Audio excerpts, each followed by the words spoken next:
Housekeeping things. If you could today, as we're coming and going, particularly once the talks start, go ahead and hold the doors just largely closed. That way we're not disturbing the folks over at IID. I'll do that here.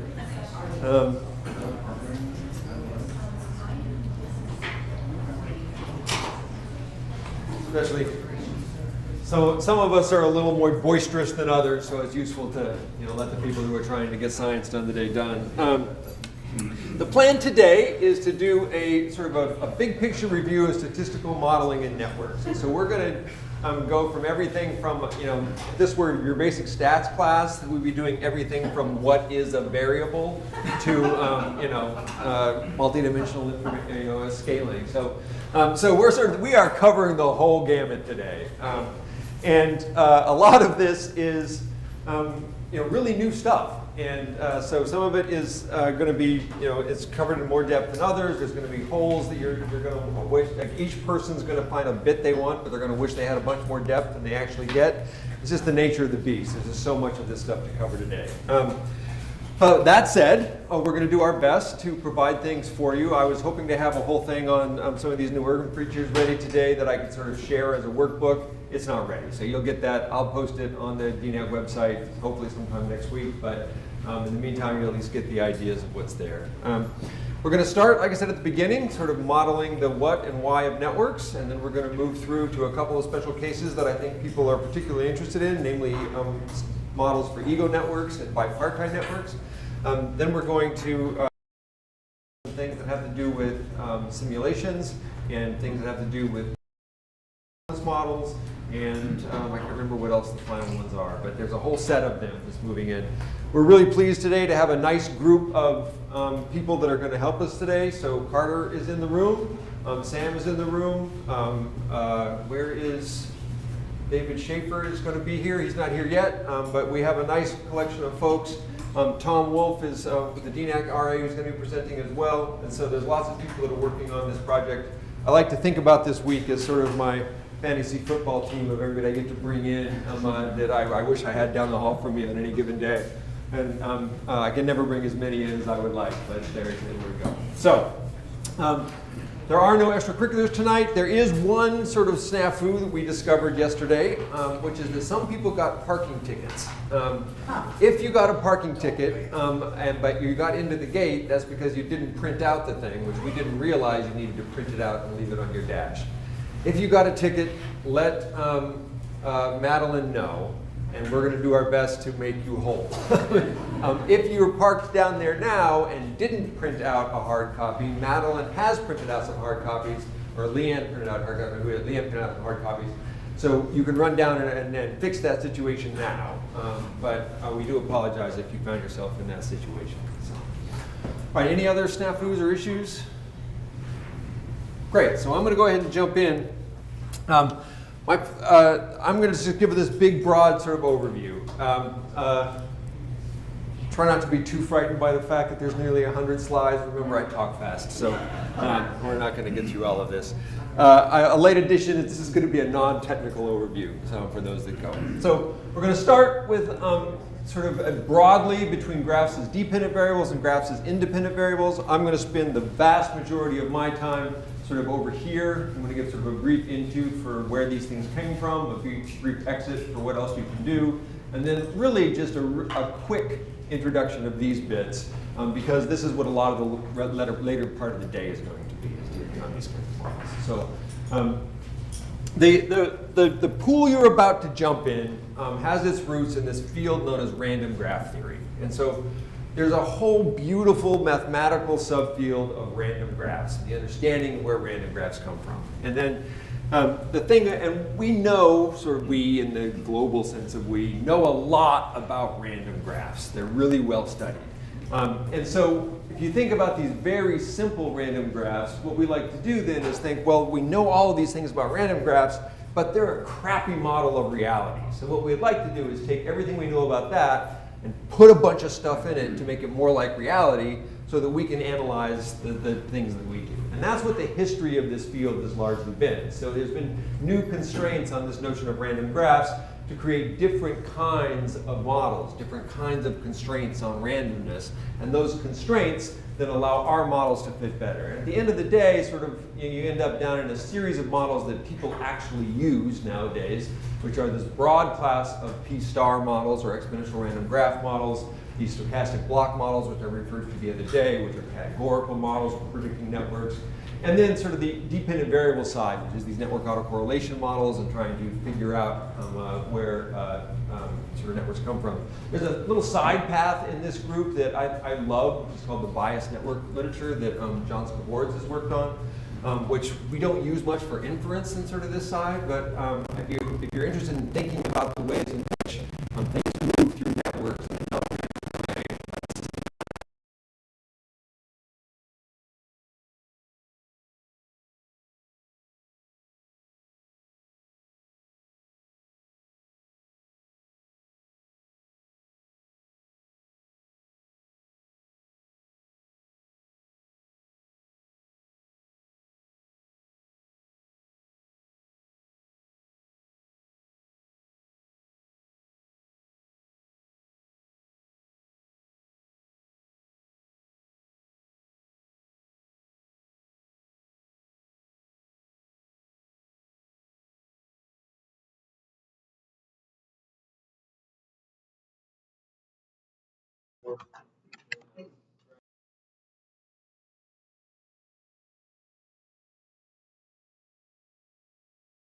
Right, so this is a technical treatment of this work, and so I highly recommend it, but it's it's not light beach reading.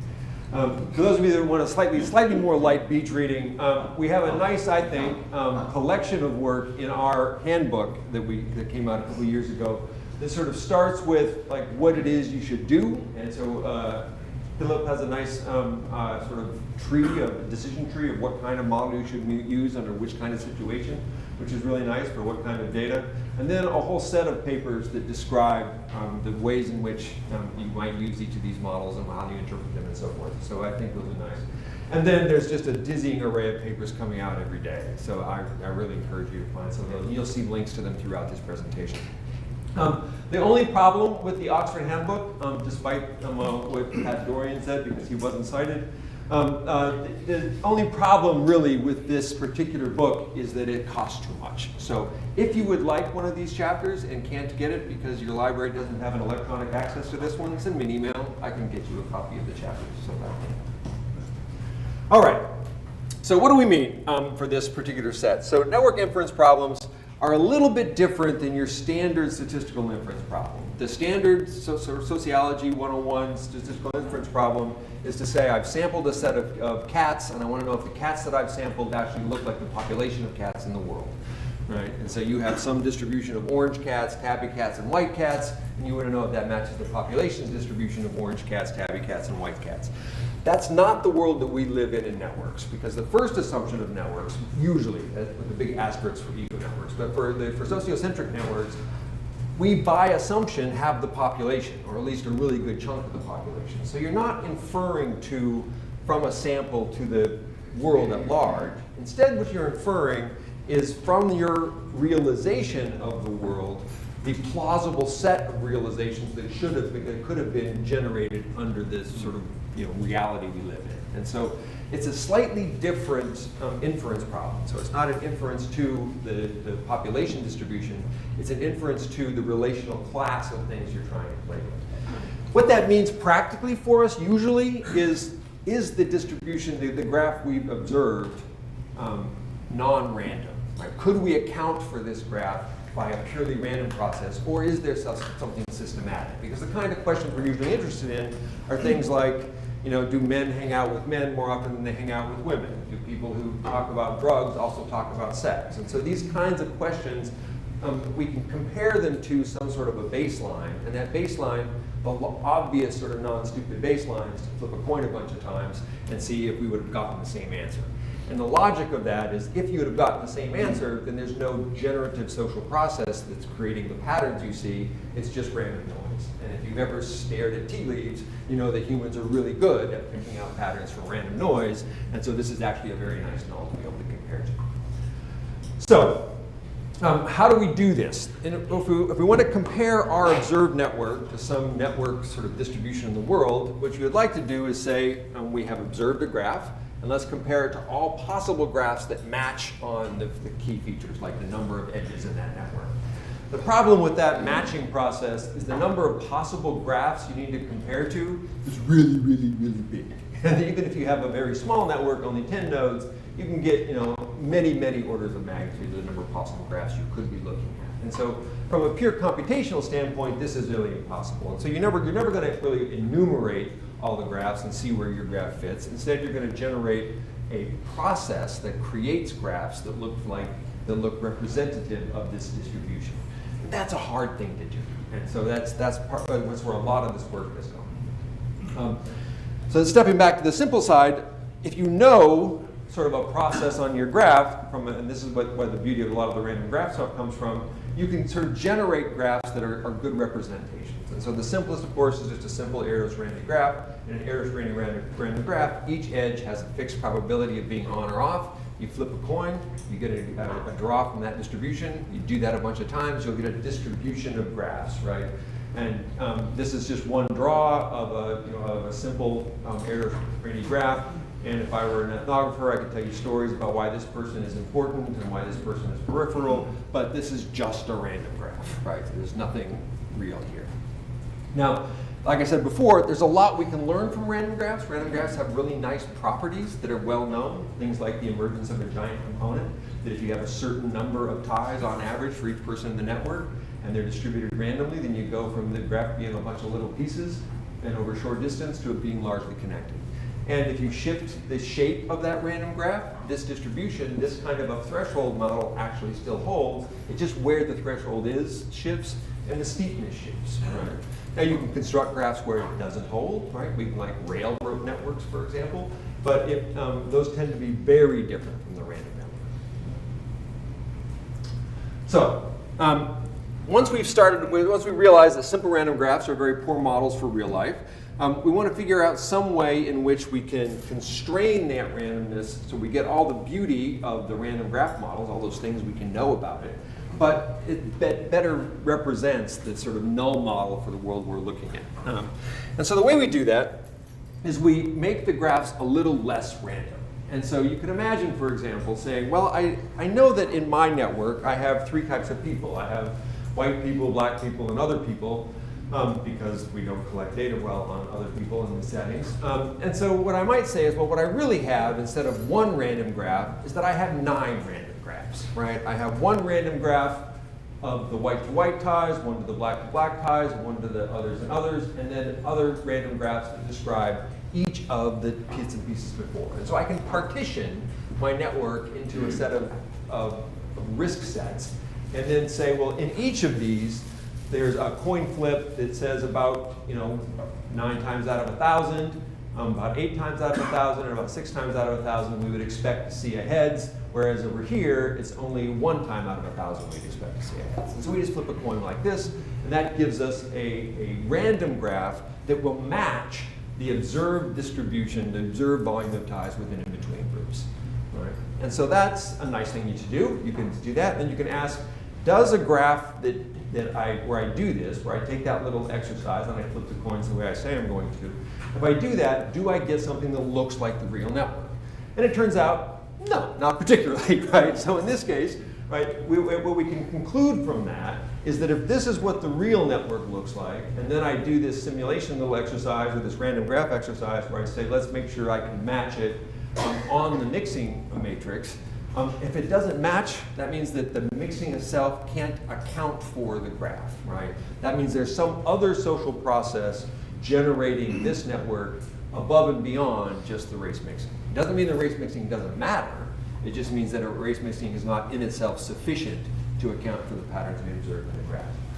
And so, for example, you might see that we could look at something like the degree distribution. And so the observed degree distribution is much more skewed than what you get out of that simple random process, even once I've constrained mixing. So I might need to add some more constraints to get this to happen.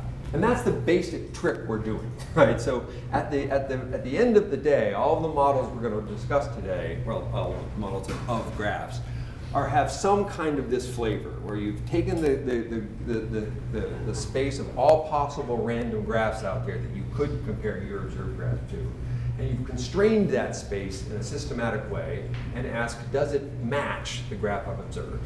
And the hypothesis here, or the assumption of these models, is that by doing that, you fit your data to the model. And so it's a reasonable conclusion that the data you drew came from the process defined by that model. But this is a subtly different thing than what you and I normally do when we're trying to say whether or not, you know, a social index predicts an outcome. We're used to doing a rejection of a null hypothesis. So we reject the hypothesis that there's a correlation between education and income, and we see that in fact we can't reject that hypothesis. What we're doing here is we're confirming a hypothesis in some ways. We're building in a model to account for the graph that we've met. And you know, you can nicely say that things don't match the graph that you've produced, right? So there is a rejection sense. So it might be that the feature that I'm finding, there is no connection between people above what you'd expect by random. So there is an element of this. But from the graph as a whole standpoint, from a fitting function standpoint, you have to always keep in the back of your mind that what you're really doing is a very complex version of asking if all the numbers you've arrayed sum to the number you fit. And you have to remember there are lots of different numbers that could sum to the same number, right? So it could be that the thing that's driving this feature, right, isn't really race mixing, but it might be music preferences. And music preferences are really highly correlated with race, and if that's the case, then a race mixing model matches, but a different model that used something like music would fit just as well, if not better. And there might be 100 other things that could fit just as well, and if not better. And so you got to be really careful. That's not a statistical problem, that's a theory problem. You just have to be aware that what you're fitting is built on, you know, it's a theory that you're proposing. And you're saying that my theory matches my data, but it might be some other theory that could also match this data. And so then you would need a test case to distinguish those two. Right. So the basic idea is that if this helps a little bit, then we might do it a little more. So we might say that instead of matching on race, I match on race and gender. And I say, okay, now I'm going to fit, instead of fitting 9 cells to my mixing matrix, I'm going to fit whatever this is, 8 times 8, so it's 4 cells to my mixing matrix, right? And then I might say, well, if that works, let's find age within gender, within race or something, right? And so I can get more, tiny cells. And at some point you realize that that's really a pain in the ass, and so what you might do instead is say, let's fit a distance between people, right? And so I can say instead, if I could just identify the proper way that makes me similar to Carter and how the two of us are different than Gabe, we could place ourselves in a low-dimensional space and say that the likelihood of us having a tie is really highly correlated with where we fit in this space. And if we get really lucky in how we fit this model, we'll be able to do that nicely, right? And so this is the logic of the model. It turns out that some things you can't turn into a distance, or at least it's not natural to turn them into a distance, and so you'd rather treat them as categorical, and so you might have, you know, sort of multiple dimensions of this kind of thing where you stack them on top of each other. But that's the logic of the idea, is that we try to constrain this space to identify ways in which we can get from this kind of coarse mixing to something much more fun. And it turns out that this notion of doing a space or distance model is the logic behind latent space models. And so there's a whole class of models in the network literature called latent space approaches, and what they're literally doing is trying to infer from the pattern of ties a set of metrics that we can create a distance score on. And so the way this works is that we say that the probability of observing the graph that we've observed as a function of some distance scores and some other observed variables is a feature of their distance with each other. And so that probability comes out to say that the further we are apart on this, the less likely we are to be tied. The closer we are in this distance space, the more likely we are to be tied. And intuitively, the thing that makes these really cool is that we don't know what these Z's are ahead of time. Right? These aren't things that we just are given to us like education or income. They're things that we let the tool find for us. And so the latent net figure, this is done on the Samson Monastery data. You're going to see a lot of Samson Monastery data today because it's small and it's easy to run some of these things on. But you can fit, for example, a two-dimensional model. And the nice thing about the model that Hoff and Hancock and others have done with this, in this Bayesian framework is that the positions in this latent space are assumed to be noisy. So you don't assume you have a perfect fit. You get a cloud of points in those areas, and you can ask how likely it is that you've hit that particular set. The nice thing that they've done in a lot of these models is that they've said not only is it the case that we're fitting in the z dimension for how many numbers of dimensions you want, but you can also overlay groups in these dimensions. So you can say that it's not that the distance between myself and Carter is essentially on a somewhat different metric than between myself and my wife. Right? We have a different logic that drives our connection compared to Carter and mine's connection. And so those connections might need to be fit in a different sort of underlying adjustment to the scaling.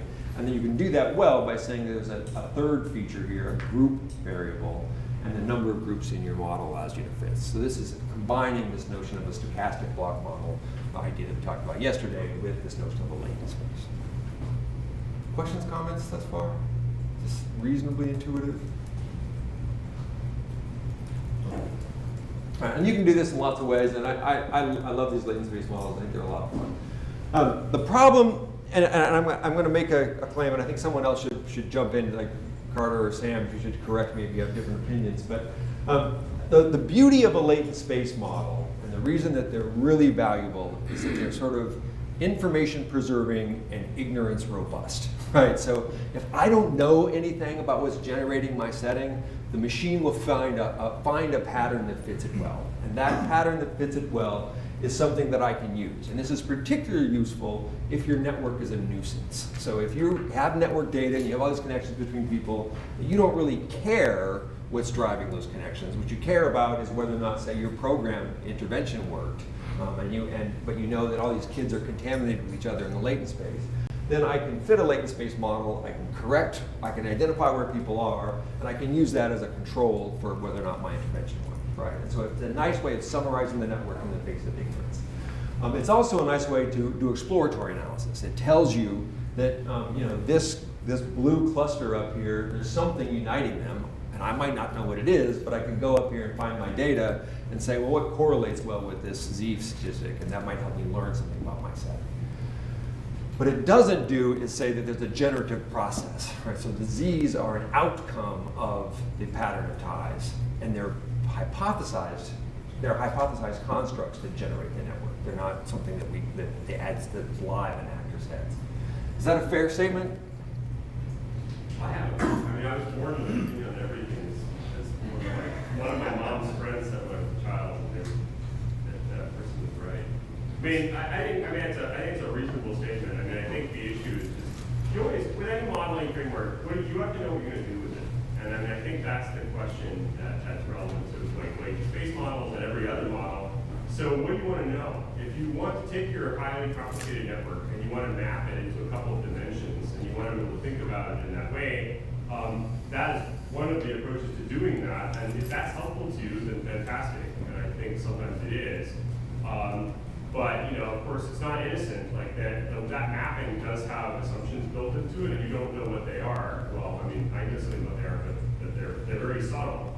So, for instance, you're putting constraints implicitly on the what's called the graph spectrums, the eigenvalues of the graph. And if you're not familiar with what that is, then don't be surprised because most people aren't, right? But that's shaping what your network is, and it's coming out of hidden assumptions in that model. So it makes it, for instance, be dominated by periphery structure. It tends to suppress bipartitions.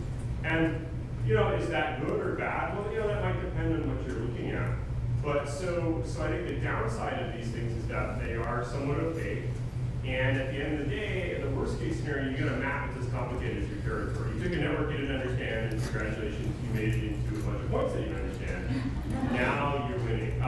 But sometimes that is winning, because there might be things you know what to do once you have coordinates. Now there might be things that you can do with those that you didn't know how to do with the graph. So sometimes that is a win, or people are using them as parts of other models. So I mean, I think I'm sounding really negative about latent space models, but I mean, I think they are really interesting.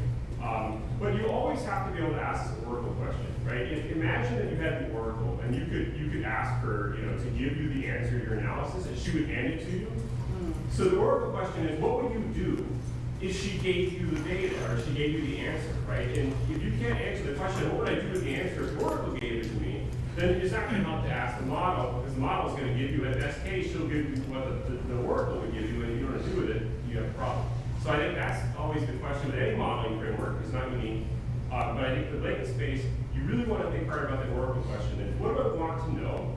And if I had an Oracle that could give me a k-dimensional vector representation of my graph, do I know what I would do with that? And if you're like, yes, if only I had that, I would be, I would be able to do something really cool. Then this can be a very helpful framework.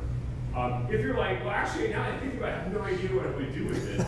Well, then, maybe this isn't going to solve your problem. Although, I agree with the exploratory sentiment. Sometimes you don't know what you're going to do until you look at the data, and you really need something to reveal structure in the data, and this can be one of many ways to reveal structure. And once you look at what's really going on, now you may realize, oh, okay, I need to build a more confirmatory model that does X. Now when I look at this. So if it's a useful device for discovery, that can be very helpful as well.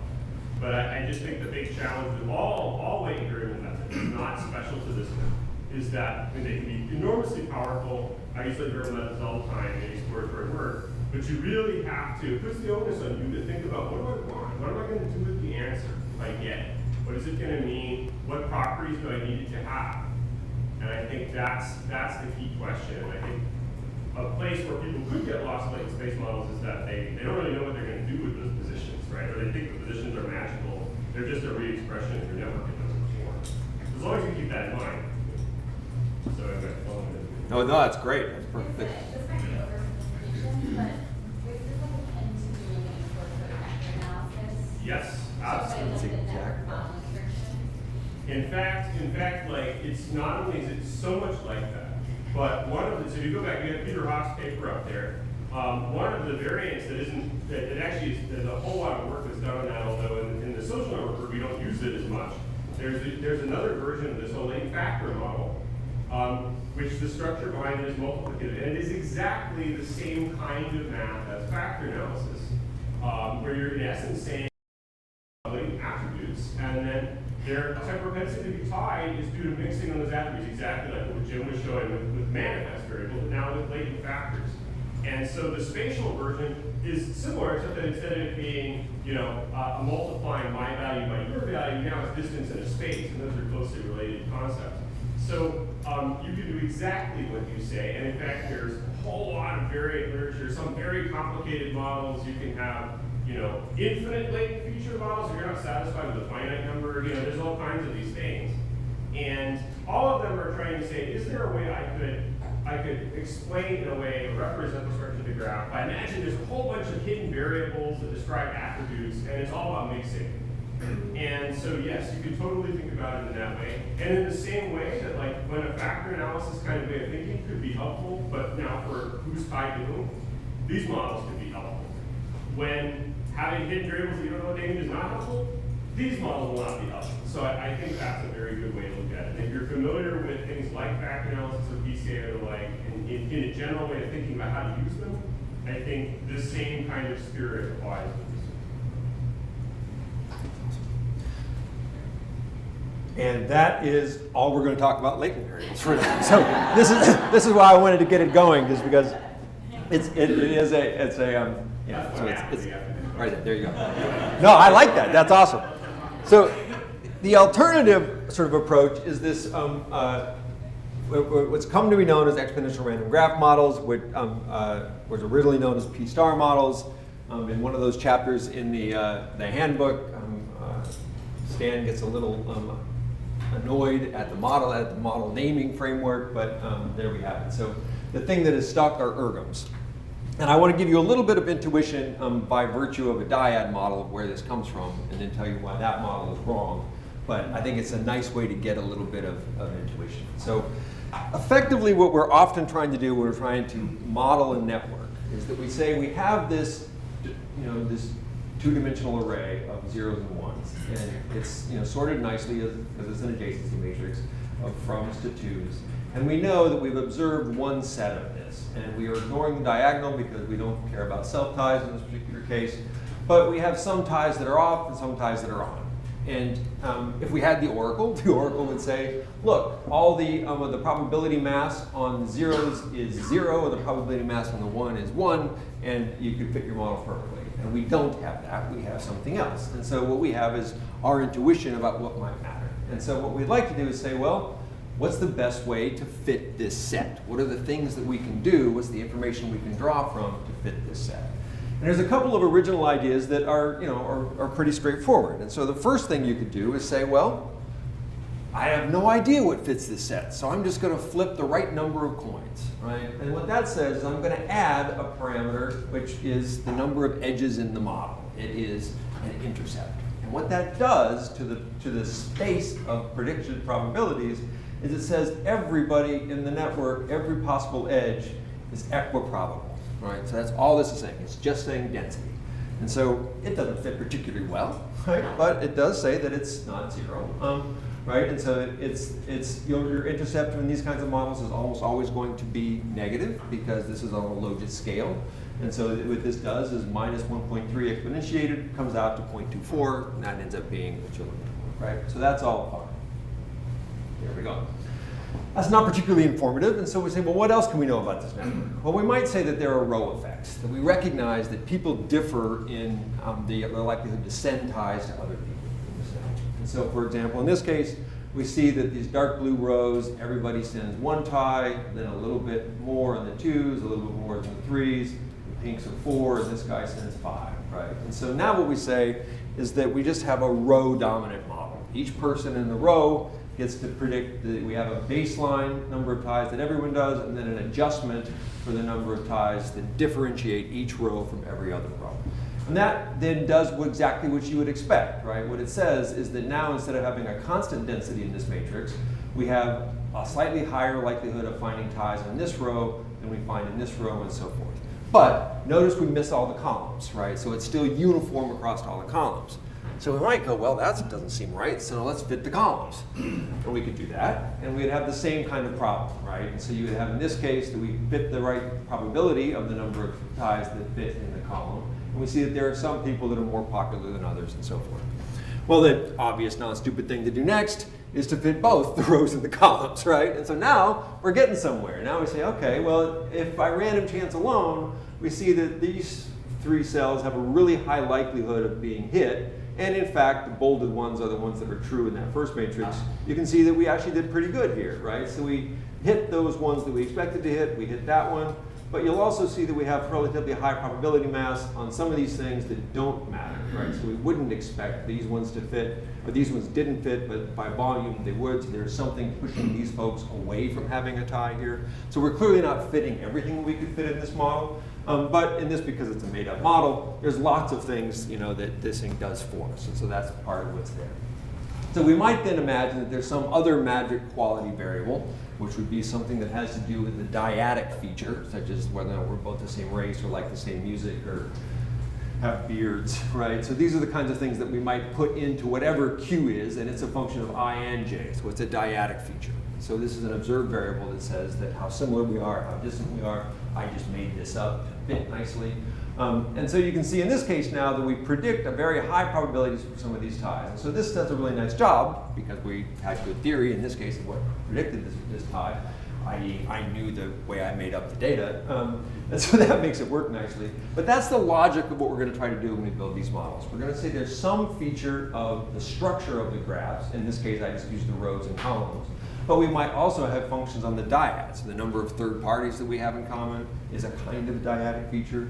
The number of attributes that we have in common, those are the type of dyadic features. These are things that differentiate one dyad from another. And that's a feature that allows us to fit the model. Right? Now, it turns out, of course, that the model misses in some cases and hits in others, and that's that's the way the world works. And if it's a good model, so when it misses, right, you have to figure out why. We miss because it's either a poor model or a poor model estimation, and in both of those things can be happening. And so the goal is to fix that. So the twist, however, and the reason, now you could do all of this with a simple logistic regression, right? So that's possible. The problem is that we're not actually interested in dyads. What we're interested in is whether or not the entire graph, the entire network object is a representative piece from the distribution of possible networks of that class. Right? And we operationalize it as these features of the rows and columns and diodes on the network. Right? And so what that means subtly is that the kind of intuition we get from logistic regression is good for thinking about effects, but it's not good for thinking about inference. So for thinking about inference, we need a different type of model. And that's what really a lot of the work in this field has been doing for a long time, is to figure out what determines the underlying inference. And the way to do that is you need to have this little critter here. And so what we're saying, this is the generalized formula for the exponential random graph models. And we're saying the probability of observing the graph that I have from the class of all possible graphs like this is a function of a set of parameters and a set of summary statistics that is normalized by the type of graph defined by those parameters. Right? And this little normalizing constant is the thing that's difficult to do. Now it turns out there's some nice work that was done way back in the day. I don't remember when this paper was published. The original VSAG paper was in the 70s, right? Something like that. VSAG. What's that? VSAG? Yeah. This stuff was 74, so Yeah. there were two papers, 70%.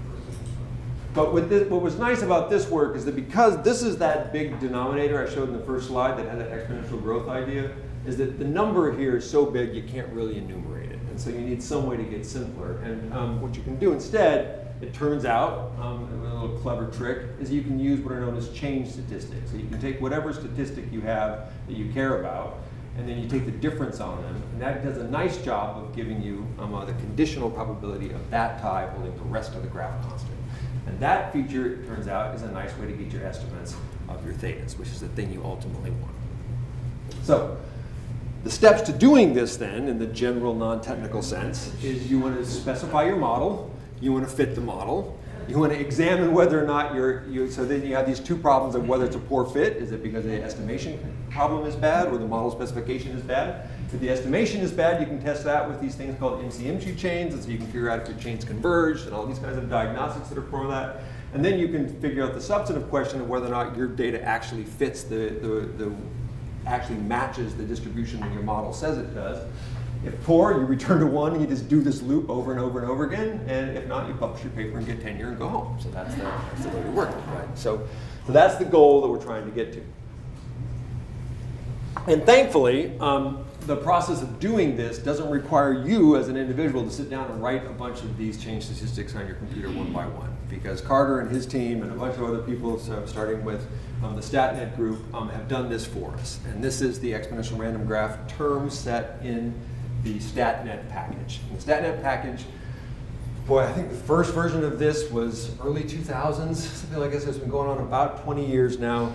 Martina Morris, Mark Hancock were sort of the original sort of pushes on this. Then with Carter, I had a very minor role at the beginning of this bit, and it was really nice to sort of see this process go. And the way it sort of developed was once this recognition came about that you could fit the models with these kinds of logistic regression-like terms, and then correct some of the problems with logit models with the Monte Carlo simulation models, sort of the floodgate opened. Because what we discovered, or what they discovered, was that there's lots of different ways you can specify. There's lots of things that are relatively straightforward to specify these. And so this generalized formula allows us to create many, many different terms. And so you can take in theory, any statistic you care about in the graph.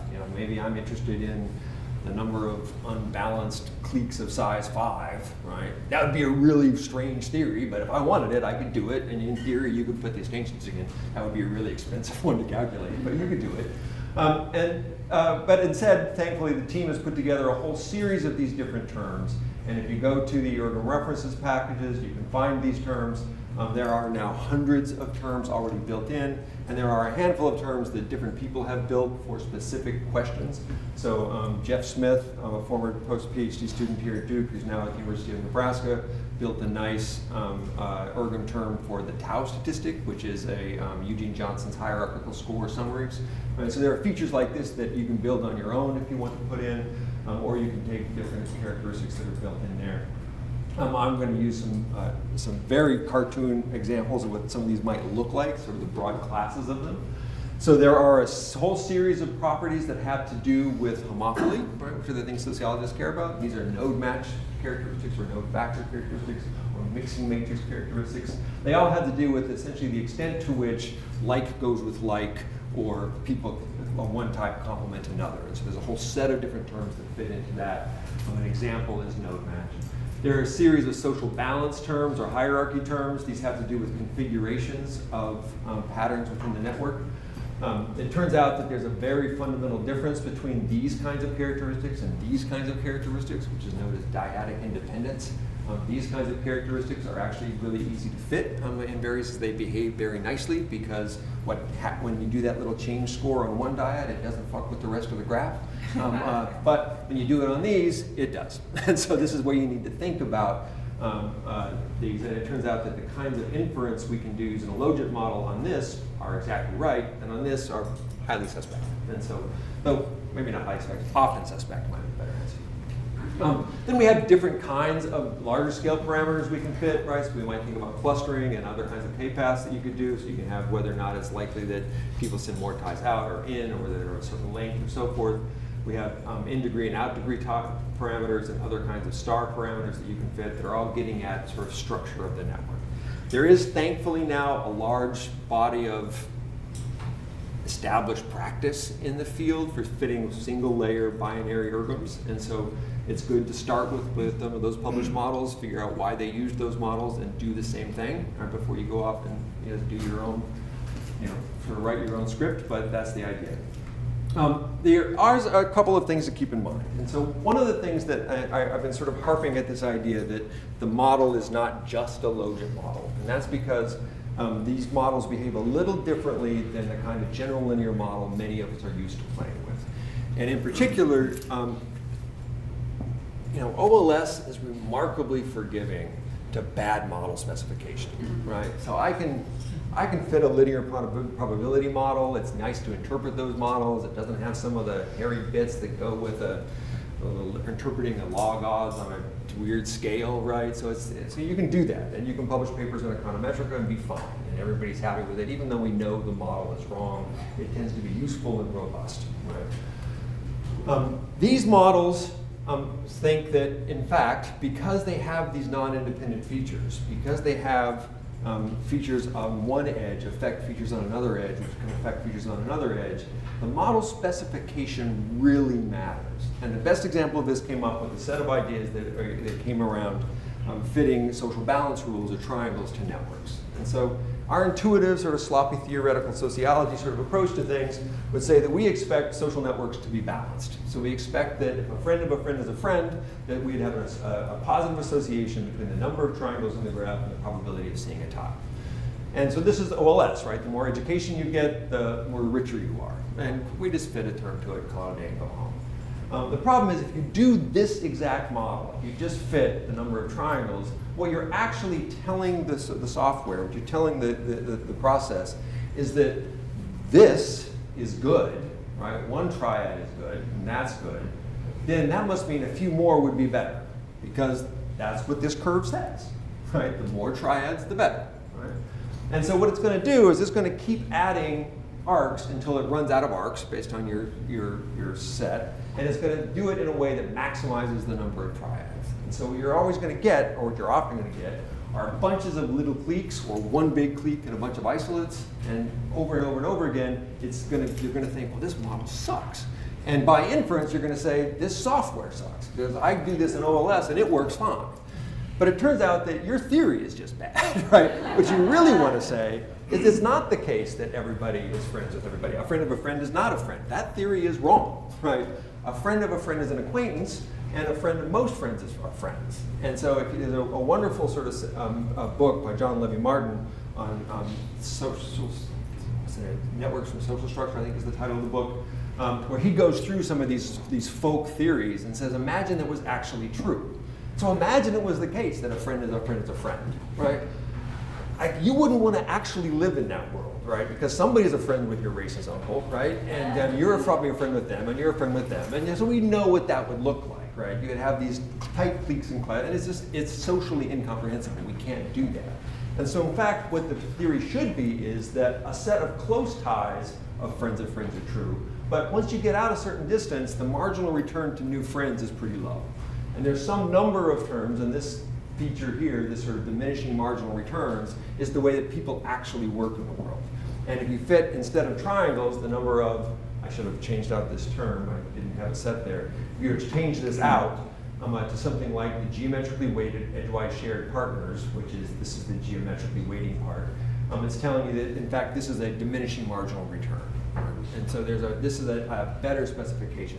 Now this is the clearest version, or one of the earliest versions of where this problem, and you'll hear this problem referred to in the literature as degeneracy, which is, I think it's as many of us who work in the health field that's not the best term because degenerate means something specific and is not particularly nice. But anyway, the idea is this model collapses, right? It falls apart in various ways. And so we want to think about ways that better specify it. And if you find yourself fitting these models, and you then do the goodness of fit part of it, you try to figure out where things are at, and your model just doesn't work, right? You might think very carefully about this kind of general specification problem. Is the theory you're fitting actually like this? And it can often be the case that you can do better than that. All right. So that was a very non-technical, quick introduction to the process we're engaged in. And it's a reminder for many of you, and perhaps new to a few of you. And so what's happened from that first set of quick, maybe I should stop there quick and see if there's any basic questions on the foundation bits before I jump into some of the new bits. All right, so it turns out then, like I said, that idea is 20 years old. The WESP idea is maybe 15 years old, but the field of these models, the generalizability of these models has just exploded, right? So there's now lots of different ways that you can do this. The original models were for binary, network data, and we've now in the cross-section. And so now the field has generalized these in really remarkable ways. And so there's a whole set now of work that's being done on the dynamics of these models. So you can ask not just whether a tie is present or absent, but whether a tie emerges or disappears, and whether that does so conditional on features in the graph. And there are a whole array of these different types. David Schaefer and Scott Duxbury are going to talk about those later today. Relational events models. Carter is the inventor of these models, are networks not just of social relationships, which are thought to have some kind of durability, but activity on those relationships, like a phone call or a radio call or something like this. And so these sort of events that occur on networks happen often the same kind of a similar kind of logic. It's been extended now to bipartite networks and ego networks, and so you can imagine fitting these networks to collections of small graphs, and that's the ego network side of things, or to networks that it's not necessarily possible for each person to link directly to every other person. And so Tom's going to talk about those two kind of models next. What I'm going to do is talk a little bit about some of the new tools that have come into the software that you might not be necessarily aware of, but I think you might find useful. And so it's going to be a very high level, this description of what these things are and where they go. I got a couple slides here. This is really just my way of fitting in a plug to Scott's book, so go buy his book. I think you'd like it. And there's also a great temporal tutorial on the StatNet page for that as well. All right. So what are the new things that the tool has built in the last few years? I called it Erlang 4.0, but I think we're now up to 4.4 or something like this. So the thing has gone, it keeps developing quickly. The first thing that's different from the original specification is a whole new way to specify models on the fly in a way that you might be used to doing when you fit general linear models. So instead of having to code white male, black male, white male, black male as a separate variable, you can now cross those two characteristics dynamically as you specify them. So it's much more flexible.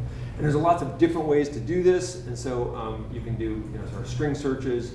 You can do string pattern searches. You can specify, I'll show a couple examples of this one. You can specify a whole series of different functions on the graph. So if you want to put polynomials, for example, or squared terms, as you would if you wanted to do race and race squared, or income and income squared. Race squared doesn't make any sense. And there you can also specify formulas. And there's also this nice feature here, because these things will be combined, you can say, find the thing, the identity of, identify 0, 1, the things that are whatever's in there, and whatever's in there could be functions of these characters, right? So so these things cross-load in very nice ways that make it really flexible. So for example, I might say that I want to fit to whatever network I have a term for the edges and a node covariate, which says that I'm asking whether or not there's one of those row or column kind of effects. So a node covariate based on the grade. This is a school network. And I think that that term differs whether you're sort of as a curvilinear. So it might have a peak that maybe, it's the case that 7th graders and seniors are less engaged than our sophomores or something. And so that would say, let's fit it with grade and grade squared. You could do it this way. You can also do it this way. But notice that I don't have grade squared in my data set. That just happens to be something I'm calculating on the fly. And if you do that, you get the grade as you would like. I didn't have the result here. That's too bad. It's a silly result, but there it is. The other thing you can do is you can pipe in any kind of feature that you're used to doing. And there are a handful of these that are built into the software, such as largest and smallest, and is in, I think, is the other range. Look at the documentation, it shows you what is there. But just to let you know that you can say, let's take the levels of grade, and I'm going to take the 2 smallest grades. So in this particular data set, there's just a handful of people who are in grades 11 and 12. And so those are the smallest ones. And so let's take those 2 smallest ones and call them number 99. And so now we get a node factor for 8th graders, 9th graders, 10th graders, and 11th and 12th graders are fit in here. Right? So that's just a simple way to combine them. And you can see that they don't differ much from the overall. Again, a bunch of different things you can do now, which I think are kind of nice. You can filter things out, so I can say that I'm going to only take a certain subset of my edges. So I might only, when I pull in my network, I only want to look at ties, say, for amongst seniors or amongst juniors or something like this. You can treat a directed term as undirected, and this is a nice feature if you want to ask whether or not a lot of these things, effectively what you can do is fit sort of pseudo interactions. They let you specify different subsets of the data and treat it as a separate piece. But what's nice about this is that you can do this to terms specifically. So you don't have to symmetricize your entire data. You can say that I want to treat transitivity as if it were ignoring direction. So I'm going to just look at those triangles, but I'm going to ignore the direction, so I can use that here. And the formula rule idea is that these are the rules you can use. So it's a weak symmetricization says that if I nominate you or you nominate me, call it a tie. A strong says if I nominate you and you nominate me, call it a tie. The upper and lower, that's literally the upper and lower triangle of the adjacency matrix. So it's I greater than J or J greater than I. So if your data is sorted in a meaningful way, these would be useful. I suspect for many of us, our data won't be sorted in that way. But that's probably it. You can also do some really funky reparameterizations of the terms themselves. Any really sort of formula you can write that's sensible you can put in here. Most of them I wouldn't be able to understand, and I suspect many of us could write formulas we couldn't understand. So I would go into this knowing what you're going to do. But the common one is to sum and combine group effects. So I can say, let's look at I can combine race and gender for a subset by combining and nesting these fold rings or some such. So you can pull out elements. In my way of thinking, whenever you get to many of these kinds of, so this is so when you get to many of these kinds of reparameterizations, you might want to ask yourself whether or not it would make more sense to use a more flexible term. So there's a whole set of terms for mixing matrices, for example, which I think are probably often easier to at least communicate than sums of categorical attributes, but they're slightly different in how they fit. So again, as we've said thus far, make sure your theory is good, and so why you would do it. But that's it. You can also extract subgraphs. And so you might do this, and you just by literally pulling out and just fitting your data to a subset of the graphs. But the most common reason to do this would be to essentially apply some set of terms that you're going to effectively layer onto the graph as a whole. Right? So in this case, what they've done in the example is they fit the Sampson data, the Sampson-like data, with an edges and a mutuality term. So that's just whether or not we have a simple density term and whether or not there's any reciprocity. So that's what's being fit there. But then we say, let's also then fit a second version of this model just to, not a second, but add to this model, right? Add to this model another set of coefficients that describe edges and mutuality only among the Turks in this set, right? And so what this says is this is what the coefficient would be for non-Turks, the density and the reciprocity, and then this is the additional density you would see for the Turks and the additional change in reciprocity. So this is a nice way to get interaction terms for some of these kind of features. Go ahead. So I've run a variety of programs, and I know that these are, or I shouldn't say I know, I think they largely are dependent upon it's been a few years, the exogenous variables that we put into the model. If you don't have a lot of those, then that can make it very difficult. But like the group component here, do they have to be separated by group? I know there's a multiplex option within ERGMs to do an R, but does the group assignment assume that people cannot, or observations cannot exist within and out of the group? No, it does not assume that. So the group is, in this case, the group is a variable in the, it's an attribute of the data set, right? So that could be like another bank, perhaps, like if someone exists within Turks, but also outside of Turks. So what you're just doing is you're describing a cross-group interaction, right? And so that sounds to me, if I'm hearing it right, that sounds to me like you're saying that it might be that, that sophomores interact differently with juniors than they interact with other sophomores. And so that would be something where you would fit it with a mixing matrix parameter. Or you could fit it out with an interaction to say that my grade differs by my gender, right? And so the effective grade differs by gender. And it turns out now that you can, in fact, I have that coming, you can now exactly specify some interactions for exogenous variables. Now I'm going to take a small asterisk on the sentence you said that says that the models depend on exogenous variables. They don't, right? The exogenous variables are things that are out in the world. Right, Yeah. Is it in that, did I have it flipped? No, you said it right. Okay. Right, but I'm going to say that that's not a feature of the model. Okay. It's a feature of your network. And so your network might depend on the exogenous features that are going on in the game, and the model is just going to fit what you tell it. And so if you didn't collect data on the things that are driving your network, then you're kind of out of luck. So that's just one of these middly little model classification bits that I want to be clear. All right. So you can also specify different kinds of features, right? So these kind of subgroups is another one I just did in one of the high school cases, right? So I said, let's see if there's a difference in gender on the same kind of model in a high school network. So again, we have edges in mutual, and then we add to that for the difference from where sex equals 1. And we can see that there's a slight difference in density. I think ones are males in this case, and where they have somewhat lower reciprocation rates than we would expect overall, it's not statistically significant in this set. So that's how you would interpret this kind of model. This is, I just want to be really clear, this is really cool. So the ability to do this is something that when I first came out and I was presenting these kinds of models on adolescents, and I would say something like, transitivity matters, and it'd say, is that the same within sex as it is across sex? Do boys nominate girls the same rate? Is it the same, within race, between race? Like, I don't know.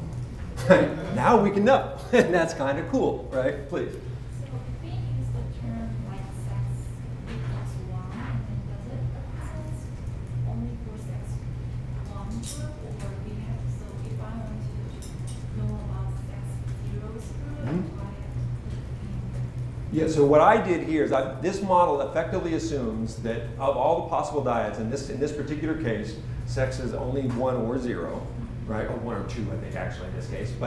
And so what this model is saying is that there's one coefficient that defines all dyads that are 2, 2, 2, 1, or 1, 2. So all 3 of those sides fall in here. And then the 1, 1 dyad falls in here. Right? Now, what I could do instead is then say I could add another subset for is equal to 2, and then this would describe the cross race, the cross gender ties, and these two separate formulas would be for the different within ties.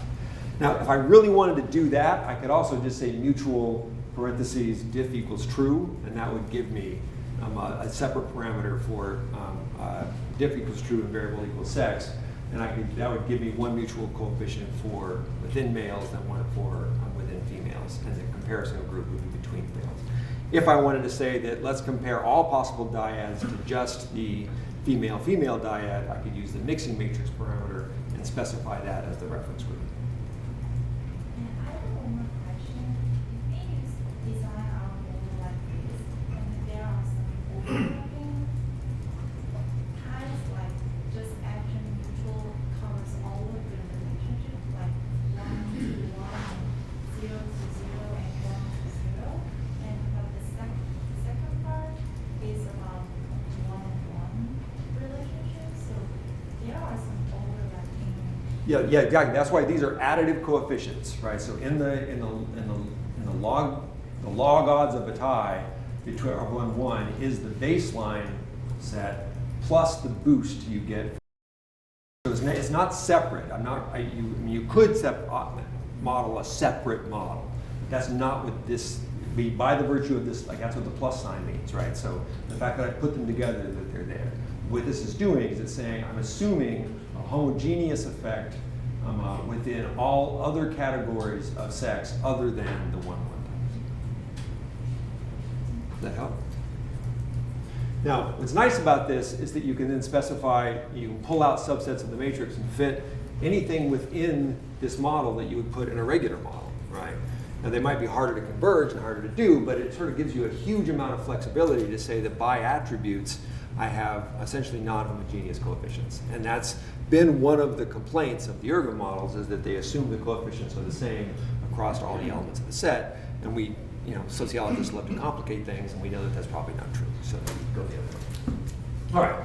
So there's lots of other things you can do with this. Like just say you can subset a graph, you can constrain the sample space of the graph. So you can say instead of just fitting a model to the class of all possible graphs defined by this, set by the terms in the model, you might constrain your graph, your sample space, that denominator of the normalizing constant, to something other than just the set you have.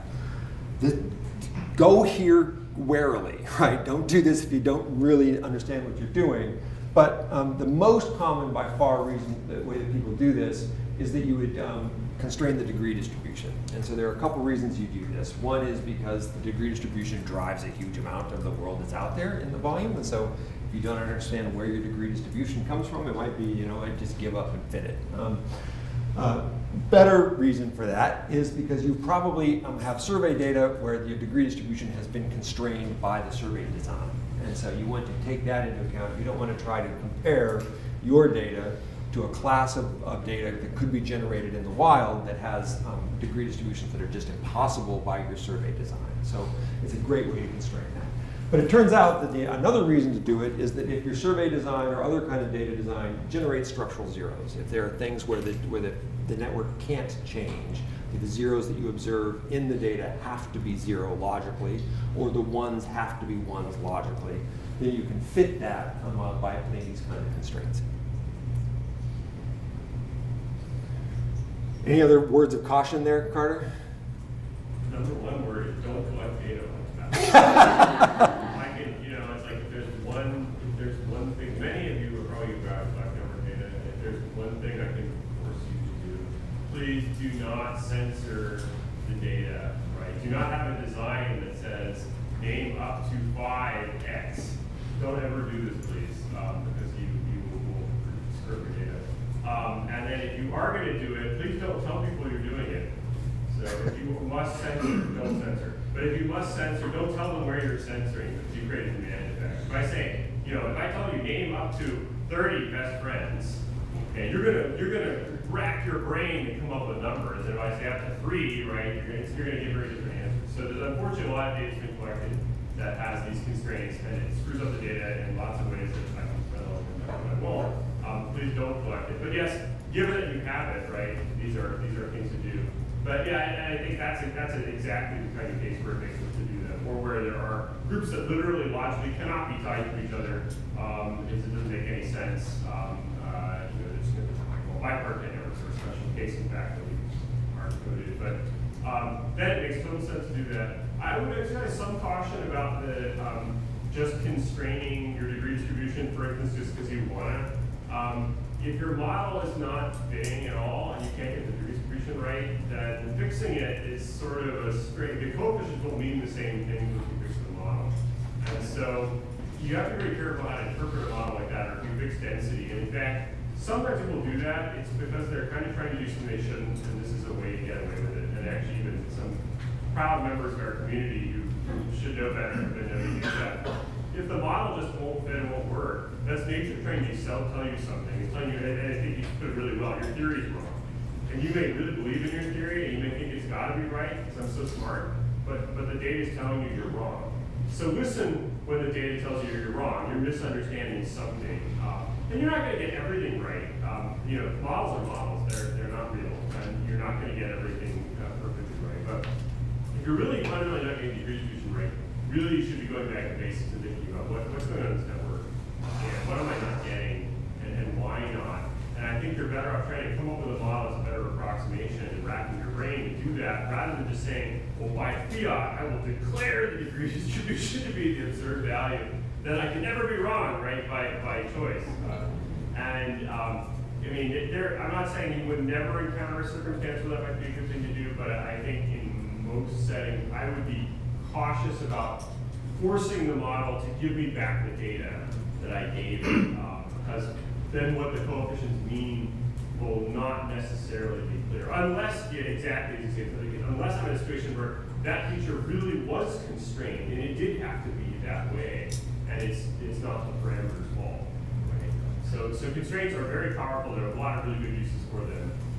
But yeah, avoid abusing that power, right? By just trying to say, I'm just going to fix the model to make it give me my data back so I can brag about how I have the data. And if you're going to do that, just fix all the cells. Now you have 100% perfect prediction, right?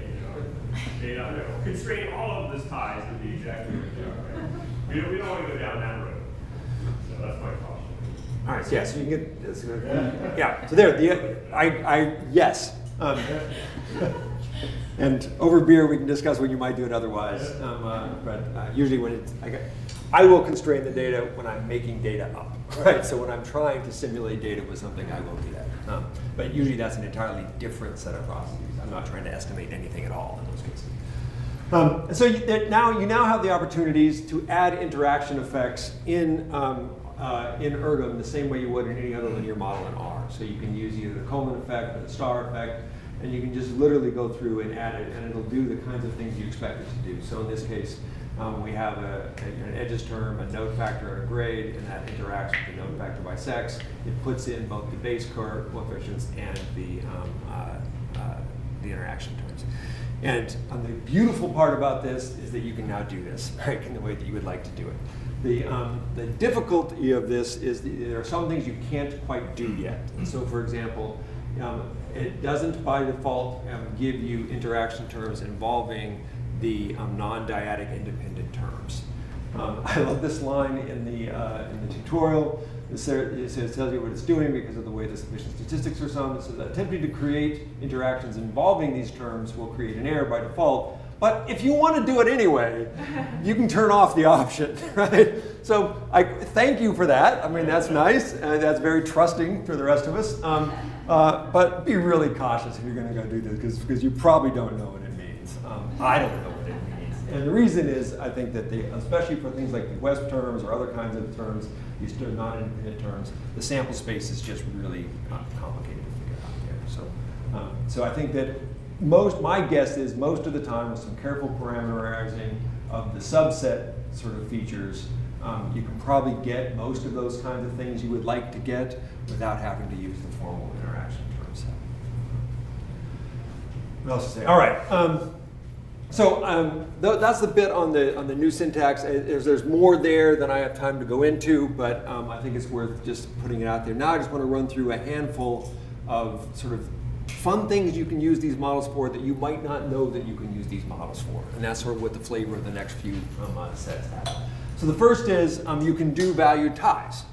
And you can do more than just ordinal level ties. You can do sort of full set of value ties. The new work, and you'll see there's a wonderful tutorial that the group put together, Statler put together on value ties, and it includes a whole discussion of a series of the distributions that you can fit and the way that they can be fit and so forth, and I'll talk a little bit about those.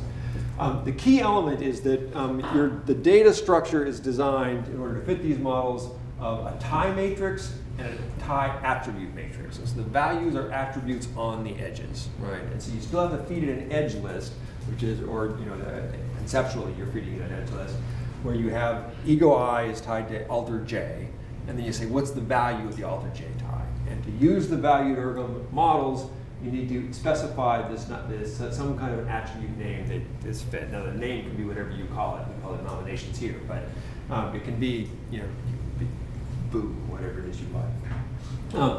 And so then it turns out, in order to do this, you have to tell it. You'll notice that the equation now changed just a little bit. We added this critter up here. That's your reference distribution. And so the reference distribution is the thing that sets sort of what kind of model it's trying to fit, right? And so you need to specify, you don't need to specify this in the binary case because it's the default. But if you're anything other than the binary case, you have to specify what that is. And so there's a series of different distributions that can be fit. The ones that are obvious that we will end up using probably more often than not are the binomial where you have a number of trials. And so if you can fit, if you know that the number, your dependent variable has a certain number of events that can happen, then you can set that here. And so you'll see that in example. And the other are different types of count models, right? So we'll end up using those very often. I don't know if, I don't know how often other people use the other ones, but they're there as well. So how do these models set up?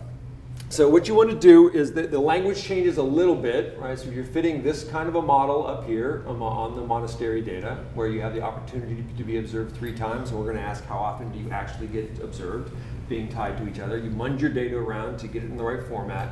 And then notice we've changed the intercept term to be the sum. So that's just a change in the diagnostic. And then we're doing whatever sort of feature you would normally fit. You do that. In this case, we do the form is equal to sum, because that's telling us that we're doing a value tie.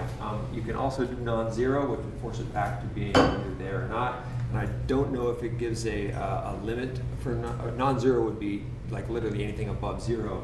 You can probably also do. Can you? Yeah, it's a tangent.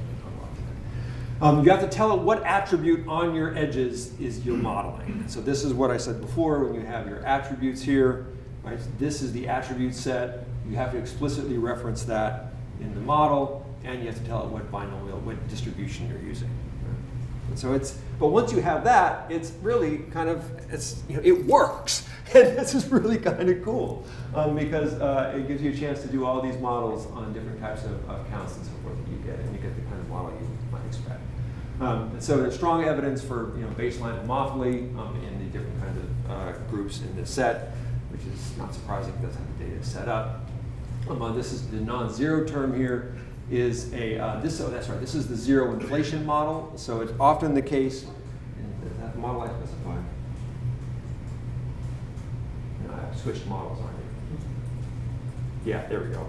So yeah, so the non-zero term here is oftentimes in count data and other kinds of valued data on networks, the network is still sparse. So the underlying adjacency matrix A tied to B is still a sparse matrix, and so you have many fewer non-zero cases than you would expect by chance, given the rest of the sum of the values on the edges.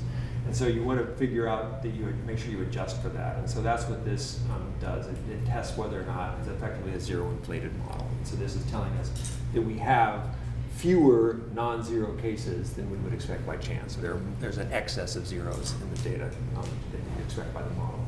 And so intuitively, I think of this as effectively a data construction constraint kind of thing. So just like it's in many ways just like the intercept. It's just separating the intercept out in terms of the distribution of the ties across the set. You rarely have a reason to interpret this substantively, but it then gives you an accurate representation of how you interpret the rest of these, or more accurate. Please. So if we're writing the count model, it's important to make sure that it's a good fit. So like we focus on to make sure that the distribution of fitting with the data is not like at least skewed in one direction, right? And then with the negative binomial, when you're doing things like the regression side of the house, it doesn't always converge because depending on theory, depending on the data, whether or not those zeros are meaningful or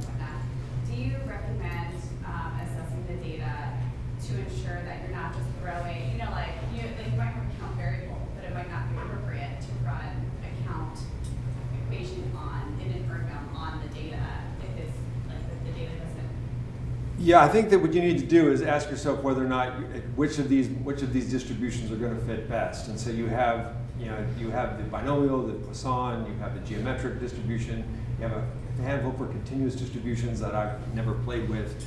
I think that you take one of these distributions and add to it the ability to do zero inflated, you're going to be able to find a pretty good bet to most of the kind of data most of us fit. So I think that from a substantive standpoint, the tool should be able to handle what's there. I guess I've always considered, I don't know that there is a marginal test that you can do on these edges other than fitting the model directly.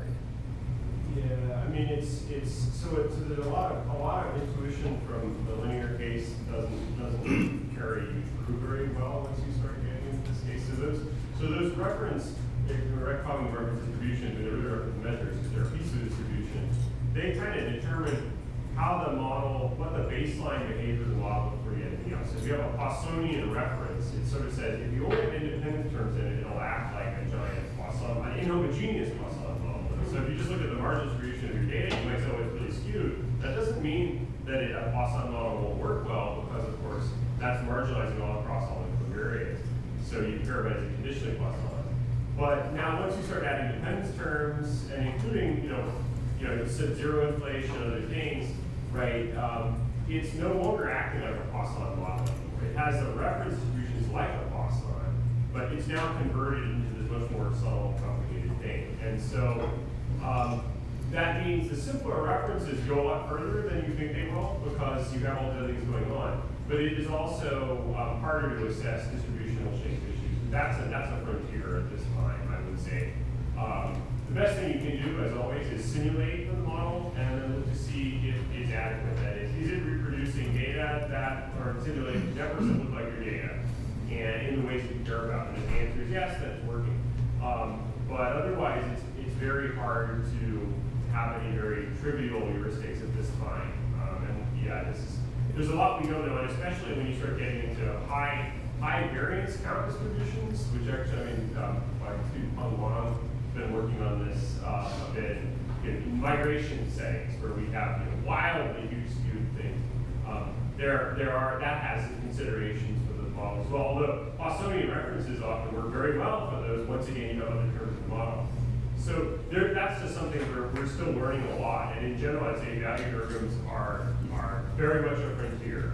We can fit them, but almost no one has.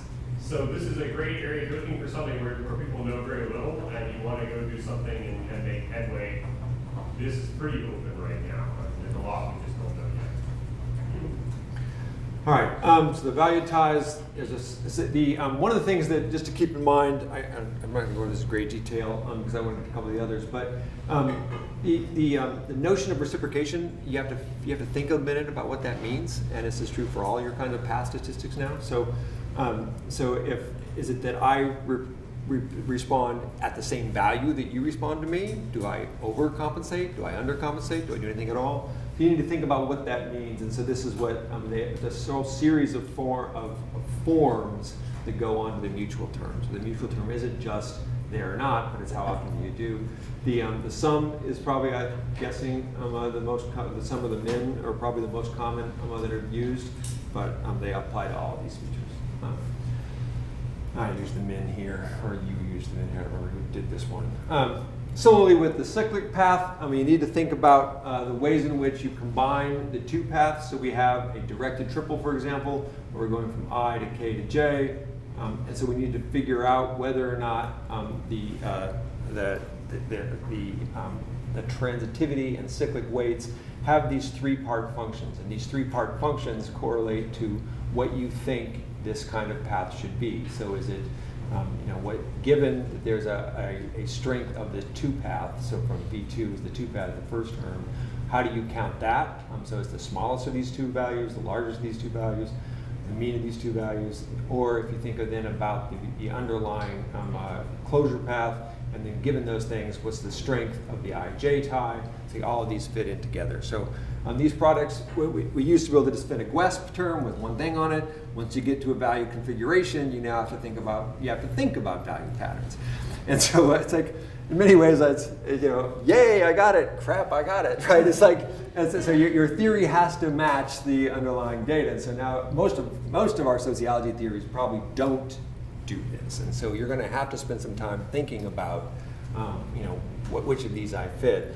The nice thing about the manual again and the software team is they've done a nice job of telling us at least which ones are the easiest to interpret, right? And so I don't know what it means, but this is kind of what it does. And so I would certainly start with that kind of set. But in this case, this min-max-min pattern is telling us that there's fewer transitive closure ties than we would expect by chance at this specification. And this is telling us there's also fewer of those, net of the mixing parameters and the popularity of the nodes. They're not statistically significant in this case, but that's how you would read these types of things. Okay. There's a whole series of ways you can also now do value ties in latent net. So if you want to do that, those are in there as well. So that's the ergom with a double M on it there. You can also do rank models. I'm not going to go into detail on this, though I spent an inordinate amount of time learning these models over the last couple of weeks. And they're really kind of cool. If you happen to collect your data in ranks, it really raises a series of interesting pieces because if each person ranks every other person, then things like marginal density distributions, things like that go away. And so it really becomes, we no longer, like a lot of the volume features that we sort of think of intuitively in these network models, they don't matter because the volume's been fixed by the ranking process. And so, so then you're really thinking is my ranking consistent with other people's ranking? Does a target's attribute increase or decrease their rank? I'm actually excited to use these models on some of the hierarchy process sort of things that Ivan Chase and the animal people have been working on. So I'm going to kind of keep playing with that. But I'm going to skip over it for now. The other thing that you can do now natively, which we were never able to do before, is analyze multiple networks simultaneously. And this is really kind of cool in an HLM-like type framework. And so you can I've taken 5 village networks here. Each of these networks is about 400 or 500 nodes, if I remember right. And so maybe it's not quite that big than what I'm at there. But then you can add there it is, the size right there. So you just add them all into one large object. So you create a network, which is a construction of the list of all your networks. And so in this case, I have a multiple village network object, which includes all of these villages. It's not actually 7, it's 5. I don't know how I did that. But then you now have this single object that's built in, and you can model it now as a function of the kind of things that you would want to do. And so what I've done in this case is I fit, again, a very simple model where I've said that for this network feature, it sort of bounds the elements that are occurring. Do I have it here? There we go. And so I have a baseline set of edges, and then I have this thing called scheduled caste. So is the person, I'm going to partition my network by whether or not you're a member of a caste. All of these villages are in India, and I'm going to let that differ by which caste you're in. I use the Impel here not because I recommend it, but because I was late in putting together my slide and wait for it to converge. So that's really so you're going to see MPLE here a number of times in the call out. I'm in no way recommending that. This is purely for illustration purposes. I just wanted it to run quickly. And so what you see in this case then is we have sort of the same kind of model that we would expect there. There's nothing particularly interesting going on in the set. But you can also then specify these things to have some, not just that they differ across the setting, right? So that we have the edges and mutual are set to be, combined across the set. But now we've also specified some village level feature that modifies the parameters that you would get. So you think of this as a cross-level interaction that we're used to HLM kind of terms in an interpretation sense. So what this says is that there's a density term, that we're going here, but we're saying that density term is conditioned by the size of the network. And that should be true because we know that the average degree stays about the same, but the denominator goes up, so of course the density should be highly dependent on n, and in fact it is. The bigger your network, the lower the density. That's almost mechanical, but we would expect that to be there. But this is a great way to add sort of a feature of the network. Now, mutuality, I don't have a strong theory for why mutuality would necessarily be increased in large networks, but it turns out to be the case in this sample that we get higher levels of mutuality in the larger villages than in the smaller villages. Right. Notice that I separated which this in parentheses terms allows you effectively to decide which elements your village level things are going to apply to. So in this case, I was willing to assume that there's a conditional difference in the ways in which the volume features of the network differ by village size, but I didn't think it would affect the underlying probability that cast members have ties inside or out in small villages, so I didn't test that. And so this is a homogeneous parameter fit across all the sizes of the villages. And so in this case, we find there is strong cast homophily, that the scheduled cast members are much more likely to interact with each other, and the non-scheduled class members are also more likely to interact with each other, though the magnitude of those coefficients is somewhat different. All right. You can keep doing this with lots of different things. Here I said, well, maybe it's the case, though, that your scheduled cast homophily is more likely depending on the number of kids in this village. So the number of families that have small kids might affect the likelihood they go to the same school or some such. And so we find that the more kids, the more families with small kids there are in this village, the lower the level of segregation by caste. So that's kind of a nice feature. All right. That was the world's fastest version to lots of networks at once. That's all I'm going to tell you about that. Questions, comments, thoughts? It is a really cool feature. I haven't tried to actually estimate a model using the full estimation feature on a really complicated model across all, say, 300 Prosper schools. So I have no idea how long that would take, but I think it would be a good idea. Please. Yes, so this is clarification, and most likely not understanding completely yet everything. But is it possible to figure out how much of the residual error between the villages versus the villages? I think with the regular. So is there a way to figure out, like, okay, most of this difference happens between villages rather than within villages? I don't know the answer to that. Is there a way to parse that out? You have to say what you mean by error.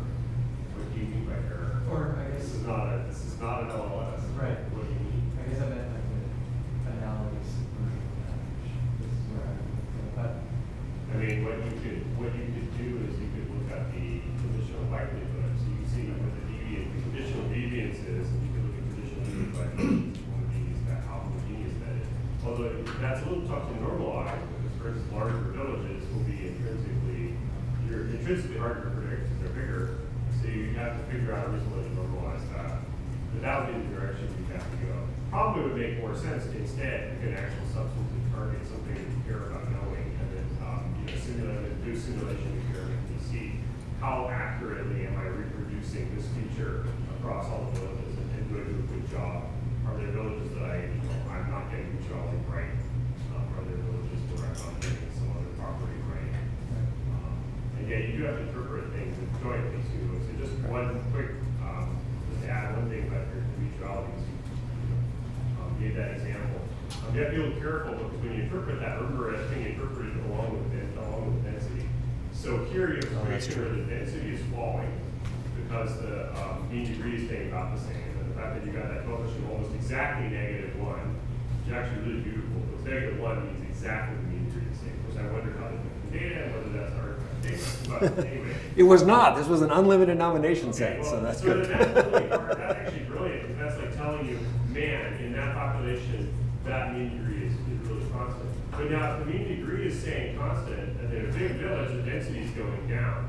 So that would mean the edgewise reciprocity should go down as well, because if I'm nominating K people, and now there are more people to pick, the chance that you and I would vote pick each other is going to go down. So the only way to keep neutrality constant is for neutrality to go up, and it has to go up exactly by an amount that offsets the amount that the density would go down. And so what you should see is a coefficient of 1 for your log n mutual effect, but you don't. Yep. So what that actually says is it's less than 1. So what that actually says is that the large villages are less mutual, all other things being equal, than the small ones. They're more mutual than they would be if it was just, we're just going to nominate each other, and we're each nominating K. But there's a diminishing kind of return in a sense. So to some extent, there is a tendency for mutuality not to scale in a way that exactly offsets. It's not constant as it is. Which in many networks we do see that the reciprocity can stay in K. So there's a lot you can read out of even very simple coefficients. But like one wants to remember, they all have to be looked at vis-a-vis what's going on in the other coefficients. Tom? This might overlap a bit. When you're talking about, doing an erg on multiple networks kind of simultaneously, like, say you have something like at health, where like it is a sample of networks across the country, but right, the proportion of something like weighting, essentially, right? That some networks that you might collect might, be more prevalent kind of in the broader system of these networks than others, right? Is there any way to account for that as you're doing these things, or is the assumption here that basically all these are all equally representative cases of networks? I don't know the answer to that. As of right now, I don't believe that's done. Yeah. I think there's weighting in it currently. In theory, you certainly can do that, although there are some things that one would want to work out for standard error correction. But yeah, and I mean, unless the only thing I think about is, I don't know whether in some of the more recent tools that I know Pablo's been doing to do inference from EgoNets and other like local samples, right? There, you have to do some intrinsic weighting, at least if you're using design estimator to get the statistics. That's what motivated. So he may have looked at that. I mean, that gets us down into the weeds. I don't want to go there. Yeah. But there are some of the longer conversation. But in general, there are a lot of this is a really exciting direction. There's a lot of stuff that we can now do where you can take sample network data and you can do inference from that to a population, including here you have a population of networks, but you can also get one large network. And so if you get local data, ecocentric data, RDS data, whatever, you want to do inference on the larger network, we have principal ways to do some of that stuff. And that was what you mentioned, Martina, earlier, that the huge driver, the visionary behind that project at the beginning. Martina is concerned very much with HIV and being able to model sexual contact networks in large populations to look at things like HIV. And there's no way to do that without sample data. And so to be able to figure out how do we sample data to local data to answer global network questions has been kind of a big driver. And we're now at the point where we can start to do that. And some of these kinds of reweighting questions or whatever are essential to doing it. But the essence of it is that because the way an erg works, it depends on these things called sufficient statistics. If you get the statistics right, you can model the network. Even if you don't see the networks, you actually have to see the network. That's just a convenient way of getting the statistics. But you can do it through sample. But there are challenges that come in and error. And so that is an area where there's a lot of progress, but there's still a lot of things being worked out. So I don't know that all that's implemented at the moment, but in theory, yeah. So we talked about this a bit. It's come up. Is the there's now the ergom.multi package, which allows function inside the StatNet suite of packages, which allows you to model multi-layer networks. The multi-layer net it's a somewhat constrained version of the overall general notion of multi-layer networks that some people have talked about. So, in particularly, there's, as near as I can tell, there's not a good way to model between layer ties. And so there's each layer, and you can have multiple layers, and each layer is linked by the IDs of the nodes. And so you have this effect in which there's a layer-specific feature. But if I want to do you can do lots of node-specific between-layer paths. So I can say, for example, that a friend of a coworker is also a coworker. Those kinds of different layers. If I have a coworker layer and a friend layer, but to say, if I have one layer of parasites and another layer of humans and another layer of organizations, I can't say that this parasite was found at this organization where this human worked. So that kind of set needs to be treated as a k-partite network within its own layer, or treated by edge attributes. At least as near as I can tell, I've never used one of these models. I've just wanted to show you that it's there. We wouldn't consider that multi-layer, I think, as part. Some of this is terminological. Yeah. So I mean, in multi-layer networks and multiplex networks, there's multiple kinds of ties on the same node. So what you're describing would be a k-mode network. Right. Right. You've got, like, say, you've got parasites, individual humans, and organizations in which they work. Those are 3 different modes, different kinds of nodes, and then you might have different kinds of relations on those nodes. So we would say the layers are the kinds of ties, and then the modes, right, are the kinds of nodes. Right. So And I think that's not Yeah, no, exactly. This is but if they go out and Google multi-layer networks, they're not going to get the constraint that we would say of a layer is a relation. And so, I mean, it's the terminology in that area is sloppy. And Yes. people don't agree on it, so you just have to look at what people mean. right, exactly. So, in comparison with the generalized ergon that says the edge value, does that feel like a different way of looking at the multiplex media stable relation? Well, what do you mean by generalized version? There's a Gergen. Yeah. Wait, but there's a couple. Well, okay, so that you're taking, I think you're talking about the thing I think you're talking about. Yeah, those are, I would call those copular ergons, but anyway, they call it generalized. I don't like that term, but so that's a way of doing a standard ergon where you have a non-parametric edge weighting distribution. So you allow the edge weights to be non-parametric, and it's really using something in conduct is called a copula model. And actually, I think the author basically reinvented copulas. The paper's way ahead of its time. It's actually not a very recent paper. And I think it didn't get much attention for a long time because it was sort of like, it was way ahead of what we were thinking about the value stuff. So very creative work. But that deals with case where you have continuously valued ties, and the distributions could be all kinds of strange. And you want a non-parametric way to model that interaction without having to be able to specify the distribution of the tie weights, because they could be continuous and they could be really bizarre. And it's very flexible in that way. But this is a different question. This has to do with constraints on the different kinds of nodes, different kinds of relationships, and you want to be able to specify that how parasites infect humans is not the same necessarily as humans working for organizations, although if you're doing something with an organization, you might think so. But we want to go treat those as distinct kinds of things that have their own rules. That's a very different question than talking about the strength of a tie, which is what that verb. But the beauty of the multi-layer version of the ergon that is here is that it does allow us to model the patterns of relations, of different types of relations across a set of nodes. And then this, I would typically think of as multiplex kinds of questions. And so does coworker and friendship or family and co-work and adjacency and these kinds of things, how do they relate to each other?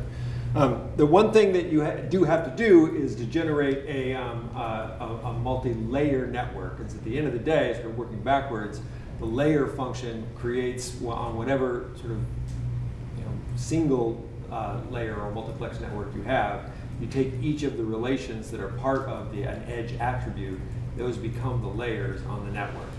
Now it's in the case here that what we've done is we've at least in playing with it briefly, and I am the world's worst data munger in R. I'm just going to step out together. Is that we found a bit of for me the trickiest part was recognizing these edge attributes need to label extant dyads as opposed to having a multiplex. So if you do the fact that this multiple equals false is what threw me for a long time. So I was we wouldn't take an edge list, for example, with this is the way I had it specified, with multiple dyads of different types. If I had one dyad with multiple attributes, it read it just fine. And so, again, that could easily be my error, but this sort of first effectively making it a wide attribute on the edges. So you have a single edge list and then zeros or ones for whether or not that attribute applies, works fine. So once you have that, you create your multi-layer network object. This is the world's worst graph of a multi-layer network. There are 3 villages in this case, or 3 relations essentially in here with nodes repeated. Except that if you squint, it kind of looks like the StatNet logo, and so that's why I put it up there, just because I thought it was fun. The other thing that's really been clever, and there's a tour de force that Pavel has in using this on the Legaza lawyer data, which has like 8 different relations in it. You can specify combinations of layers in really fun ways, and so you can take the and, the or the exclusive or, and figure out that a parameter applies to this relation and that relation jointly, or this relation or that relation, or this relation and not that relation. And so it's a very nice, they call it a layer logic syntax, and it's really powerful. It's a little complicated, and I don't pretend to understand it particularly well, but I think that if you're going to do these kinds of models, it's worth getting in and doing, and it has lots of chances to do that. There's also a whole set now, a whole host of layer-specific or layer, of parameters that match layers exactly. The one term that's brand new, at least to my understanding, is this CMBL, which is Conway-Maxwell-Biswell binomial, dependence. You can think of this as the multiple correlation across all your layers. And so this lets you see essentially the likelihood that a layer is dependent, the layers are interdependent. And then you can also do edgewise dependence on them. So for example, this is just using my little one village with 3 relations. I want to ask, is there an association between the health, the free time, and the finance ties? And it turns out that we do find that those things correlate more higher than you would expect. Now you can also specify that as a function of, that's not why I did it. You can as a function of whether or not, I want to say that this layer logic, I can say, is there an edgewise dependence between the health and finance network, or an edgewise dependence between the free time and finance dependence? Here I've just specified all possible edgewise dependencies there to see what's effectively if they differ. The density is pretty similar across the 3, and so that allows you to see what's there. And so we see that, for example, the free time and finance tends to be more associated with each other than health and free time. Would be a sort of rough way to look at that. It turns out there are equivalents, just like you have to think carefully about what a mutual term means in a valued network. You need to think carefully about what a path structure means in a multi-layer network. So now we have a baseline parameter, so with the way in which this thing is related, and which different layers you can go through on the other set. And so there's lots of different ways to specify this. I wasn't able to get an example to work in time, but there it is. So that's, I'm now out of time. I've gone over to where we should do into our coffee set. So I will say that in the slide deck, there's a couple of other features of models. Peter Hoff and Oswald Bofsky have a model that is this additive, they call it the AMEN model, which I think is my favorite statistical model acronym yet, because I'm always praying that these things converge. And so this gives you a chance to fit different sets of effects, including, at the end of the day, a latent space model is what's being fit here in the set. And so it's a very flexible model. I haven't ran it in recent years, but the last time I did, which was many years ago, it was very slow, but I'm assuming it's gotten faster as well.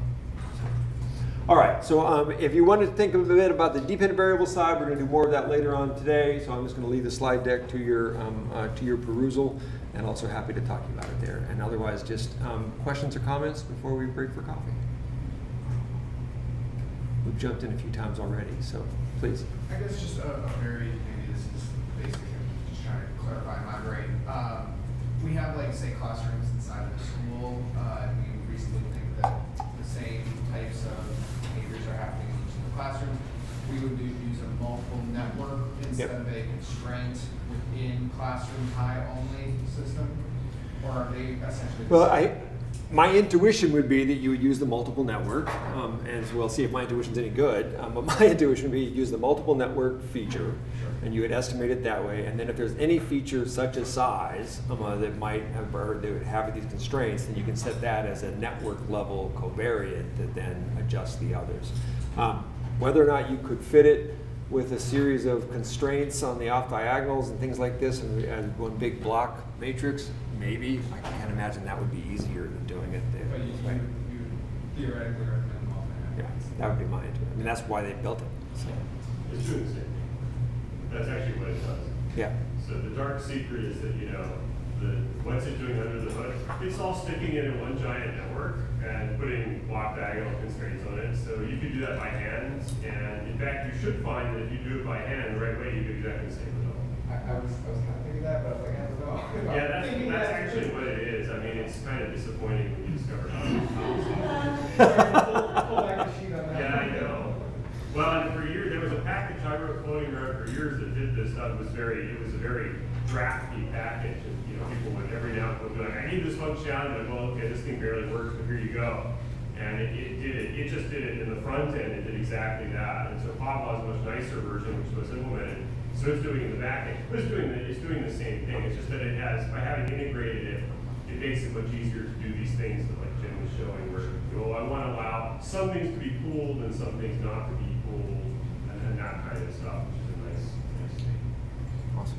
What we don't have right now, well, there are a number of things we don't have. One thing we don't have right now, though, that is relevant to that is we don't have regularization built into that. Some of us have our own dark magic versions that do have things like that, but in terms of Staten itself.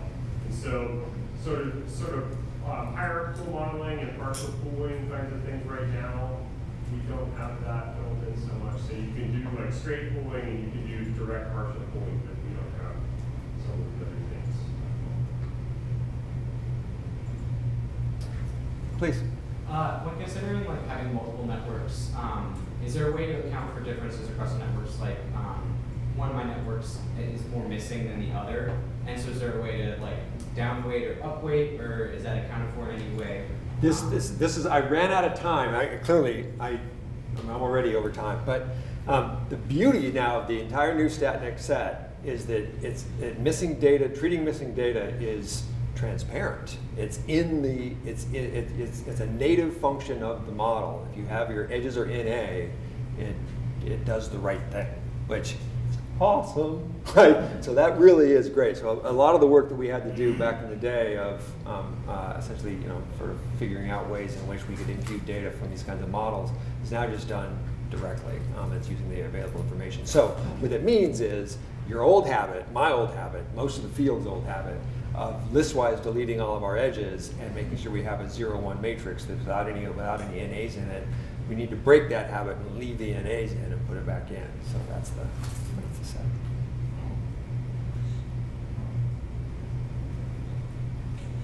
Awesome. Grab some more coffee and Tom, you're next, right?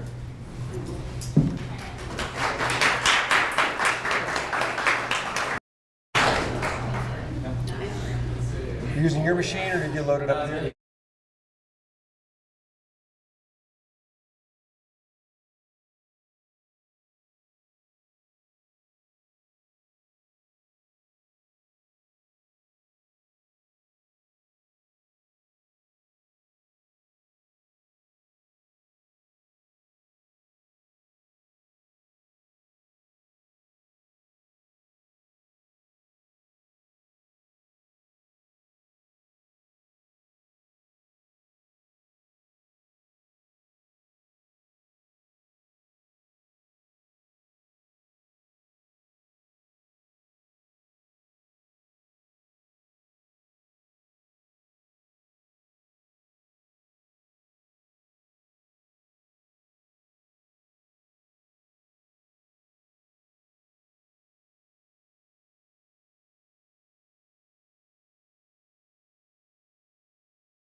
So yeah, so just a brief overview we're going to go through.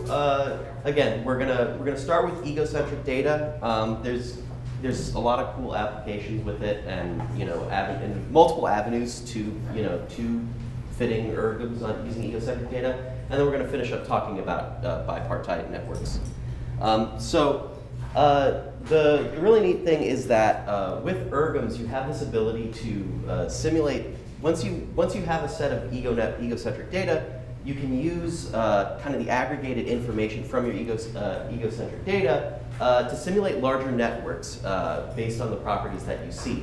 And this really offers what I think are two really important opportunities to researchers who, even if you're interested in what's going on in a broader population, you don't have the means to because of the difficulty of collecting data. The first thing is that by simulating larger population-sized networks from egocentric data, you're able to assess the range of possible network-level structural properties from networks that you couldn't get just by asking what's going on, right? So if you're interested in, okay, given, in a certain population, how many isolated components are there in the network, or what's the connectivity like?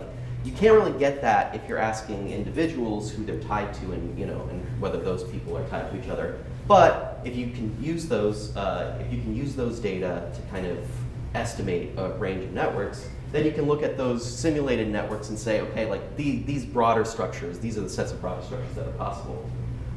The other thing that's really useful for this is that because you're able to simulate, pseudo populations of full networks, right? This gives you the opportunity to create populations in which to create simulations for things like disease transmission, right? You're going to learn more about the EpiModel package tomorrow.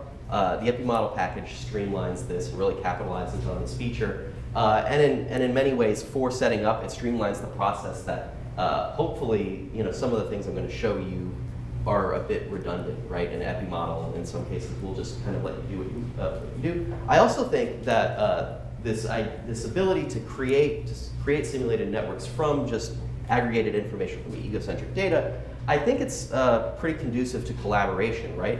Suppose you're interested in a population, you want to simulate, say, disease transmission, and you have theories you want to test, but you can't go out and collect your own data. And the issue is that the data that are available are restricted, right? So you can't get access to individual respondents' information, right?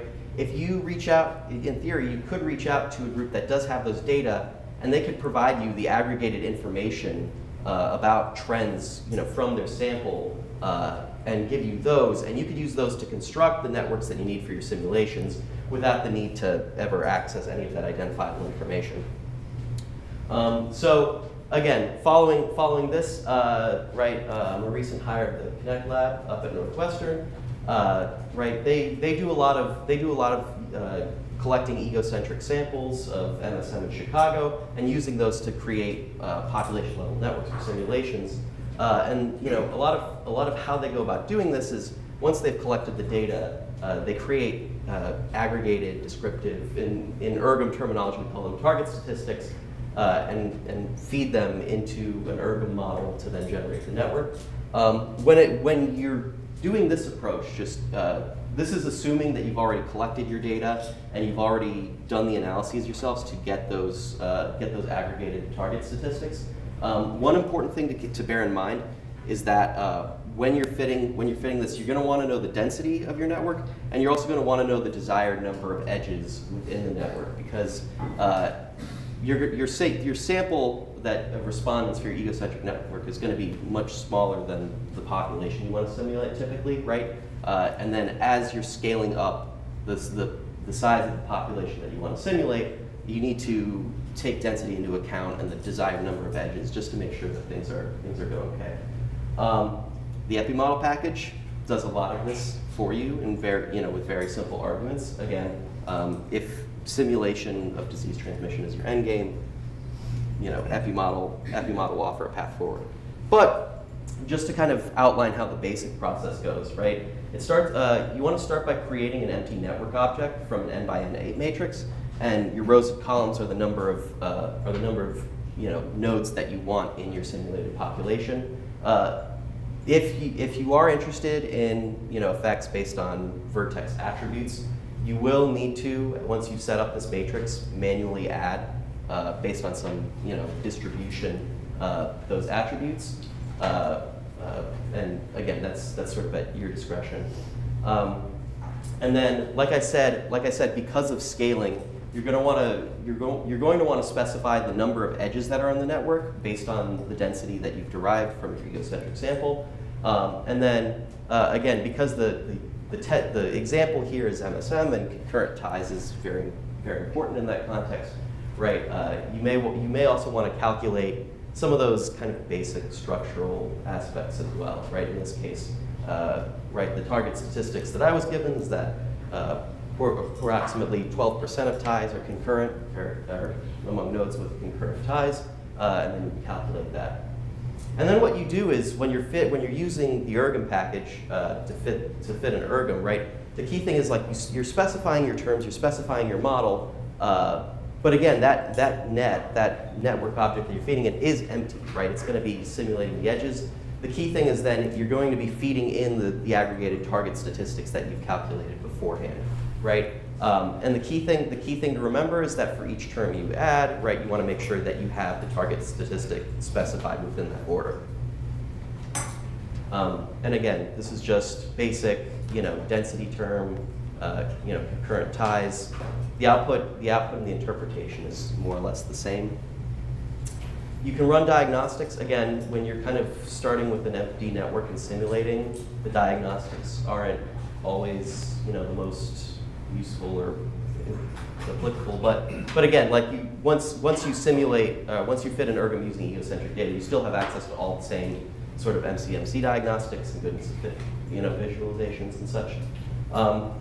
Another thing, again, going back to this point that you want to include target statistics for each term that you include, right?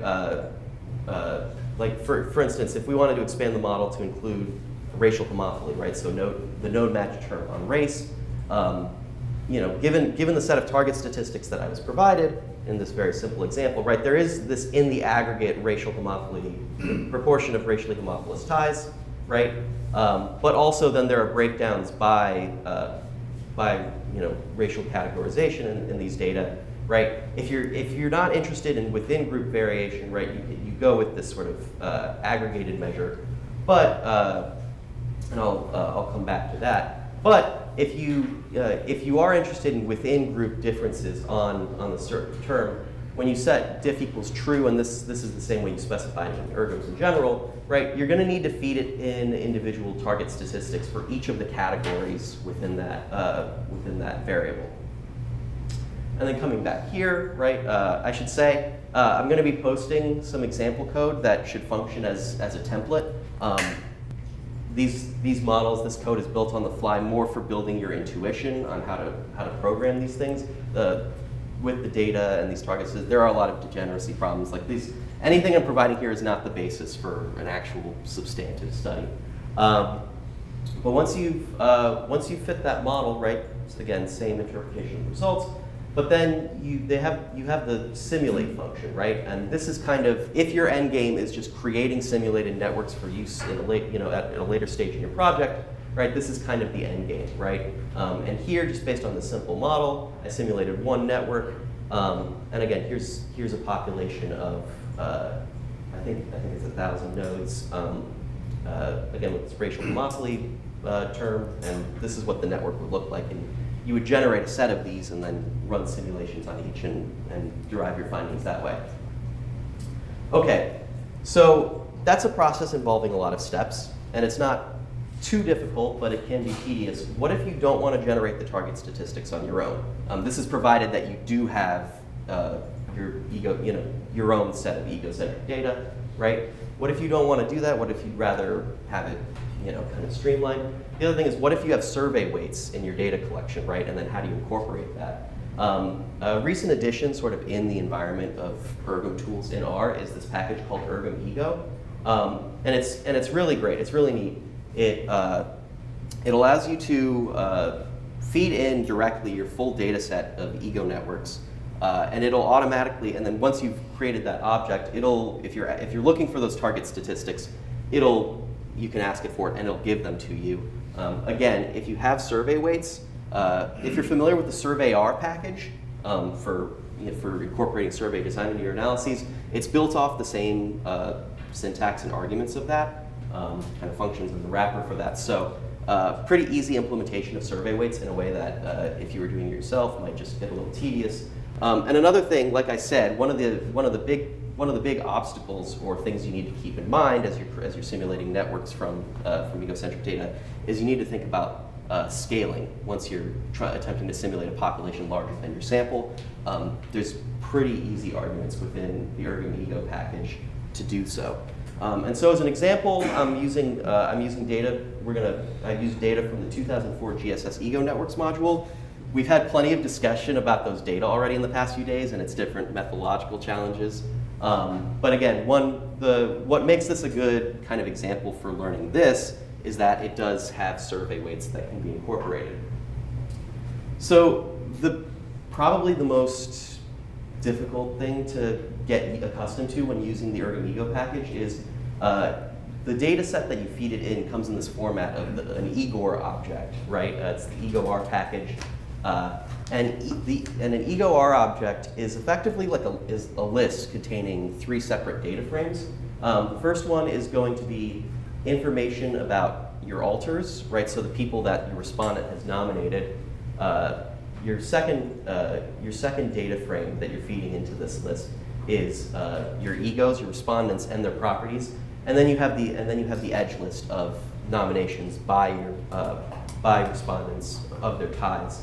And then once you feed those data frames in, you have to specify which variables are your respondent, ego's ID, their alters ID. Within the edge list, then what's the source of the edge and what is the target of the edge? And then here this is ego design. If you're familiar with the SurveyR package, it's just a list containing the same arguments that you would use in the SurveyR package. The one caveat I will make is a final thing before I revisit this is the last thing you want is there's this argument for alter design, right? So these data suffer the problem that Carter was warning us about earlier about creating a cap on the number of nominations, right? One of the things that the EgoR package does really well is you can specify in the construction of it so that in analyses it takes into account what is. I think the main feature of this alter design argument is just specifying was there a ceiling on the number of ties. But from the get-go, when preparing your data for using the ErgomEgo package, right, you're already taking that into account. One caveat I will make, and I will say that as far as referring back to this presentation and trying to use this package on your own, this package in its current state, I'm in a bit of a discussion on GitHub about addressing it, is it can be a little finicky with naming conventions. These are the conventions for naming your key source, target, ego ID variables in most of their documentation. I would suggest if you can rename those variables of interest just to be consistent with this format. It plays most nicely this way, and it saves everybody a lot of trouble. Just real quickly, kind of going into each of these objects. So here we're looking at alters. Again, this is your alter level information. So your first column is going to be the ID number.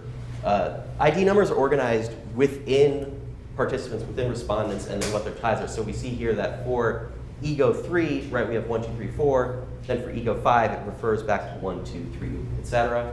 But you're going to want your alter ID, and then you're going to want to index it by who nominated that particular alter, and then you have their information at the node level.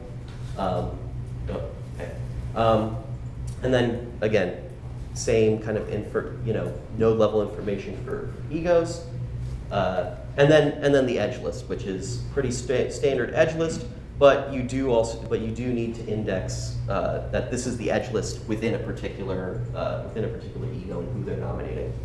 And then once you do that, right, then you're fitting the model pretty much.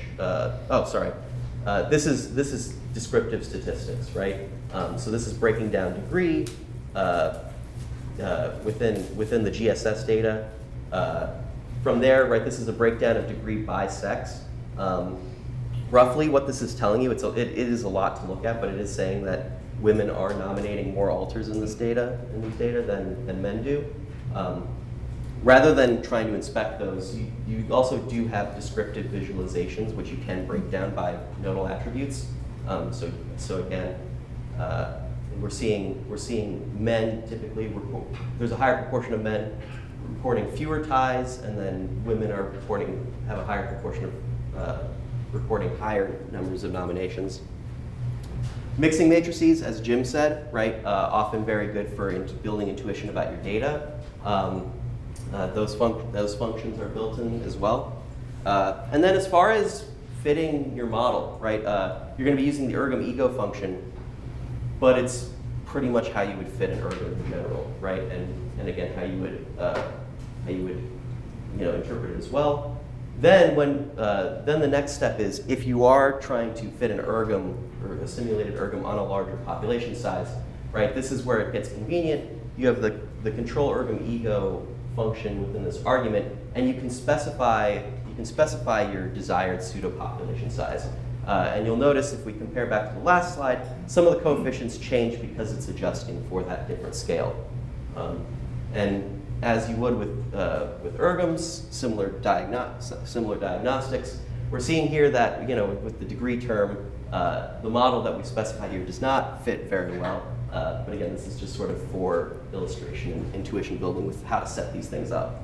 And then this is just an example of an expanded model. I've included a degree for isolates since there are more isolates than we would expect at random, and then various homophily terms.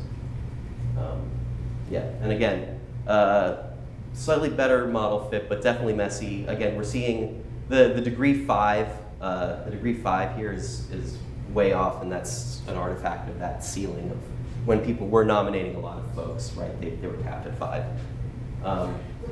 So any questions on fitting ergoms from egocentric data?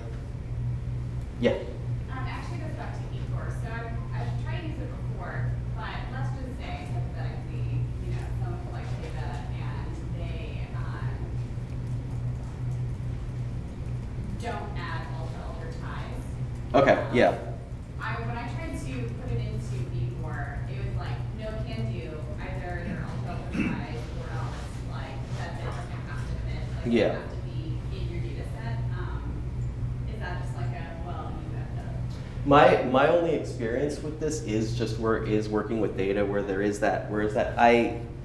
I'm not sure. Does anyone know? I would assume that maybe there was a specification for just treating it as directed nominations, but I've only ever worked with data that have that functionality or have that feature.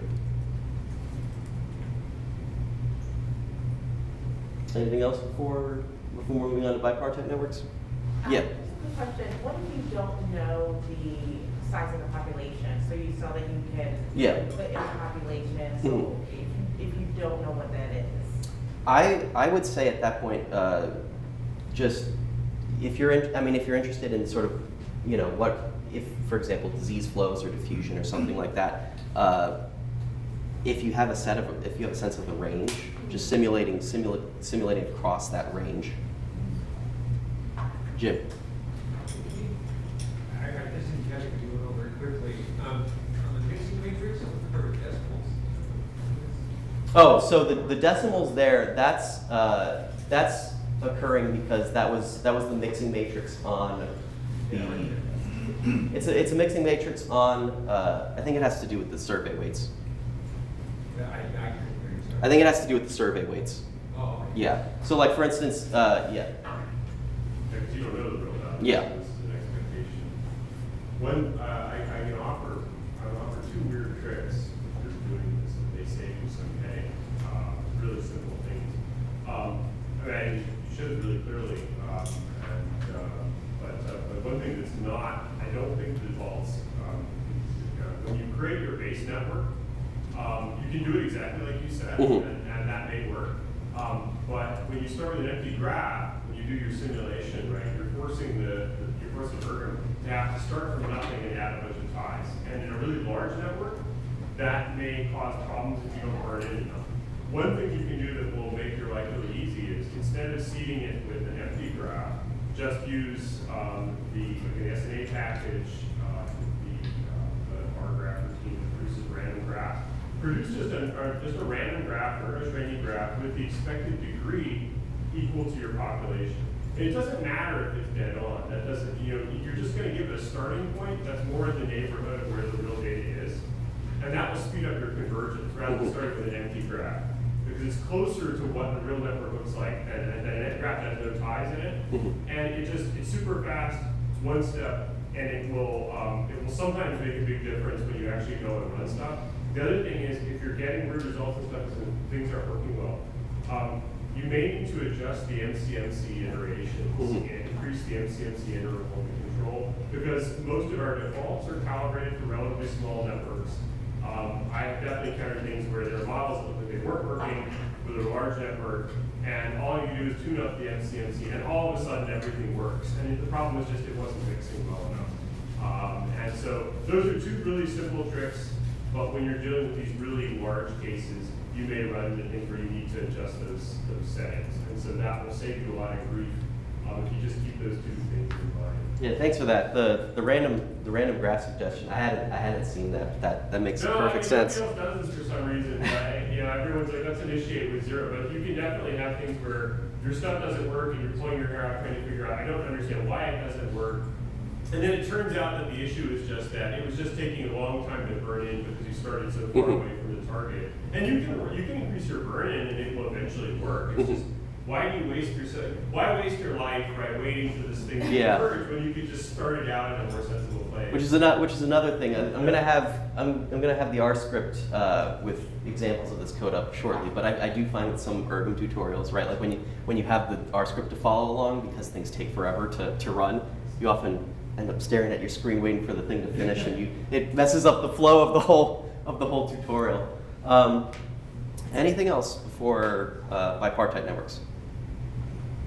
Bipartite networks I'm going to cover just fairly quickly because I do think as far as setting them up and working with them, it's not too far off from just working with Ergoms generally. So when we're dealing with two-mode networks, right? And a lot of times with the questions that we have, just taking the two-mode network, multiplying the adjacency matrix by its transpose and getting the one-mode projection, a lot of times that's sufficient. And when you do that, you can work with the standard Ergom, not really have to worry about that two-mode aspect. If you are kind of staying true to that matrix multiplication, you are going to have weighted edges. And then some of the things that Jim was talking about earlier, you're going to have to implement, which again can be tricky. Might be finicky. Maybe you don't want to do that, right? Maybe that's maybe you'd like to avoid working with weighted ties, and that would be one motivation for avoiding working with the one-mode projection. Alternatively, right, depending on your question and your interests, right, you might think that there is something about properties of nodes in each mode that matter for the structure of the network that you're interested in. Like, so for instance, like if we were thinking about like graduate students and where they would want to go, right? In a one mode projection, you might be able to have a node level property for the students of like, okay, well, what is their discipline? What are their interests, right? And then you could just do like homophily term. But let's say there's something about universities that graduate students apply to and attend, right? Like say you're a social psychologist and you really want like an interdisciplinary lab space, right? Not every university has that kind of lab space for that. And so those schools that do become a big draw for students with those interests, right? That would be a property of the school level node, right? That might lead to tie formation in a way that if you just had the single mode projection of students and their interests, you wouldn't be able to capture. Another thing is that you could, in theory, have two networks with different configurations of the second mode nodes. But when you do that transpose, when you get that single mode projection, those single mode networks would look identical with the same weights, right? So you in some cases, it's a mistake to overlook the properties or the structure of one mode in the network by focusing just on the other one. Fortunately, Ergom offers support for bipartite networks, and this is in the form of it has just by default mode-specific terms. When you create a network object, it does have that specification, like is this a bipartite network or not? And so when you feed that network object into Ergom, you're easily able to specify, to include terms based on which mode you're interested in. Most mode-specific terms are pretty similar, if not identical, to their normal counterparts, or single mode counterparts in when you specify in Ergoms. The only difference is that there's usually a prefix in the term that you're including. So the prefix B1 would be saying match or take into account the properties of nodes specifically in mode 1, and B2 prefixes for your second mode. And examples of this is, again, if you're interested in node match, right, matching on categorical variables, something like racial or gender homophily, you would just include that B1 prefix there. And similarly, again, if you're interested in the continuous covariate, right, you would have that B2 prefix.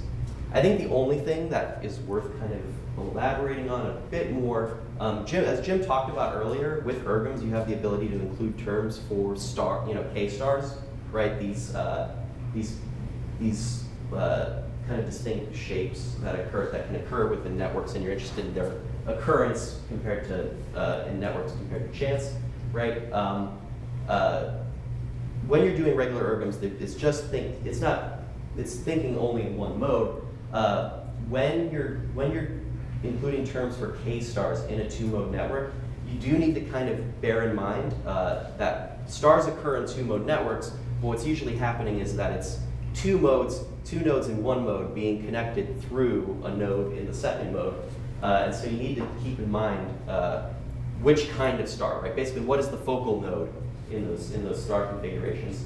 So if you're interested in 2 nodes in mode 2 being connected by a node in mode 1, you're going to include a K-star term with the B1 prefix.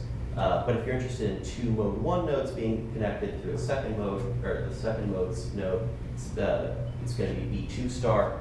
And then within the term as you specify in the model, you include an integer or a range of integers if you're interested in a variety of different forms, right? Specifying 1, 2, 3.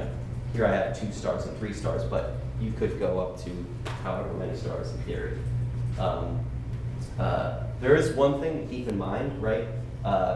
When we some things like as simple as like node match, right? Those are typically treated as dyadic independent terms in a single mode network in Ergom, right? Because node match, right? B1 node match is basically saying that it's implying, right, this 2 star here, right? It's that these 2 people share a tie through this based on some property that they each have, right?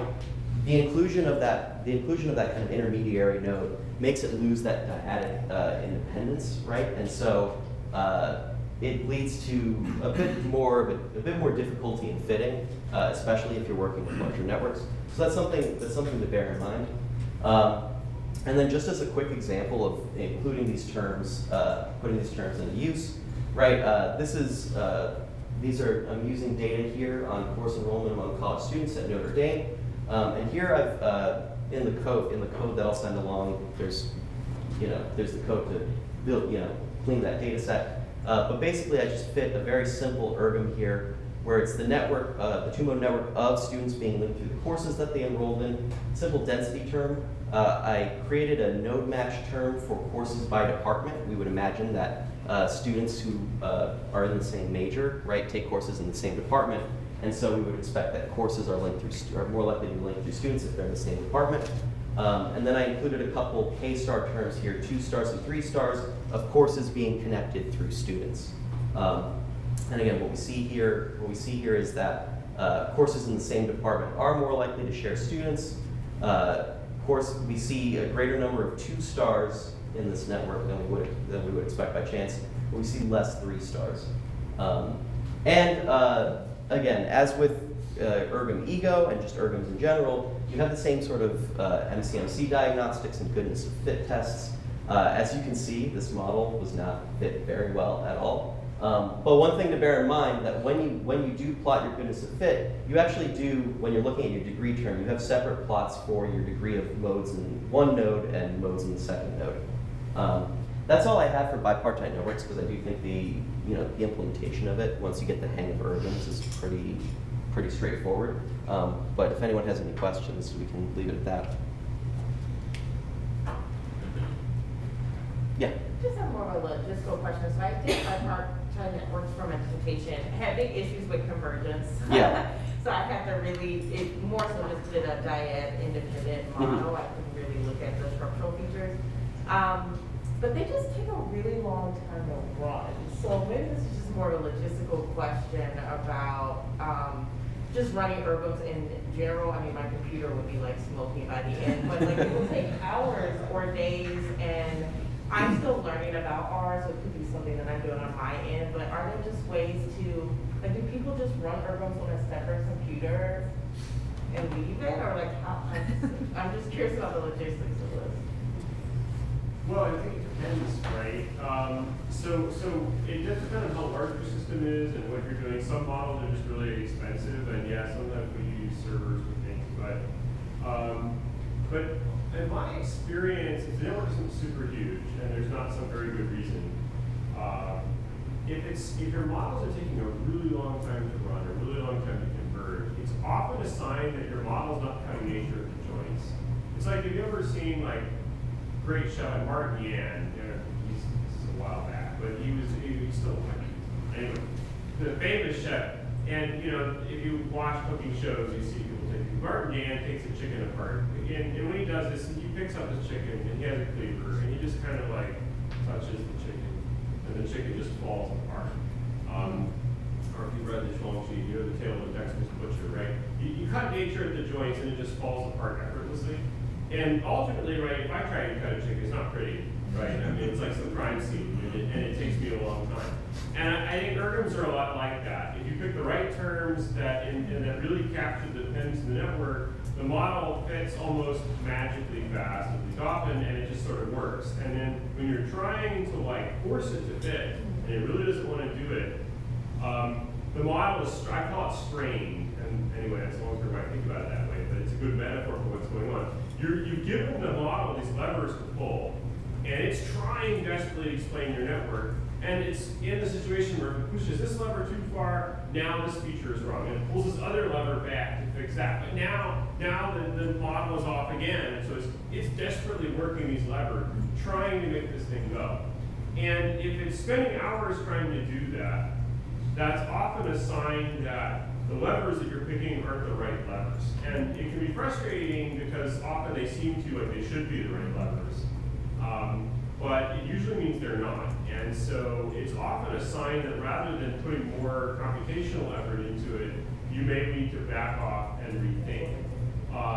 And that can be challenging, right? Sometimes we don't know how to, and sometimes there may be things that you can't do. Because for instance, it might turn out that the reason your network is clustered is because of an exogenous variable that you didn't measure.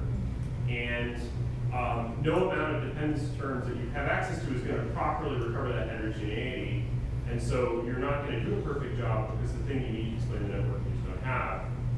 But so sometimes there are limits and you may have to compromise in some way.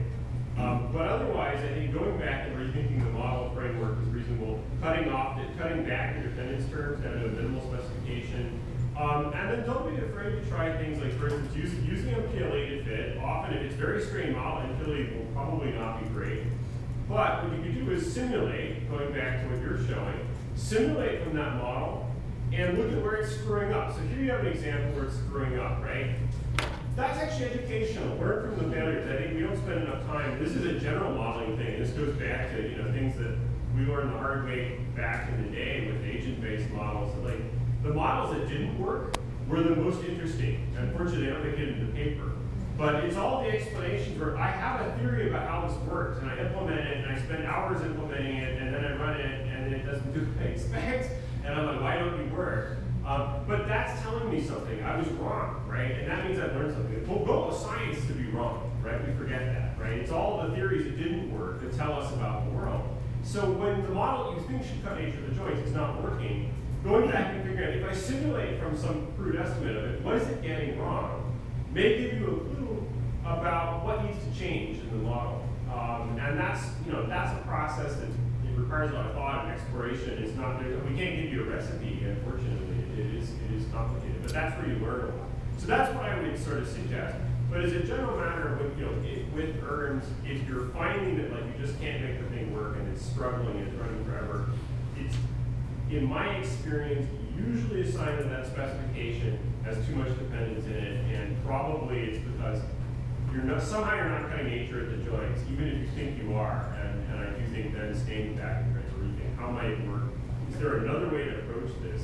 Usually that works better, and it's one of those things where when you find the right specification and all of a sudden the thing that was taking hours to run, it's like, it clicks and it runs, you're suddenly like, oh, okay, that was the right answer. But until you see it, it's hard to see. I would. Just a couple other quick things. If your model is all dyadic independence terms, all Motley terms, that is taking all this time, there's something wrong. Yes, Stop it was no match, or Okay. B1 no match. It's all the node match terms, nothing Yeah. else in it. But it's B1 of that, which is the I see. I will also add, right, just as Carter was saying with, really rethinking your theory, also, and, this is best practice, just knowing your data. I mean, part of the reason that this is fitting terribly is I was choosing data for the purposes of Illustrated. I wanted a two-mode network where you would have nodal properties for each mode, right? And courses and students, right, have those properties, right? Like one of the reasons that the degree term isn't fitting very well is that as far as the number of courses that students enrolled, and this is within the time span of a year, right? We have this bimodal distribution where some students are taking 5 to 8 courses a year, and then there's this higher section where it's like 12 to 15. Some students in this data set within the year are enrolled in as many as 20 courses. I don't know how that works, if it's like half semester, something or another. I don't go to Notre Dame. I don't know, but this is one of the things, right? Like again, in this substantive setting of courses, lab, yeah. But again, yeah. But this is one of those things that like just as related to theory, also like you do need to know the substantive setting of your data. I think one of the reasons that so many of these examples are messy is I really wanted to communicate like how you work with data that have certain properties. But you do need to be very fluent with your data, which again, if you're conducting your own research, you get there. I just, that didn't happen to be my position, right? Well, I think that's a very important point. I mean, I think that's worth restoring. It's like really paying attention to your data and how was it produced and where did it come from. I think the network field has sometimes been, sometimes we haven't been so good about that. People like, let me grab a data set from some website. I don't know where it came from. I don't know what it means, but I'm going to stick it in my thing. And people like me are the ones who create this problem, honestly. Because, when we're doing method development or whatever, people will pick something up and run it as a demo. But, of course, when you're really out there trying to make the model work, you really have to care about what's going on. There's so many things that will pop up, these weird features, really have to do with artifacts of exactly how is that data generated, exactly how it's produced, and when you analyze it, you do want to take that into account. So I think that's a really important point. You see strange stuff going on in the data, you check, why is that there? and how do I capture that? And it may be an artifact, or it may represent some special property of that process. But yeah, if you don't tell the model, that poor model is like, man, I gotta figure out how to fit this degree distribution with these lumps in it, and all I have to work with are these levers, right? That poor model, that poor thing, how do you expect it to solve your problem? Right? So, be nice to your model. Tell it the things it needs to know to solve the problem. To echo that point though, right, one of the arguments for fitting a bipartite ergom like this rather than working on a one-mode network is, as I said before, you could in theory have 2 one-mode projections with the same weights, right?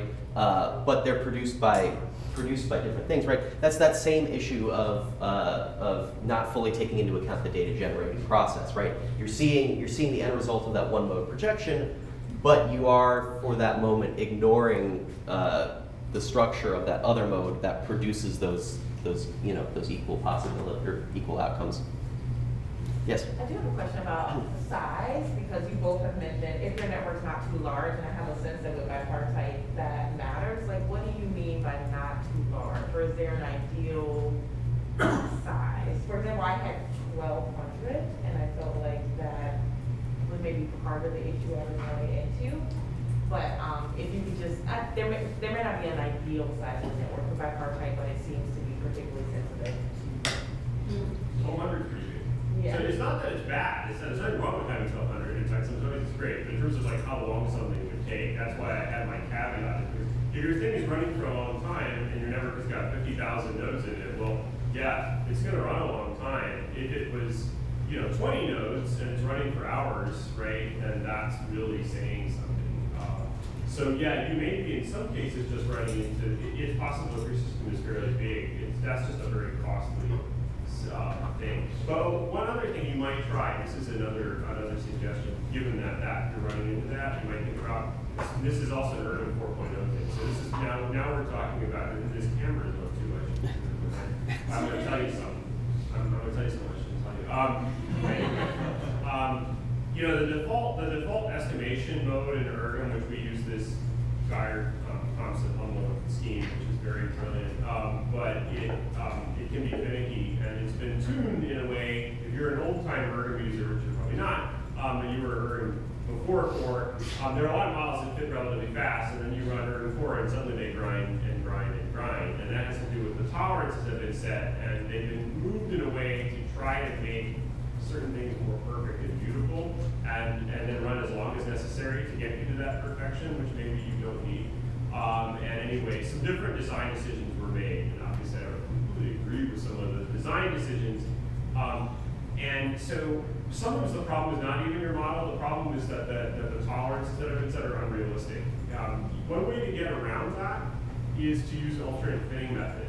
MPLE, although there are clever black magic things you do in MPLE, usually, unless you know what you're doing, you shouldn't use that as your definitive method.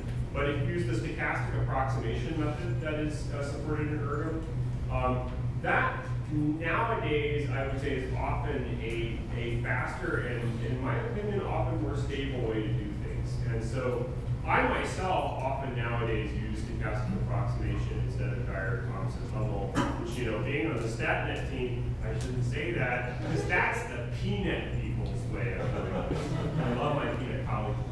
They always use that method. We have always used this other method. They both work. There's nothing wrong with either one of them. They're different trade-offs computationally and they're arcane things, but they all lead you to the same place. So it's not a second-class approach.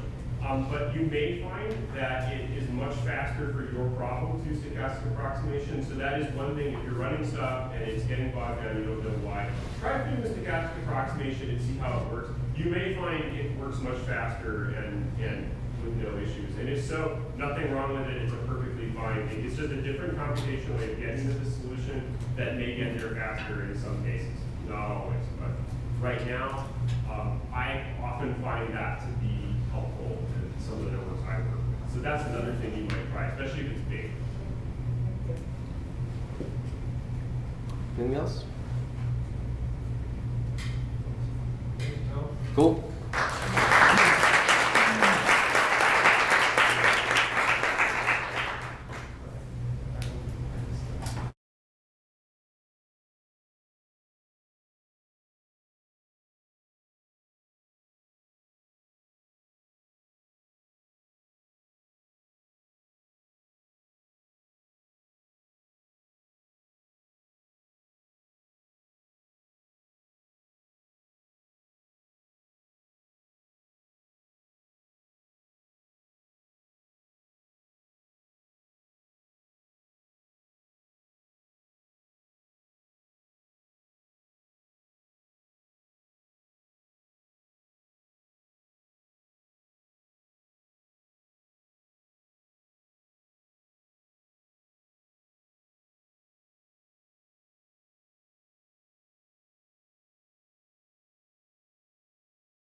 up now at the gates, and now that we have these models, now we can start to do really rich things with them. That we can go back to a lot of the ideas people had in earlier eras about how to use models, but now we can use them, we can apply them to these new generations of models that are periodically calibrated. And so that, I think, is one thing that's leading to come back.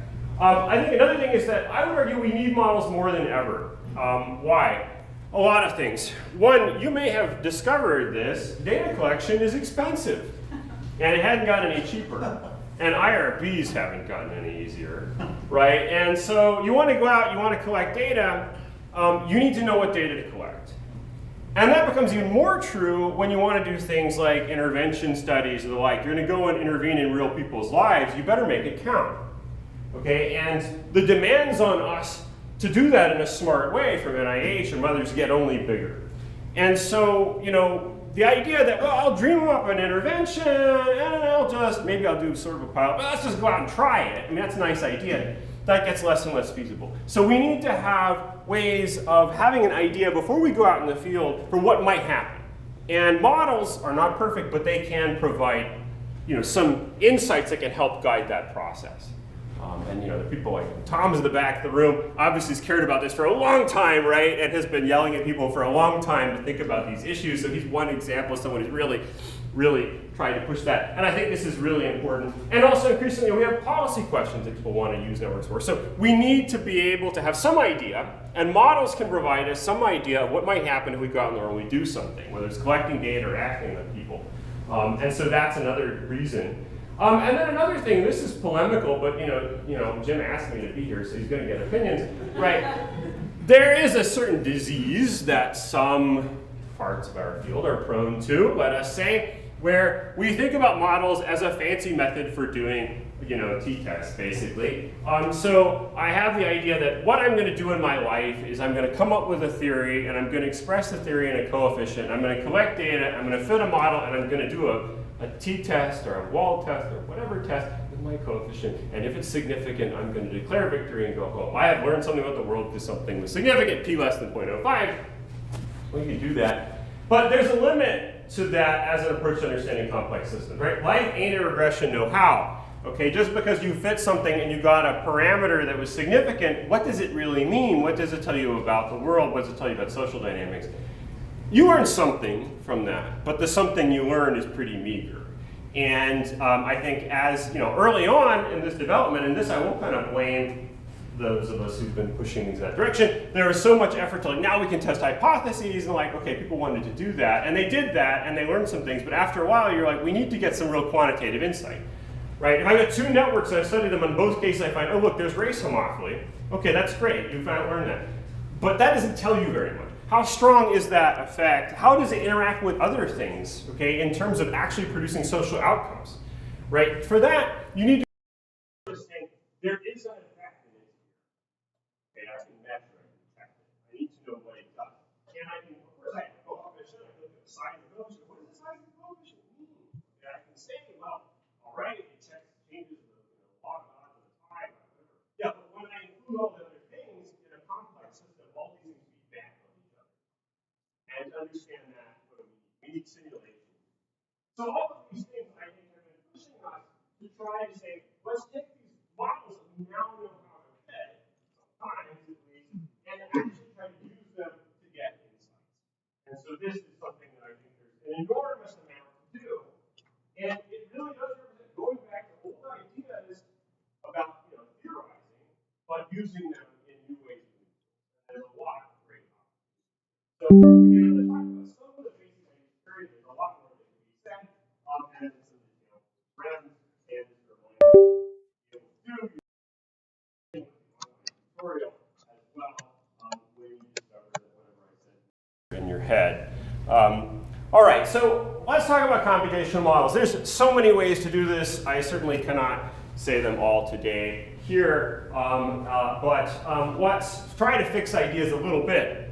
So I'm going to talk about one kind of broadly useful recipe for doing models of the kind we're going to talk about today, sort of informally, semi-formally, I guess, similar. To me, this is informal, but you're like, it's got math in it, it can't be informal. Well, it's, you know, it's informal math. All right, I got to have some notation or they take my license away. you know? So, all right, so here's the idea.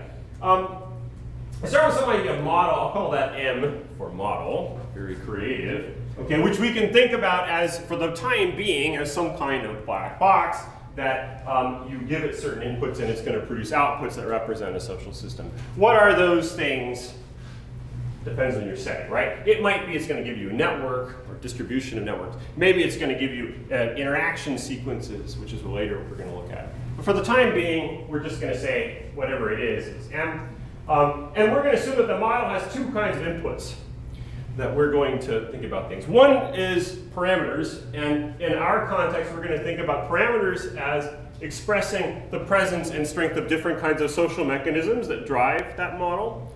There are other ways to work with models, but for today, that's how we're going to think about it.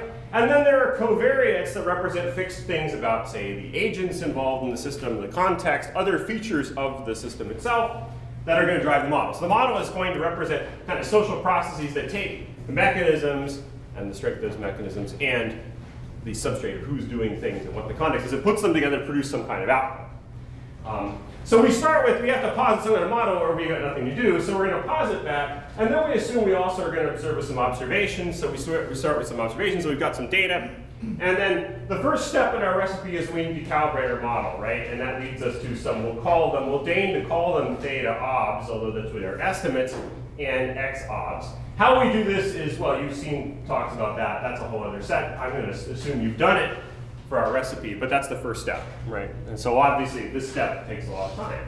But you've got some kind of model. That's the first stage. Now, once you have the model, what do you do with it? Well, the next step in our recipe is we need to pick some kind of quantity that we care about. How do you pick that? That's on you, not on me, right? You need to know what you want to know, right? What do you want to know about the system? Maybe you're interested in smoking in high schools and the prevalence of smoking X packs a day is your outcome. Maybe it's something else. Maybe it's social isolation. You're interested in what fraction of students have no friends. Of course, then you have to be careful. Do you mean friends in the school or friends in general? But that's on you. You have to decide that. But we're going to let F be whatever that statistic is of substantive interest, something that you can measure from the output of the simulation. So that's the next thing you have to do. So you have to decide what your model is and you calibrate it. You have to decide what you care about. And then the next step, which nobody likes, but an important one, is checking model adequacy. So the next step is going to be, you're going to simulate from your model out that social outcome, and you're going to compare what you see from your model to what you see in the data. And again, there's lots of ways to verify model adequacy, lots of ways to assess it. Here I'm just going to include it as a list in our recipe. But the basic idea is you want to see, is it plausible, at least the model reproduces what you saw empirically at a sufficient level to be useful to you. Okay, having assessed that and validated that your model actually does reproduce the world reasonably well enough that you can trust it for your purposes, you now are ready to actually do something. And then what is the thing you do? You first identify a set of conditions that represent alternative choices of theta and or x. So other kinds of social mechanisms that could be active, or other kinds of situations that the network or the system could be in that you want to examine. So we can think of those as pairs of thetas and x's. Then again, how do you pick that? That's on you, although we'll talk a bit about how. But these are going to represent our different theoretically interesting circumstances that we would like to simulate. Then for each condition, we draw a sample from our model of the potential outcomes, and then we use our favorite methods to analyze that to figure out what difference are theta and x making to f with respect to our model. Okay, that's the basic recipe or meta recipe. There are many, many variations on that theme. Okay, so there's a lot of things you can fit in here, but it's kind of handy to have, if you've not thought about it before, a recipe in your head to think about how to structure the activity and say. And so you do this a lot, you're like, well, yeah, this is obvious, but if you've never thought about it before, it's kind of handy to have that in your head. So then the question is, well, what kinds of, there's at each part of this, there are lots of different choices and things. We talked a lot about up here doing that, but I want to talk about here, this part a little bit, because you might actually imagine, well, we face this mind-bogglingly wide range of choices that we could have. We could pick all kinds of things to change. How do we decide that? And of course, that too is on you, right? You have to know what you want to get out of the model and what you want to probe. But it's useful to have a few common examples to work from if you're not immediately like, well, I already know what I want to know. And so here's a set of things that I think are often really common designs for silico experiments, which are handy. And I'm going to talk about them using terminology that I'm going to, completely, with no shame, steal from the biomedical world. Okay, and why am I going to steal this from the biomedical world? There are at least two reasons. Okay, I'll tell you the good reason and then the bad reason. Okay, the good reason is because people in that community have, for a very long time, they're mostly experimentalists, dealing with like actual experiments, in vivo experiments, vitro experiments. And they have, like us, they have to probe complex systems, right? You have some kind of frog, and you're interested in how the frog sees motion, and you'd like to know that. And the problem is frogs are really complicated, and how are you going to figure out what it does? No one can give you the giant map of frog to tell you exactly how it does it. You have to figure that out. And so they've had to think about how to do clever experiments, take complex systems, and probe what they do. Our models now are sufficiently complex that we don't fully understand them ourselves either. So it's useful to use some of the ideas they have to inform what we do. Another thing that's nice about that is that many of you, this is a health meeting, right? Who funds you? NIH, that's the answer. Geez, you didn't know, that's the answer. You better learn that. Okay, the camera's on, here I am too. But that's life, I have no shame. Who runs the panels at NIH? Okay, I'm not gonna tell you, you can fill in the gap. Who's making your funding decisions? Okay, who runs the thing? It's the biomedical people for the most part. So that has a social consequence, right? If you can take the things that you do and the insights you have, and you can communicate them in a language that the people who have to make things like funding decisions understand, you're going to be much more effective at getting those ideas across and getting them to support you than if you try to explain it to them using like Durkheimian whatever. I mean, nobody cares about Durkheim, including sociologists, right? But like they have to pretend to. But like they don't even have to pretend that in that context. They're going to be, what are you even talking about? Okay, so it's helpful to be able to think about what you do when it is analogous in a way that allows you to then translate that. And I think you're going to have more success. So let's roll with it. So here are some examples of kinds of experiments where I'm going to use some language that we've again stolen from the field, but I think it's really nice language. And that's the idea of knockout, knock in, knock up, knock down. Okay, and so this is, the idea again comes from I've got my frog that I'm trying to study. And the question is like, let's say I have something in that frog that I think might be involved in its visual system, say something that codes for some opsin, for instance. I want to know, well, what is it doing? That's a very hard problem to directly probe. One way I could try to do it is I could take the gene that codes for that opsin, and I could turn it off. I could knock it out. I could use RNA interference, or I could try to CRISPR it out, or whatever. And so the idea is I can reach into that frog and turn off this piece of the frog. And then I can look at what happens to the frog, the poor frog. If you like frogs, don't go into biology, because you got to do things like this, okay? But so you knock it out and you see what happens, right? So for instance, if you now discover now the frog is blind, okay, that tells you something about what this thing is doing in the visual system. Maybe the frog is not blind, but it now can perceive lateral motion but not vertical motion, okay? It gives you a clue about what's going on. And so that's called a knockout experiment. We take a mechanism, in our context, of course it won't be a frog, it'll be from our calibrated model, and we're gonna turn it off, we're gonna knock it out. And we're gonna ask what happens. No, we don't change everything else, we don't refit the model. Because the whole point, we don't remake the frog. The whole point is that we're going to take that frog or that social system, we're going to cut this thing out of it, and we want to see what it does. And that gives us a clue about what function the mechanism had in the original setting. We'll show examples of this presently. So this is a really powerful idea, and it's very easy to do, right? Turn something on. Another one, if I can knock things out, I can knock things in. I can put things in the model that weren't there before. I can take a mechanism that wasn't present and now add it to the system. My frog, I could take a gene for, say, a different opsin that some other organism has, and I can stick that in and make the frog express it and see, does that change how the frog behaves?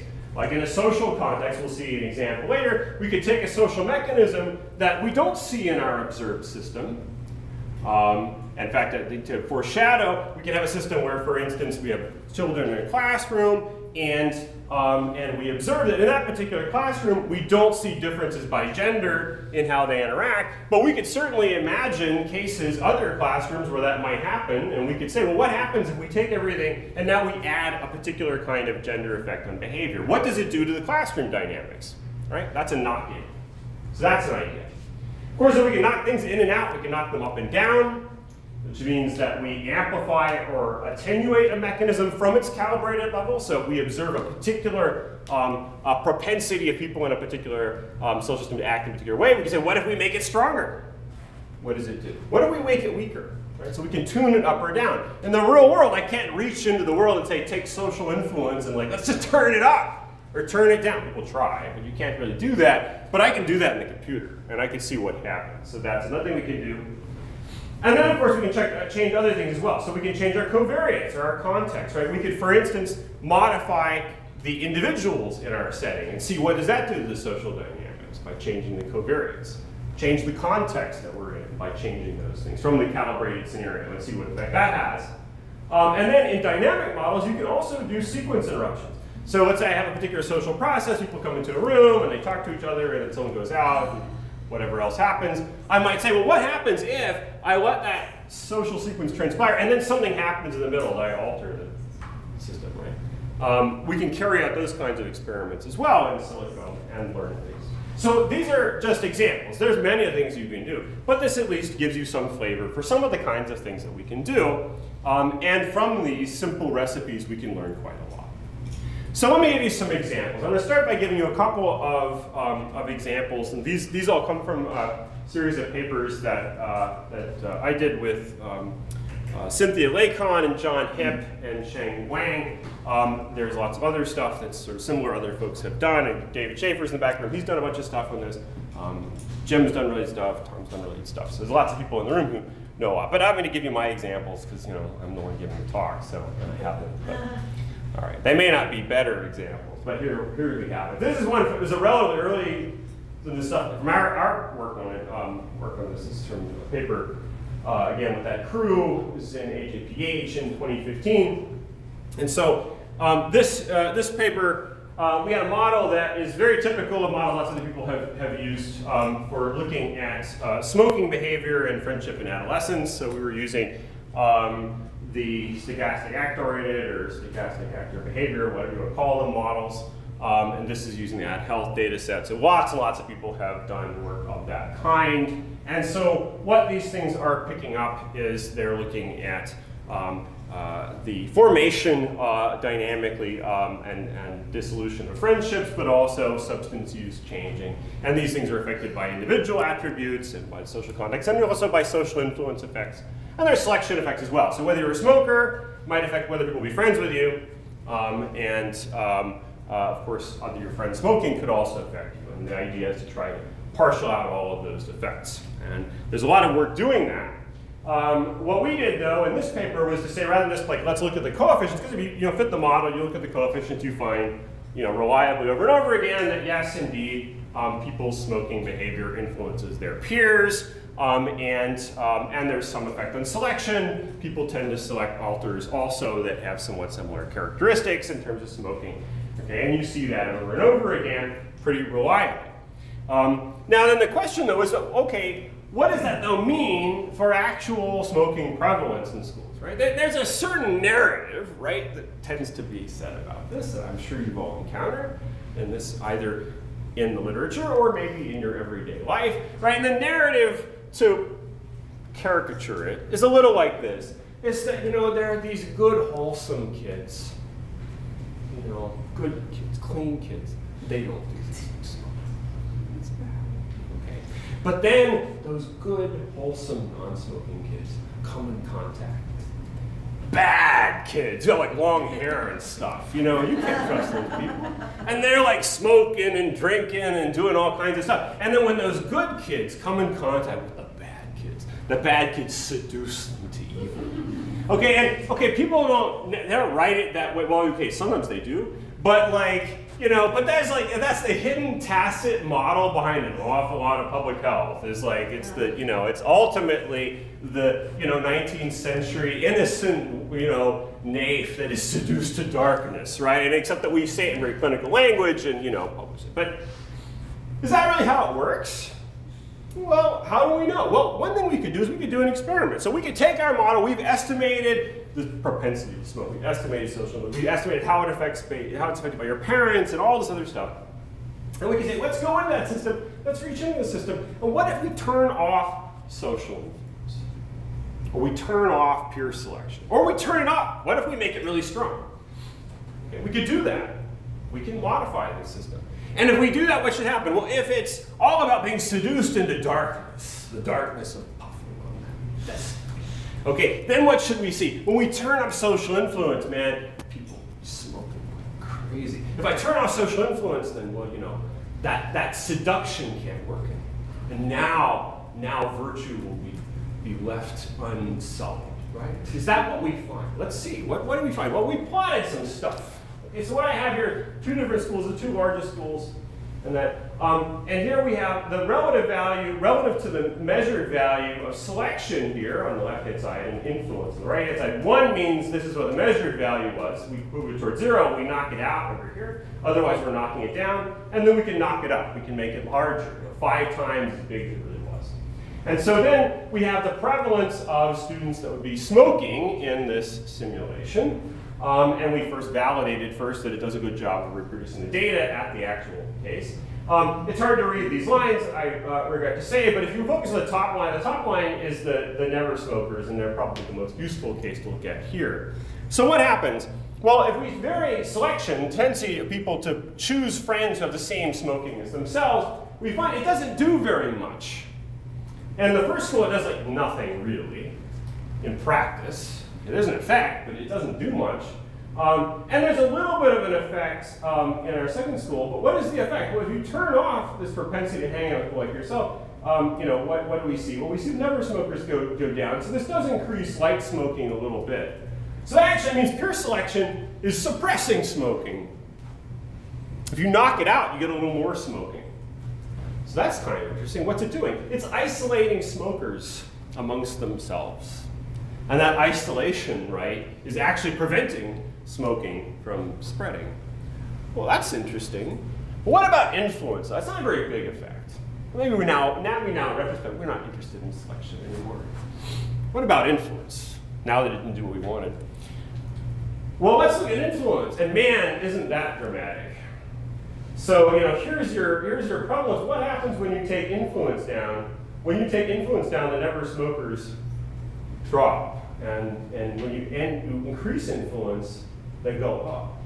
So what's happening here is that we see that social influence is suppressing smoking. It's the opposite of the seduction story. Okay, at least in this, if the model, to the extent the model reflects reality, then this says, well, actually, there are a bunch of people who would be smoking, but they don't because they're influenced not to. And if you turned off influence, they'd be lighting up. No one to stop it. And if you made influence stronger, in fact, fewer people would be smoking. And moreover, if you look at what's really increasing, these are the heaviest smokers. There's really heavy smoking that's actually being suppressed more than anything else. Okay, it's the opposite story from the seduction story. Right? And that makes some sense if you think about it. What does social influence do, fundamentally? Social influence suppresses deviance. That's what social influence does. At a meta level. It's always what it does, right? You, on average, by regression to the mean, are tied to people who are more normal than yourself, especially if you're weird like me, but even if you're not, this on average is true. Okay, so if you're really influenced, you're going to be more influenced, be more like the population. If the population mostly doesn't smoke, which is mostly true in these cases, on average, it's pulling people away from it. So it does the opposite of the thing that one might naively think. Very easy to see that when you do the experiment, right? You can't read that out of a coefficient. So this is a very trivial thing to do, but it gives you some insights that are pretty powerful. So that's an example where we can use knockout, knock in, or knock up and down to get stuff. What if we have multiple cases? Another kind of thing that's useful is if we have multiple behaviors at once. So here's another example. This was, again, same crew, a little later, looking at a whole bunch of, now we were up to a bunch of substances. We got smoking, drinking, marijuana, it's a whole party going on.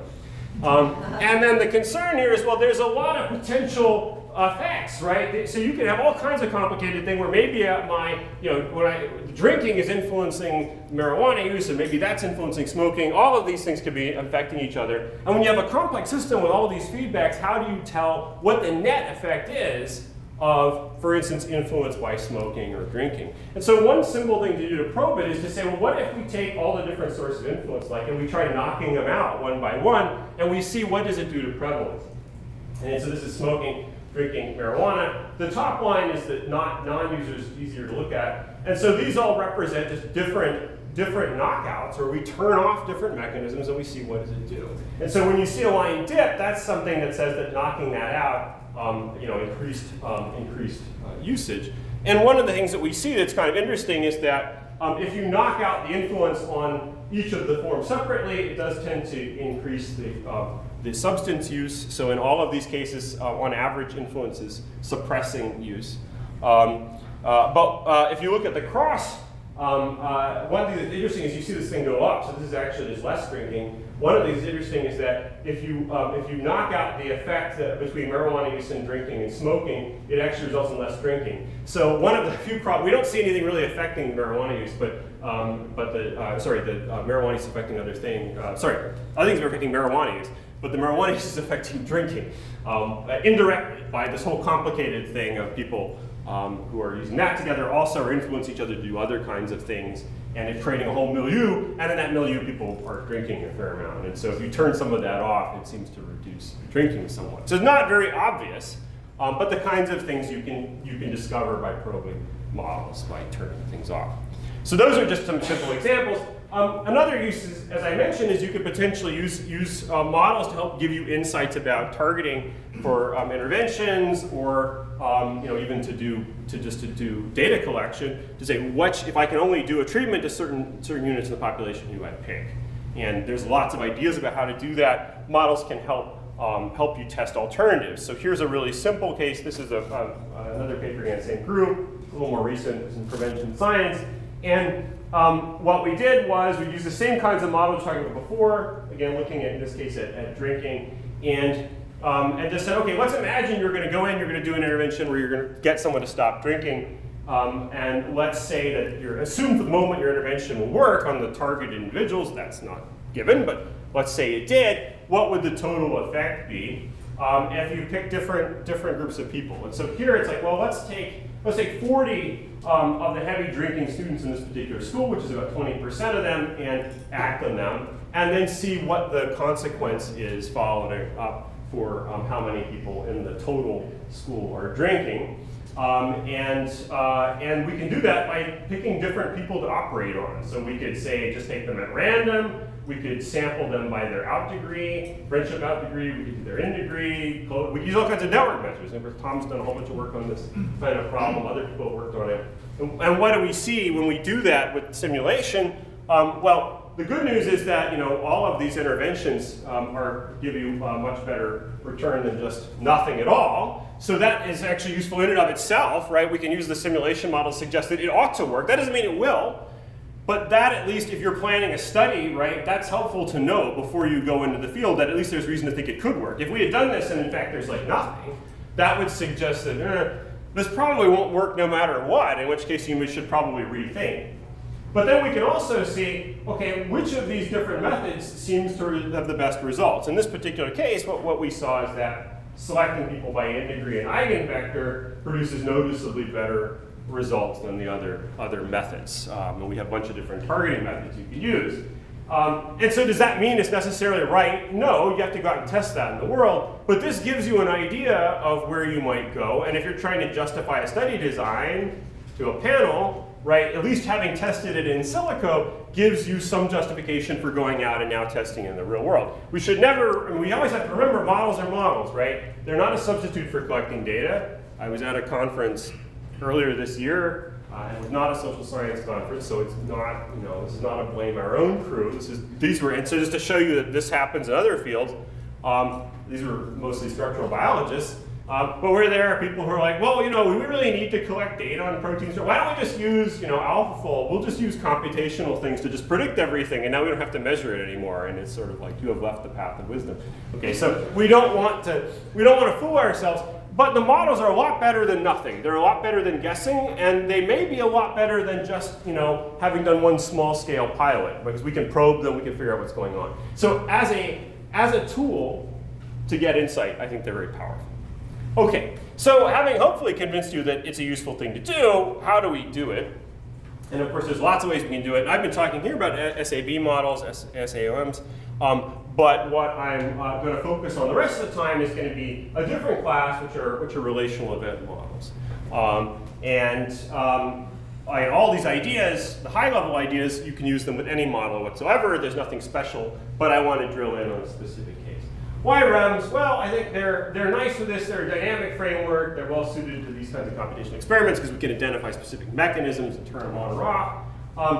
We have StatNet tools to work with them, which makes it convenient to talk about them. I think there are a lot of things that you can do with REMs in a health-relevant setting, especially if we get more data, especially micro-interaction data.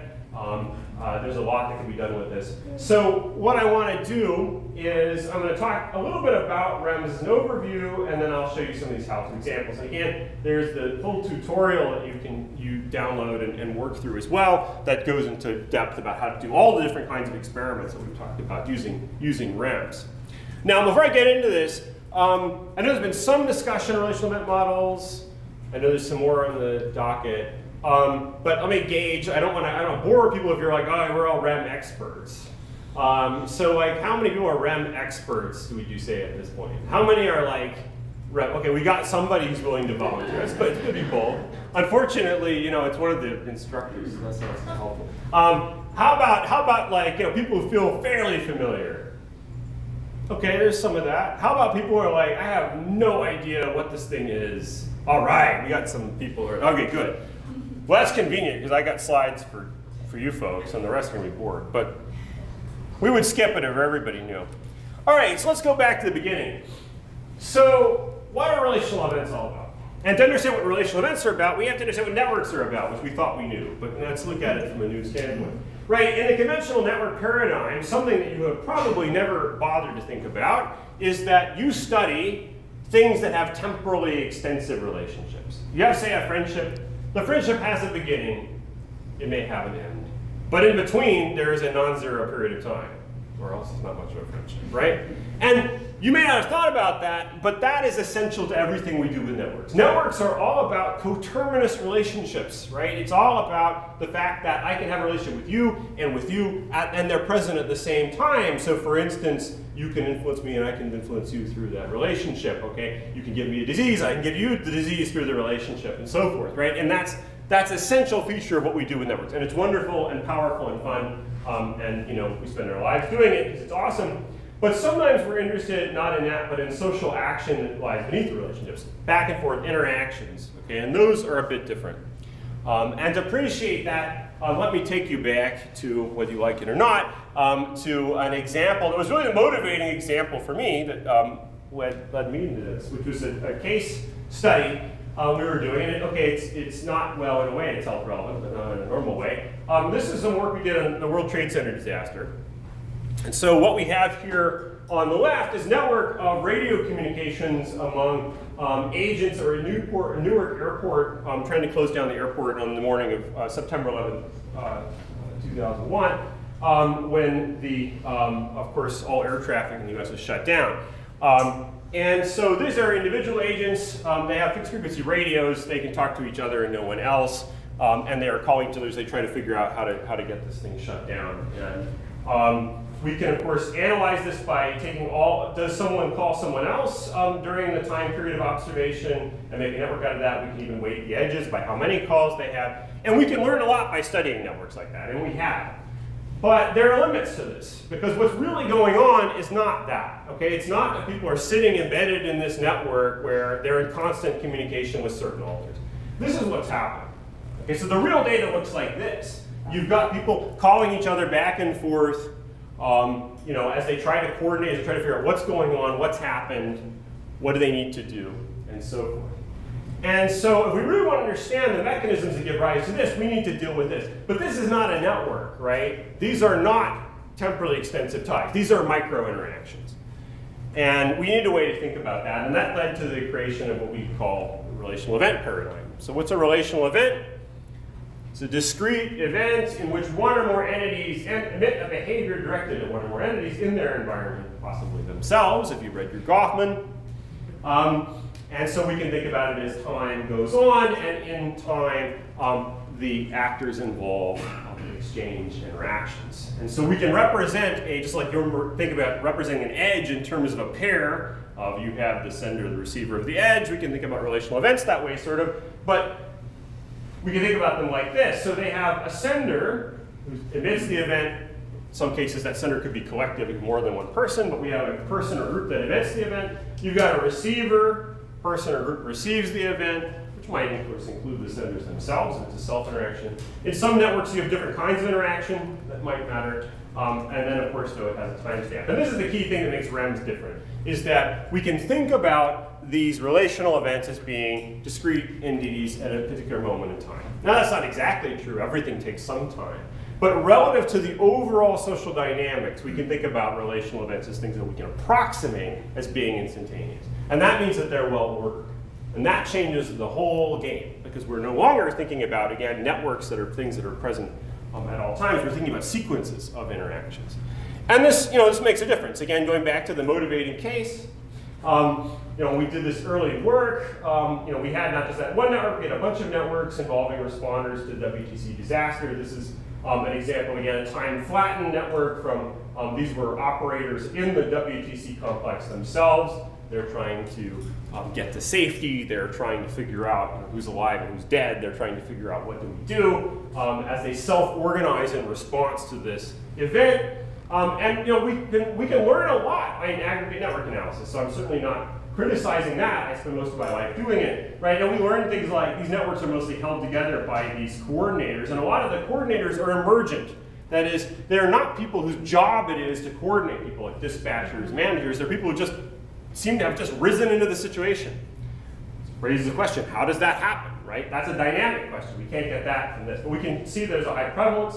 We can compare specialist networks and non-specialist networks, and we find actually they're very similar.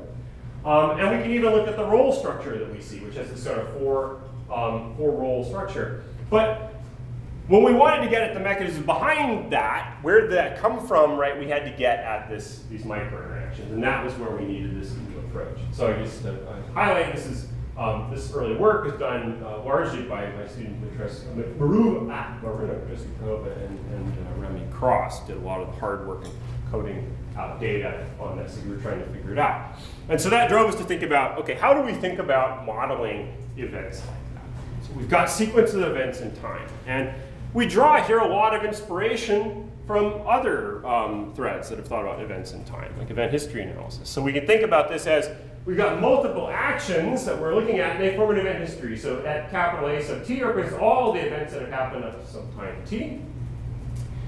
So we might have something like, say, this is the classroom data from Dan McFarland. You have instructor, you have people in the class, they're talking to each other. In some cases, you see the instructor addressing the whole class. In other cases, students interact with each other, and so forth. But at any given time, right, you have nothing happening, or you have a single event.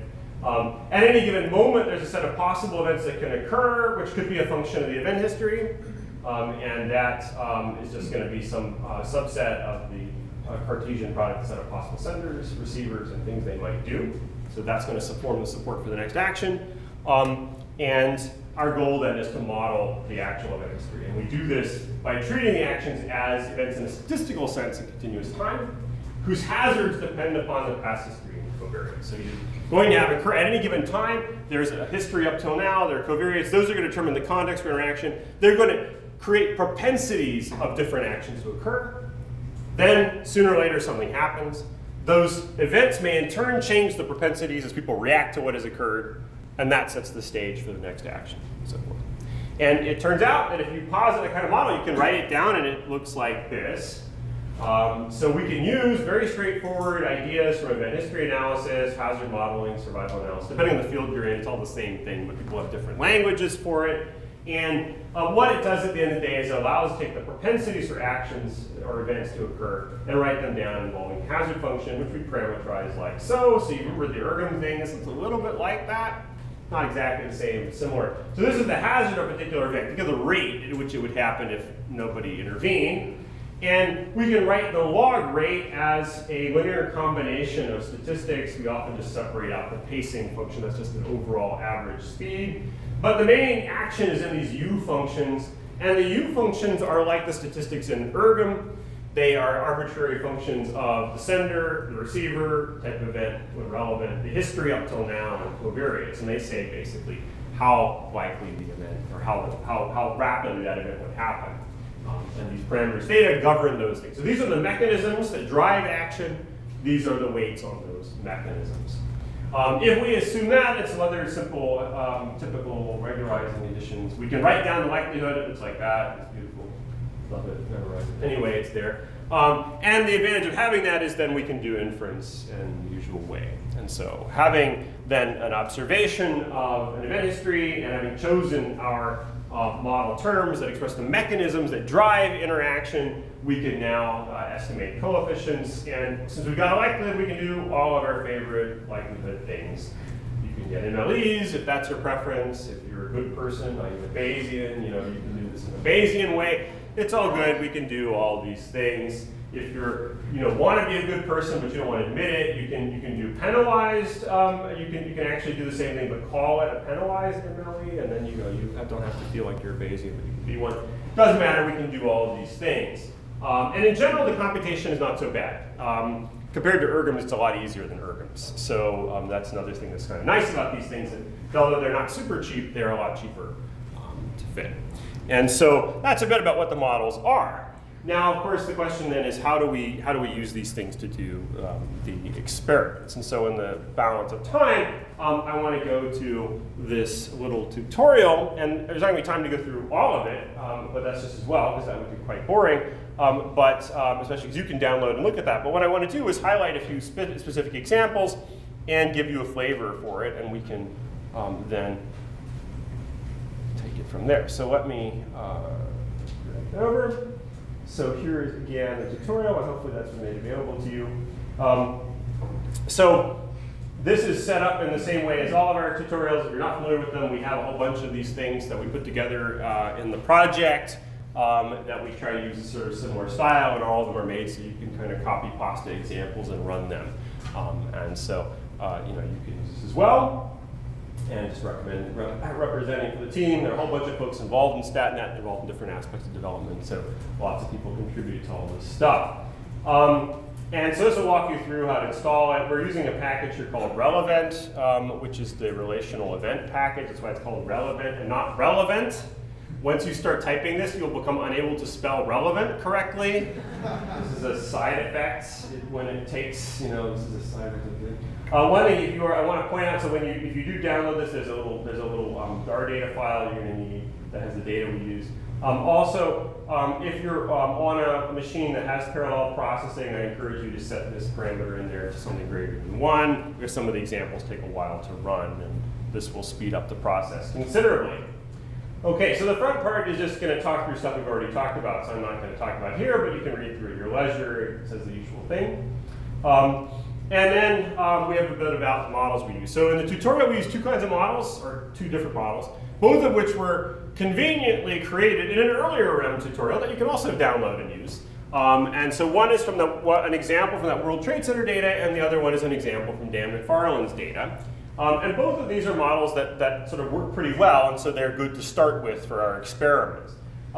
Today, for one time, I don't want to go too much into that part of things, but I'll just point out basics. So what does our data look like when we do REM stuff? There are these event lists or edge lists that look like so. So you have an event number or time. In this case, these events are only known ordinally, so we just have the order in which they occur, but in many cases we have exact timing information, and that would go here. And then you have a source and a recipient. So it's the number of who sent the event and then who received it. These are called dyadic relational events because they're between pairs of actors.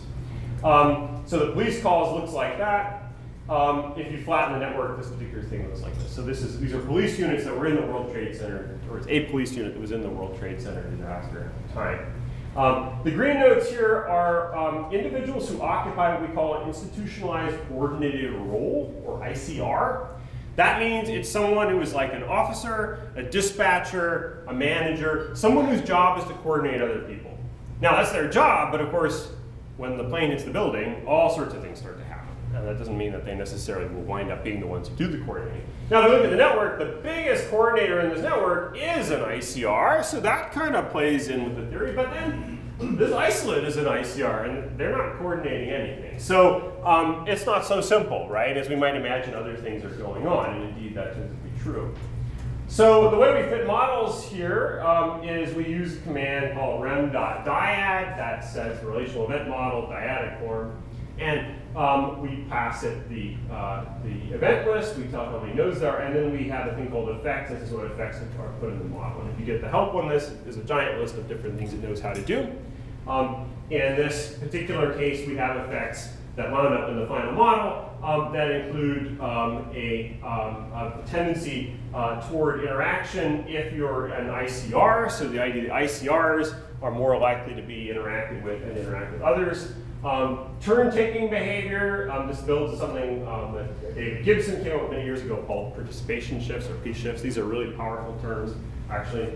And the first one has to do with turn-taking. So I call you, the next thing happens is you call me back. And remember, these are radio people. So on radio SOP, the standard operating procedure, has a lot of rules about how you communicate with people, and turn-taking is really critical, because otherwise no one understands anything. If you were a kid and you played with a walkie-talkie and no one could figure out what's going on, it's probably because you didn't have good radio SOP. So, if you read the transcripts, it's like, 41, calling 49, over, and then 49, 49, this is here, go, okay, well, such and such, and then there's this call response thing. And you need that because that coordinates activity and lets people know that, oh, I heard you, I understand what's going on. And so, but then there are other things that can happen as well. So for instance, baton passing. I call you, you now pass on to someone else. You call somebody else. Sequential address. There are also other effects, like recency effects. So if I'm picking a target in a disrupted environment, who am I going to call? I'm likely to call other people I've interacted with recently. But from an egocentric standpoint, it doesn't have to do with who other people interacted with. Who have I interacted with? So we have terms for things like that. And then a preferential attachment sort of term, if I don't know who to call, who might I call? Maybe other people who've been on the radio a lot might be natural targets, right? And the more I'm on the radio, the more people hear my name, they think, oh, Carter's still alive, I better call him. Okay, he'll know what's going on. And then that means that they call me, now that puts me on the radio more, which means that now more people hear me and they're likely to call me, right? And so this can become a mechanism of emergent coordination formation. And so we have those things in there as well. If we fit the model, we get something that looks like so. And again, another tutorial goes to that in much depth, but just to give you a flavor of what the models look like. So we have our different mechanisms, and we have coefficients that say how strong those mechanisms are. And of course, we have our usual statistical tools. But our focus here, right, is not on the model per se, but on what we can do with the model. So I'm going to sort of jump forward a bit and talk about that. I will point out we do have some adequacy checks here and things. Model, by the way, that model works sort of surprisingly well at first blush. If we ask the model, even if something as difficult as, say who will call whom next on the radio, which is a pretty difficult task to get exactly right, it gets exactly about 68% of the time. Which you would think would be impossible. You have a disaster, how on earth can you do that? And of course the dark secret is because conversations are very structured. And so you can often figure out what conversations dynamics go, who is likely to have the next action and whom. So like all things, there's a reason why you can predict it. But anyway, but the model does do a good job of that. McFarland's classroom data, these are classroom interactions. We've got a couple of teachers here and students, and we can model that as well. And I'm going to skip ahead, but you can look at that. It works pretty well, not quite as well, which tells you that classrooms are much more difficult to study than the World Trade Center disaster. Two types of disasters, the classroom is the harder disaster, which may make some sense to you. So how can we then do some of these experiments with these kinds of things? So let's start with a knockout experiment, right? That's the simplest thing. I want to take some kind of mechanism and turn it off. How do I do that? Well, the first thing we're able to do is to simulate. And in the relevant package, we have a way of doing that. We have a method called simulate, which if you're familiar with the ergom simulate command, it's very similar. We pass it an object, but it's a rem.dyad object. And we tell it to simulate it, and it will simulate new social outcomes, new realization of event sequences from that model. Okay, so in this case, new radio communications, if we use the model we just talked about. And by default, it will just reproduce the model that we have. It will generate a new realization from it. But we can change things about it. We can change how many events we simulate. We can change the coefficients we use. We can change the covariates and so forth. And so the tutorial will walk you through doing that. But what I'm going to do is skip to then how we can use that to do a knockout study. So focusing on that WTC case, right? One of the things we've observed from our cross-sectional work is that on the one hand, the network is held together by coordinators, but then who those coordinators are is very hard to predict. And sometimes it's people with ICR roles, but often it isn't. ICRs are overrepresented. They're more likely to become coordinators than random people, but most of the coordinators in the whole data set are not actually people with ICRs. They're regular folks who wind up in those roles. How does that happen?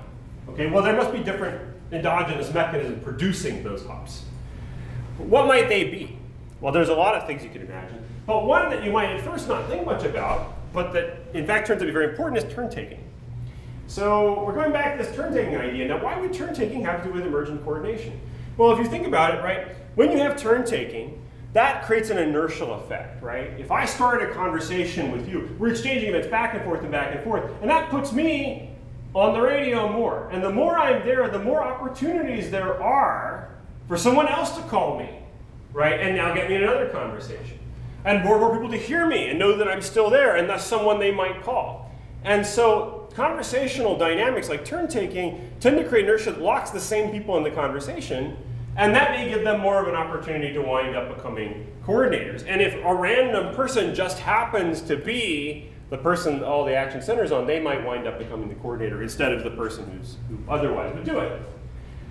Maybe that's true, maybe it's not. How do we know? Well, one thing we can do is we can knock it out and see what that does to coordination. In particular, we can see if you knock that out, does that become more strongly associated with being an ICR than if it's there? And so how do we test that? Well, what we can do is we can just build a simulation where we simulate draws from the network, but where we turn off that effect. And how do we do it? What we do is we take the coefficient vector from the original fitted model, that's what this is, and then all we do is we take the P-shift effect that has turn taking in it, and we just turn it to 0, we just turn it off. And then we use the simulate command, and we simulate new draws from the network with that knocked out. Now we also, of course, need to simulate draws from the control, and what's our control here? Our control is the network that doesn't have it knocked out. So we can compare a world that works the way the data suggests and a world that works like this knockout case, and we can see what happened. We also have another model that we throw in as a point of comparison. We could have a different model where instead of knocking things out, we only put one thing in, and that is we just have a tendency for ICRs to have differential activity. And so that's another kind of almost positive control, where we say we're going to have a model where the only thing that matters in the world is, are you an ICR? And that has, obviously, that should give us the maximum association between being a coordinator and being an ICR, and this point creates a point of comparison. So what this thing does, it just does a loop. It does this in a parallel way, so MCL applies a parallel loop function, and it will produce that data. And the outcome measure we're using is the correlation between betweenness and having an ICR role. So are you brokering other people or not? And if we look at the results, they look like this. So these are just box plots of that correlation. The left-hand side, we have the world where ICR only is what's going on. We fit a model with just that. So that's kind of our positive control. We have a model that's the full model here, and then we have the model that's the knockout model. And the red line actually represents data. Remember, we need to make sure this is compatible with the data. So does the data cover, or is the data covered by the real model? It is, so we consider it adequate. We can see it's not dead on. The model wasn't trained to do this particular task, so it's not perfect. But it's certainly, the data is certainly something, a plausible thing that could have come from the model, right? So at least it's within the range of what we've reduced. So, okay, that's reasonable enough, but then what happens when we take it out? We see that, in fact, the correlation goes up. So what that's saying is that indeed, turn taking is knocking down the effect of the ICR status on who becomes a coordinator. So indeed, it's compatible with the idea that turn taking is actually helping to produce emergent coordination. And so that is then interfering with other mechanisms. Now, is that good or bad? That's a different question. We're not passing judgment on it, but we are saying that's what seems to happen. Now, that's just a knockout. We just took the effect out. But we could also, of course, try knocking it up or down. We could change the strength of that effect. And so how do we do that? We do the same kind of experiment, except now we're going to vary the strength of the effect. So here we're going to change the effect. Sometimes we're going to make it stronger than we observe, sometimes we make it weaker than we observe, just by multiplying that coefficient by a number greater than or less than 1. And we can, again, do the same simulations. We can compare control, where we leave it exactly intact with this modified version, and we see what we get. And again, using the same kind of outcome, we get something that looks like this. So here's the observed case. And again, it's just like it did look before. And what do we see? We see that if we turn it off, we know if we go all the way to 0, this correlation goes up. And indeed, we can see that here as we would expect. Notice, though, it goes pretty quickly, actually. So we see that actually it does kind of matter. If you reduce by any substantial margin the observed level, you pretty quickly saturate. And at that point, it doesn't matter that much how much lower it gets. But what's really interesting is if you turn it up, what do we make turn taking even stronger norm than it is? You really break the ICR correlation, and you break it really fast. So what this really says is that in these networks, or this particular network, the amount of turn taking, the turn taking reciprocity norm, is about as strong as it can be without it completely starting to break all the other sources of organization in the network. If it got much stronger than that, the conversations would become so sticky that people wouldn't be able to ever get rid of the baton, right? And so maybe that's a coincidence, but that could be an interesting insight. It's quite plausible that when organizations have to design things like SOP for using radio, they have to trade off between two things. I need to have enough turn taking so I'm sure that you heard what I said, and I heard what you said, you heard me saying what you said, right? But not so much of it that then you can't move on to the next thing. And so it's quite plausible that they've kind of socially tuned themselves around that key point. But at any rate, we can kind of see, again, these kinds of insights that are very hard to get otherwise, but with simulation, it's very straightforward. So this is an example where we can get something quite simple out of it. I think we're due to stop at this point, right? So given that, that we're now out of time, again, I want to, as I promised you, giving you a taste of what's in this. So again, I want to commend you to this document. All the other experiments we talked about, there are examples in here of how to do that with syntax you can run yourself, both some on the WDC case, some are on the school network. You can find out what happens when you create an anarchy classroom and you take all the teachers out, what happens when you take a teacher out halfway through the class, what happens when you change how student gender is related to how they interact and so forth. These are just examples. There's an awful lot more, of course, that you can do with this kind of approach. But if I want to leave you with one message, it's the idea to not take your models for granted. You go to so much trouble, hours of computation to get one of these models. When you get the model, don't just say, well, I've looked at my p-values, I'm done here, I can go home. Use the model to get scientific insights, because every model embodies a theory. It embodies a theory about the world. The theory makes predictions. And we can use those predictions to get mechanistic insights, and also to plan things like, how should I target people in a study? How, is my N big enough? All these kinds of questions we need to ask. And so having the ability to get these models, we can now use to probe the models to get all sorts of insights, and the toolkits are now there to do it. So, hopefully you'll go out and then combine the great insights from the ancient days of agent-based modeling with the more recent insights from statistical network modeling to discover awesome new things, and then show how all of us old people were naive and should have done it right the first time. All right. Thank you very much.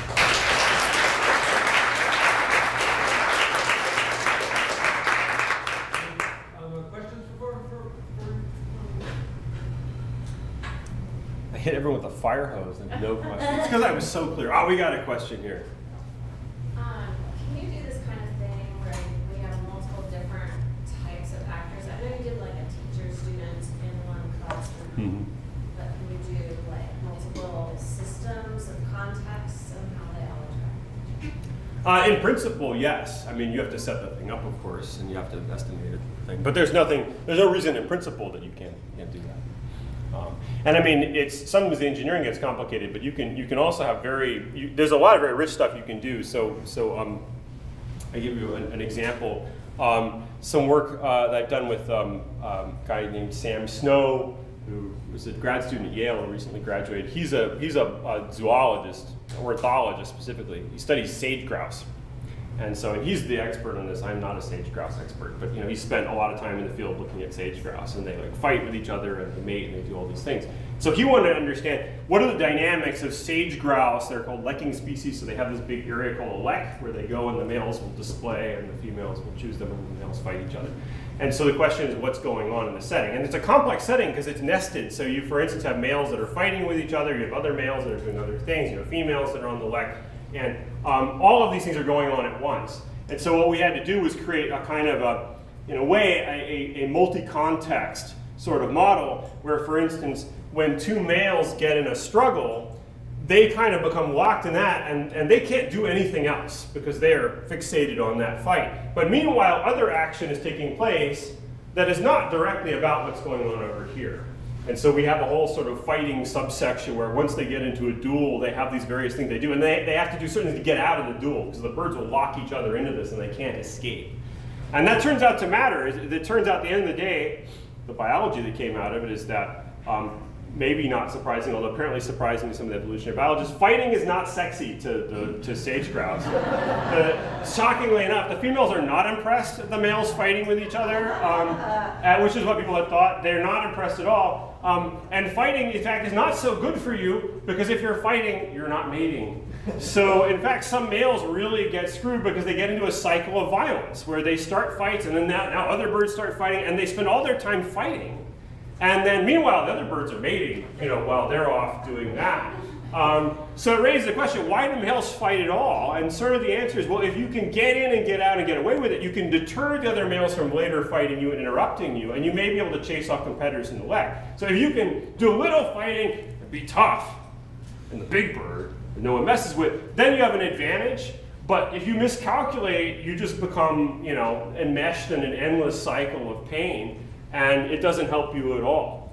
And so that was something that we learned by doing relational event models, on sage grouse. So there's just a lot of subtlety you can build in. Now that model required a lot of customization. It was not a trivial model to make. And Sam did all of that, so it's really, he's the guy who put this all together. But it's possible to do really beautifully rich treatments of very complex social systems with that.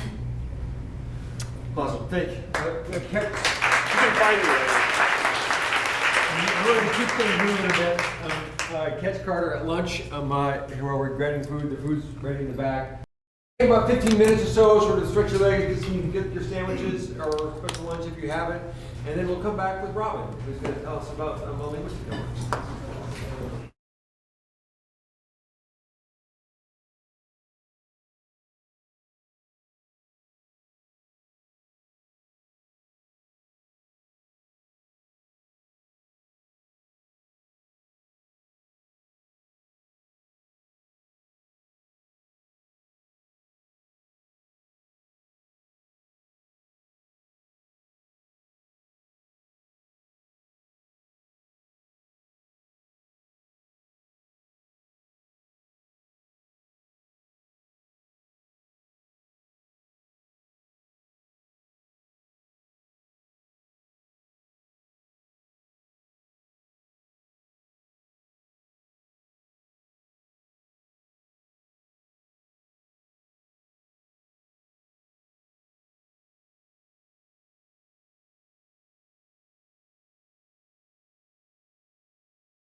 She has a great book out with Richard Bennett, right? Yes. Who some of you may know is a former PhD student.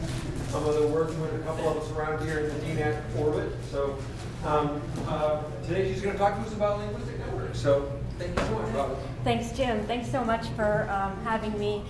So I'll have some things to say about language and social networks, but actually, I would say that my main take-home message is that in linguistics, we're just starting to use kind of real updated considerations of network structure.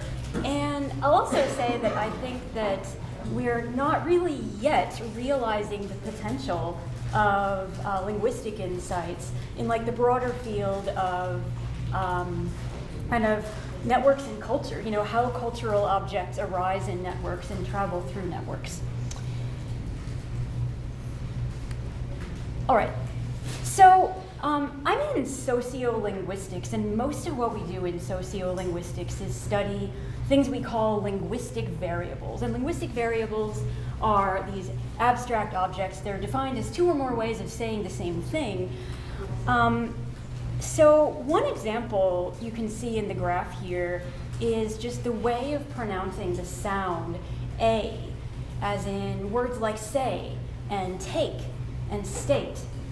And what you see in this graph here on the left is older people in the city of Raleigh, North Carolina, who, by virtue of their age, use a kind of southern dialect. And so they pronounce the sound A like I, like tyke, stite, hi, right? And then as you go to the right on the graph, you get younger and younger people, and they, over time, pronounce the sound in a less southern way, like instead of hi, stite, tyke, they say it more like hey, state, take. And the very, very youngest folks on the far right, especially the women, as you can see, have an even more peripheral, and we say monophthongal vowel, that sounds more like hey, state, take. And so that's a thing that's happening in Raleigh and elsewhere, actually. So that's an example of a linguistic variable. Now, some linguistic variables are relatively structurally simple, and this sound A is a pretty good example of that. Other kind of simple linguistic variables include some lexical variables. That just means the level of the word. So for example, you might say pop, you might say soda. There's nothing very, very complex about the decision there, right? I mean, if you say pop, you're probably from the Midwest. If you say soda, you're probably from somewhere else. Yeah, I guess you could say pop if you're from like the far Pacific Northwest still right now, although I think that's changing. Anyway, some lexical variables are pretty complex. So a good example of that is the word like. So like has undergone what we call functional expansion, and it gets used in all kinds of interesting syntactic ways, but those are well defined, and it's remarkably, like mind-blowingly complex. I can say more about that if you want. Other variables are structurally complex. And a great example of that is copula absence as it occurs in African American English. Copula absence means that you can say a clause without saying a tensed form of the verb be. So like instead of she's gonna go swimming, you could say she gonna go swimming, right? That's copula absence. That is the poster child for a structurally complex variable, which I'll come back to. And the sound is also a really complex variable, which I'll come back to. Okay, so that's not the only way of kind of like typologizing linguistic variables. That's just one of the ways, simple and complex. So we have all kinds of sociolinguistic questions about linguistic variables. Two of them are here, and these are very, very broad. How do linguistic variables spread or not between groups? And how do languages change over time? So every living language changes over time, right? So sometimes, not as often as you might think, we use network methods to get at these questions. We usually use ego network data, and our n's are usually really small, and that's because it takes forever to collect and analyze linguistic data. So that's getting faster with better and better automated methods. It's still really, really slow. So to give you an idea, the graph that you see here, that is it's the white speakers from the Raleigh corpus that I've been collecting since 2008. And that is about 200 white speakers, and that is all of them that are just up and running right now. This version of the data finished running on Monday morning, and then I came here. And to collect these data, I or a graduate student had to go and sit with each one of these people. Each circle represents one speaker's mean value, by the way. I'm not really going into what the y-axis represents, but if you know anything about speech signals, that represents the z-scaled second formant, or second amplified harmonic, minus the z-scaled first amplified harmonic of the speech signal produced when people just talk, right? So each speaker's mean value is based on just them saying words with the sound A in casual conversation. So I, or a graduate student, had to go sit with them and record them for an hour or so, usually in their living rooms, you know. And then that all had to be transcribed and, you know, linguistic data extracted and so on and so forth. So our ends are pretty small because... I think your mic just died or something. Oh. I was trying to check that. Okay. Which one? This? The room mic. The room? Uh-oh. Let's just try it Okay. a little bit better. See what that is. Can we hear it now? Is that better? Uh-oh. I'm afraid the battery might have died on it or some such.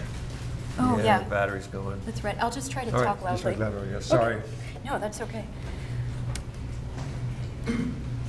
Right, so our ends are very small, often, for good reasons, and you'll see that more and more. The Raleigh corpus that I'll talk about today is actually one of the largest corpora that we have of this type in the country, and as you'll see, it still isn't really big enough for us to answer the kinds of questions I'd like to be able to answer.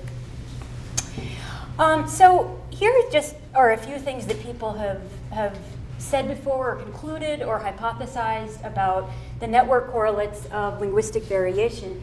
The big one is actually this one. Having ties to members of another ethnic group or your own ethnic group can promote adoption or retention of ethno-linguistic features. And this one down here, the maintenance of usually stigmatized local linguistic features can occur in dense local networks. And we kind of have this idea that weak ties between groups promote the spread of linguistic innovations. That's never been well tested. We mostly think that probably happens because we've all read something by Granovetter, right? And we've like heard that he said that one time, and so we go, yeah, but we've never really tested it. Okay, I'm gonna give you a couple of examples of those kind of big two conclusions, just so you can get a sense of like what network research has looked like in linguistics before. So here's one. This was a study done in Philadelphia. It was only about 30 participants, but again, that's pretty normal. And what you have on the x-axis is 4 kind of like distinctive or diagnostic features of African American English, and the y-axis just means you do it more. And you've got 4 groups of people, and what we find here is that the only people who use high rates of those features of African American English are black speakers whose alters are mostly black, right? And then among the other speakers, you can see that the only white speakers who use African American English features at all, really, are the white speakers who have some friends who are black, right? So this is kind of like an early study, and this is what a lot of them look like. Here's another foundational study. On the left, you see some network data about boys who lived in one apartment building in Harlem. And the numbers that you see are their ages. So these are like pre-adolescent and adolescent boys. The solid lines mean they both named each other as friends. The dotted lines mean that only one of them named the other as friends. And you see that there are a few of them who are in squares instead of circles, and those are the ones that the author Labov considered to be network peripheral. He called them lames, using kind of their own terminology, right? Now on the right, you have data about copula absence. Now remember, copula absence is where you have a clause and it has a tense form of the verb be, like she's swimming, and you omit that tense form of the verb be, so you say she's swimming, right? Now it turns out that that's really, really complicated, when you can do it, when you're more likely to do it, and so forth. And if you look at the two lines on the top with the triangles, those are the core members of this Harlem apartment building network using copula absence, and the pattern that they are showing there with respect to the grammatical category that comes after the copula, so on the far left that means noun phrase like, you know, she's a swimmer, and with respect to the type of subject, whether it's a full noun phrase or just a pronoun, and whether it's singular or plural, is versus are, they're showing the pattern we expect. So those boys know how to do copula absence. They've acquired this kind of complex structure underlying copula absence, and that's the pattern we find time and time and time again in speech communities all over the country, right? Now that itself is really puzzling. That's been called an enigma of uniformity, right? Like how African American English can maintain such like complex variables across such far-flung communities, right? But what you see on the bottom of the graph there, circled, is that the so-called lames, the peripheral network members, do not know the structural constraints on copula absence, okay? They live in the same apartment building, okay? They've grown up with these other boys. They go to school together, but they somehow have not acquired the structural constraints on copula absence. Now that's really, really puzzling, and that's been taken as an indicator that networks matter for the acquisition of complex linguistic features. Okay, so I'm going to make a big pivot now and shift toward my own work, which does things kind of differently. So as I said, I've been collecting this corpus of linguistic data in Raleigh, and you probably know where Raleigh is. I thought I would just, put that there in case. So we're right next to Raleigh right now. Durham is right next to Raleigh. And Raleigh is in the southern dialect region, the red one. Now the red isogloss means that people within the red line variably produce ion gliding, which means that for words like high and tide, you can say ha and tad, right? And there's all kinds of structural constraints on that too. And we can get kind of an overall picture of vowel change in Raleigh. Again, each circle here represents one speaker's mean value, and each of the different colors represents a different phoneme in the vowel system. So for example, this line right here refers to that same sound A in words like hey and skate and take. And so you can see here in this line, with the line moving upward, that speakers over time are getting less and less southern. And this blue line represents ion gliding, so that's again words like high and tide and shine, where older speakers talk pretty southern, they're saying ha and tad and shine, and then the younger you get, the less southern sounding you are. You sound more like high and tide and shine. Now the reason for that, one of the reasons, is that Raleigh's been growing. There's been a lot of people coming from outside the South, outside North Carolina, and Research Triangle Park was established here, and that brought a lot of folks like from IBM and all kinds of places from New York and elsewhere to Raleigh. So you got a kind of like dialect mixed setting. What happens is that whatever kind of like stigmatized local dialect is the kind of the most prominent one, that one kind of just gets steamrolled by a more standard like national dialect. So that's exactly what's happening here. And that's kind of why I think it's a perfect setting to look at network effects on language, right? Because like we already know what's going on linguistically. That part of things is not a mystery. What we don't know is by what social mechanisms that happens, and by what social mechanisms other linguistic processes happen. We actually have no idea. It's kind of weird. So in Raleigh, one thing that's relevant to all of this, from a network perspective, is that the development has been asymmetric, geographically speaking. So you've got your like older central Raleigh in white, and then you've got growth over time represented by the different colors. And you can see there's been a lot more growth to the north and the south. And the reason for that, one of the reasons for that, is that Research Triangle Park is to the northwest, and other universities are to the northwest, right? I say other universities. NC State is in Raleigh, right? Yeah, sorry. And so one thing I wondered was, okay, great, like we know that the Southern dialect has been in retreat, that's all fine. I wondered if people in North Raleigh, you know, controlling for age and so forth, if people in North Raleigh would actually be less Southern talking than people down in Central Raleigh, right? Because like up in North Raleigh, that's where all the new development is, and you're probably like less embedded in like older Southern networks and so forth. So that's kind of what I set out to test. And the networks that I'm using are bipartite networks of schools and speakers. So in these graphs, you've got 3 generations of schools and speakers. So the bigger circles, the bigger nodes are schools, and the smaller nodes are speakers. Speakers are colored by these like very broad socio-economic characteristics like white collar and blue collar and a kind of like in-between grounds. Schools are relevant for this question because your vowel system largely calcifies during adolescence, right? So I was interviewing most of these folks like well past high school and so forth, but I still wanted to know where they went to elementary, middle, and high school because that's when their vowel systems formed. And you might think like, oh, but if I move to a new place and I talk to the people in that new place, then my vowel system will change. Well, not as much as you would think. You know, it's really amazing. You would be surprised at how well you retain like early linguistic features or linguistic features of where you were when you were a child and adolescent.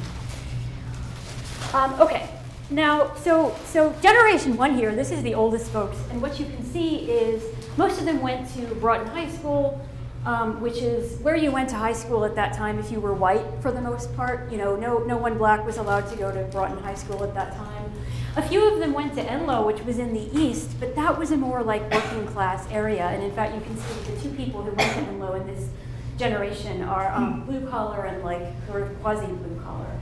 Okay, and then when you go to generation 2, that's people born between 1950 and 1965. Those are people who were growing up during the first period of language change. They were also the first generation in Raleigh to attend integrated high schools, and the first integrated high school was Enloe. And you can see that there's like a line I'm not supposed to cross here. I know I'm going to cross it.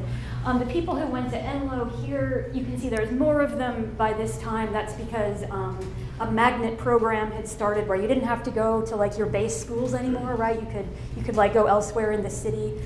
And then the youngest folks in generation 3, they were born 1966 and onward, and they, you know, by that time, you had lots and lots and lots more schools. You had this like well-developed North Raleigh situation, and you had this magnet program encouraging people to leave their neighborhoods for school. All right.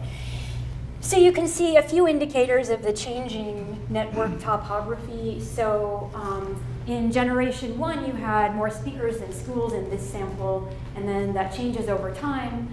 And you can see the average geodesic changes over time. It just climbs and climbs, and then the clustering coefficient also falls. And that all is just kind of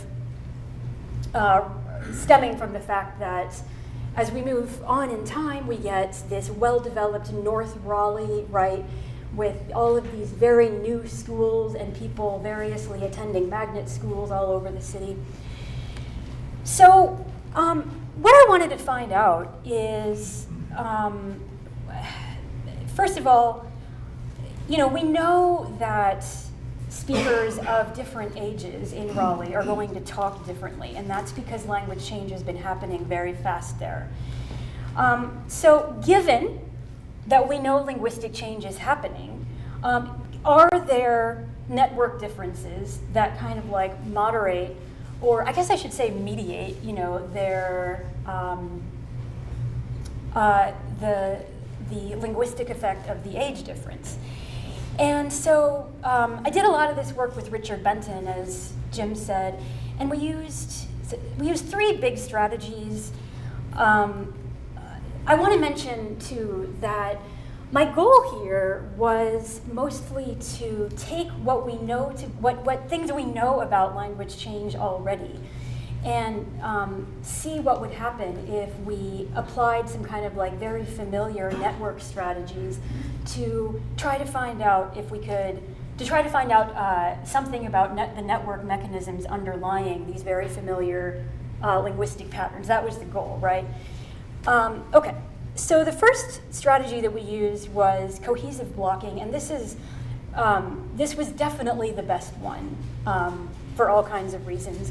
And we use the one-mode projection of the bipartite network. And as you probably know, cohesive blocking involves the identification of hierarchically nested cohesive groups in the overall community network, okay?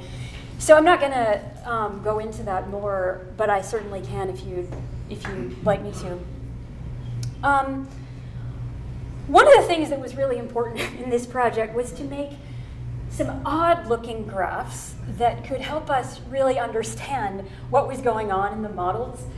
So I'm going to show you a few of those. And so what we have here is on the x-axis, the age difference between pairs of speakers, right? And on the y-axis, the linguistic difference between pairs of speakers. And this graph is about that same sound, A, right? That same phoneme. All right. Now the colors of those circles indicate depth in the cohesive blocking output. So like the lighter the color, the deeper, the like more nested in the hierarchy two speakers are. So they didn't even have to occur in the same cohesive block. They just had to occur at like the same level of nestedness, which means the same level of embeddedness in the overall Raleigh network. And so what you can see is that the lighter colors here have a shallower slope, which means that the effect of age difference on linguistic difference is weaker for speakers who were mutually embedded at this like deep level of the network. Now, what does that actually mean in this case? Well, it means that if you get two speakers, both from that kind of like older central part of Raleigh, they're going to be more linguistically alike than two speakers who are in different parts of the network, right? So like an older speaker in central Raleigh and a younger speaker in like far-flung North Raleigh are going to be really linguistically different in a way that two speakers of different ages in central Raleigh are not, okay? Now, what that additionally means is that, yes, younger people in like the middle of Raleigh are retaining the southern vowel system to a greater extent than people of the same age in far-flung North Raleigh, right? If you're wondering, by the way, is that a function of like who your parents are, how your parents talk? No, it's not. I should have said that earlier. That's a thing that we kind of know in linguistics. You know, it's how you talk is mostly not about how your parents talk, right? Like it can be if you're like homeschooled, right? But mostly it's not. It's about your peers, you know, more than you would think. So, okay, great. I appreciate that so many of you are nodding. This is great. You know, I've been worried that I wouldn't explain this well enough at all. So usually I talk to linguists, so this is great. The next thing we tried was what I will call structural equivalence. And it is in the sense that I measured the Jacquard distance, you know, for every dyad in the bipartite network. It's not really structural equivalence because I did not then take that matrix of Jacquard distances and turn them into clusters. You know, like if you saw Jim's presentation on block modeling yesterday, that's a thing you got to do if you're doing block modeling, if you're doing structural equivalence. I didn't do that, and the reason was that I actually wanted this like matrix of network distances like that was kind of like theory neutral, right? Like with the cohesive blocking stuff, we started with a theory. With this, we started with no theory, and that was on purpose, right? Because I just wanted to see what would happen. You know, we had a reviewer say, well, this is not structural equivalence. You shouldn't call it that. And I just said, okay, I'm going to call it that. And I just did, and so here we are. So we did regression, you know, with that matrix of network differences, you know, with the matrix of Jaccard distances as just one of the independent variables, right? And the dependent variable is a matrix of linguistic difference for every individual vowel in the vowel system, right, that I showed on that other plot. And so the question is like, you know, does one influence the other? And what we find is, in various ways, yes, but that's always in interaction with other things that we know matter for language, right? Like gender and age and occupation, okay? So for example, if you look at the plot on the right, which again is another instance of a kind of like really messy looking plot that, that I'm proud of because it lets me see what I was trying to see. Is what you find out is that the network effect is stronger for women than for men. And you know, that's good because we've been hypothesizing that in sociolinguistics for years. You know, for years and years and years. We didn't know, but we said, I bet network matters more for women than men. Wouldn't it be great to try to find that out? And it turns out, yeah, it does. It's not a very strong effect here, but then again, I was approaching this from a theory-neutral perspective, so, you know, okay, great. We also did community detection with both the one-mode projection and with the bipartite graph. And with the one-mode community detection, I tried all these different methods. A lot of them were kind of sketchy. And the one that worked the best was InfoMap. Now, the most interesting thing about the community detection results is that you can see that some communities maintain this one complex linguistic variable better than others. So we're talking now about the sound ah, and that's in words like bad and ask and bat. All right. Now, I'd just like to invite you, especially if you're a native speaker of English. I'd like to invite you to think about those 3 different words. Say them out loud to yourself if you need to. That'll be fine. And just think, do you say the vowel the same way in those 3 words? Bad, ask, bat. Think about it. Bad. How many of you think, no, I say the vowel differently in those 3 words? Yeah, right, yes. How many of you aren't sure? And that's fine. Yeah, that's fine too. Good. Okay, I just want you to think about it. Ash, that's what we call that vowel, ash. That is a notoriously complex vowel where the effect of the following segment on the vowel, on how you pronounce the vowel, varies a lot from one place to the next. Now, in Raleigh's system, what we expect is that the vowel is more tensed, it's more peripheral in the vowel space. That just means your tongue is higher in fronter when you say it. When the following sound is what we call a voiced stop or a voiced plosive, like in bad, and then it's a little bit less peripheral when the following sound is a voiceless fricative, as in ask, and then last but not least is bat, right, where you've got a voiceless plosive following the vowel. And so what would that sound like in Raleigh? Well, among like the oldest folks, that would sound like modulo various things. Bayad, ask, bat. Okay? Now, if you're from somewhere else in the US, all 3 of those words for you might sound like, I can do this. Bad, ask, bat. Or they might sound like bad, ask, bat. Or if you're really young, bad, ask, bat. So this is a really complex feature, and it's been changing a lot over time. What we find, if we take just the 3 largest InfoMap communities, and we kind of like, you know, crunch our numbers, we find out that this module that's really about like central schools is the one that maintains that kind of bad ask bat hierarchy the best. It's kind of hard to see on the graph, I think, but it's true. And crucially, the oldest people in that module, who you see, this is like excluding the very oldest speakers, the oldest people in this leftmost module here kind of like had that hierarchy to a greater extent from the beginning than the oldest speakers in the other two modules, right? Now the ends are too low in any of the other modules to run this analysis. That's why I said, like, even with like a relatively large corpus by sociolinguistic standards, we still don't really have enough data to do a lot of the stuff that we want. We also ran this 2-mode community detection routine called Quanbimo, and that was fine.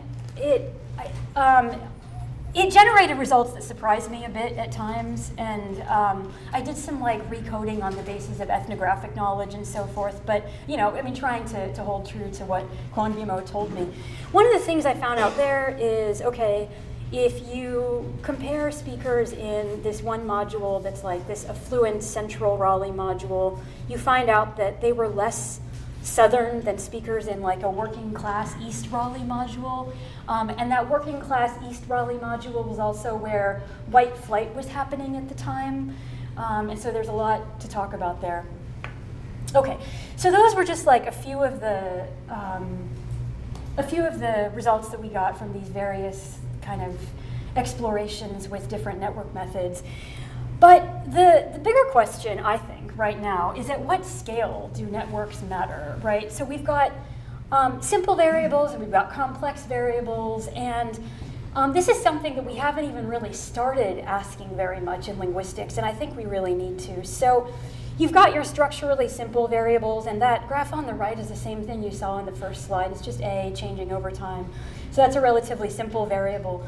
And those are, simple ones are things that can probably spread pretty well via just like weak or elastic ties. Just almost whoever you are in the city, you're gonna, unless you're like super, super peripheral or super isolated in some way, you're gonna take part in a linguistic change like that, right? Like it doesn't really matter what your ego network looks like, I think. I haven't directly tested that yet. Now contrast that with complex linguistic variables like copula absence, right, or like ASH. And I think that those are things that do not spread via weak ties. I think like to acquire the complexity of those, because it's not like anyone's teaching you, right? Like at no point in Raleigh does anyone like in school go, okay, everyone, it's bad, ask that, right? Like you just have to like acquire that by hearing it over and over and over. I think that you have to be in like some kind of dense homophilous part of the network. I think like this is probably going to be a function of ego network characteristics if we get around to testing that somehow. And I think that we could also be asking questions about how linguistic data, both in terms of simple and complex variables, can be leveraged to build knowledge about just how cultural changes spread through networks. I mean, these are cultural changes. They're like, socially laden. They're socially indexical. And we're not doing that yet, so I think that's another thing to think about. The newest phase of the Raleigh study, which has just started this year, involves ego network data.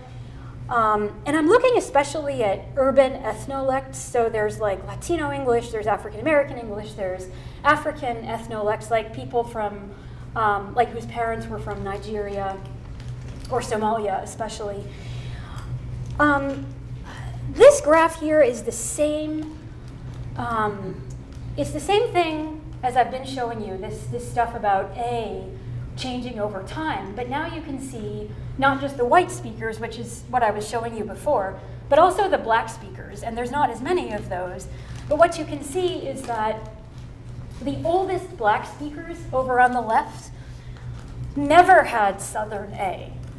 They grew up in Raleigh, but they never had Southern A, and so they're not really exhibiting change over time. Now, how is that possible, right? They have some other Southern features. We don't know.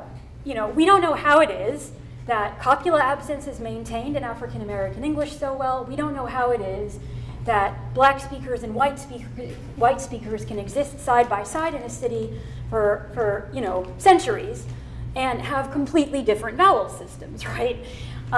So that's something to look into. And then meanwhile, there's these emerging ethnolects that are big in Raleigh, like Latino English and so forth. So I think there's a lot of potential here to use network methods. Just quickly, I'll tell you, so we're in the pilot phase of this ego network data. Here's what the protocol looks like. We're focused on who ego talks to regularly. Now, the reason we're so interested in that is that we're interested in language, right? We want to know, where is your linguistic exposure coming from? Who are you potentially like aligning with and imitating or disaligning from, in your regular conversations? And here's just a couple of examples. You've got this white male born in 1986. He's actually too old for this study. We're focusing on young people, like 18 to 25. But you can see that he's got these 3 social domains. The color of the node indicates ethnicity. So all of his friends are white. He's got 3 different non-overlapping social domains. And then the person on the right, whose parents are from the Democratic Republic of Congo, she has a very different situation going on, right? She's got, not these like, just 3 components that are defined entirely by social domain. She's got a lot more ethnic heterogeneity in her network. So initially, like when we first started the pilot phase, I thought, great, this is going to be interesting. Like people in this kind of like ethnic enclave that we're targeting right now are going to have like, ethnically heterogeneous networks, and that's going to be, and they're going to have all these different social domains, and that's going to be interesting. And I was very wrong about that. Because then you got people like this, whose family members and friends, the only people that she talks to are people of the same ethnic group, and they're pretty much all just her family. I don't think I have time for this, but just to say that one example of a complex linguistic variable that we'll look at in these data is this thing called the pin-pen merger. And kind of at a surface level, all that really means is that you say words that end in en the same way as words that end in in. So instead of pen, pin, you would say pin, pin, right? Okay, and I've already gone over my allotted time, so I will stop there. Okay, thank you.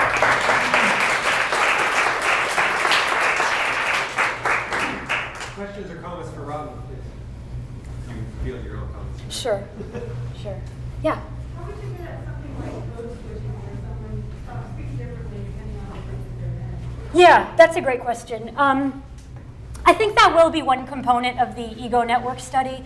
When people do that, usually what they do is they pick like a few people from a corpus and they say, okay, we're going to get, just for you and you alone, we're going to get data from, you at school and also you with your family and so forth. That's a very time-consuming process, as you might guess. Yeah, and the results are very mixed on that. Very, very mixed. Yeah. This is super interesting, so thank you for exposing us to this. Do you see similar dynamics with virtual spaces or shared virtual spaces versus in person? That's a great question. I would say we don't yet know. Some promising work that's happening there is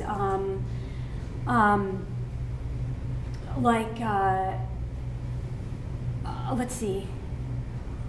I'm trying to think about what's the best to talk about here.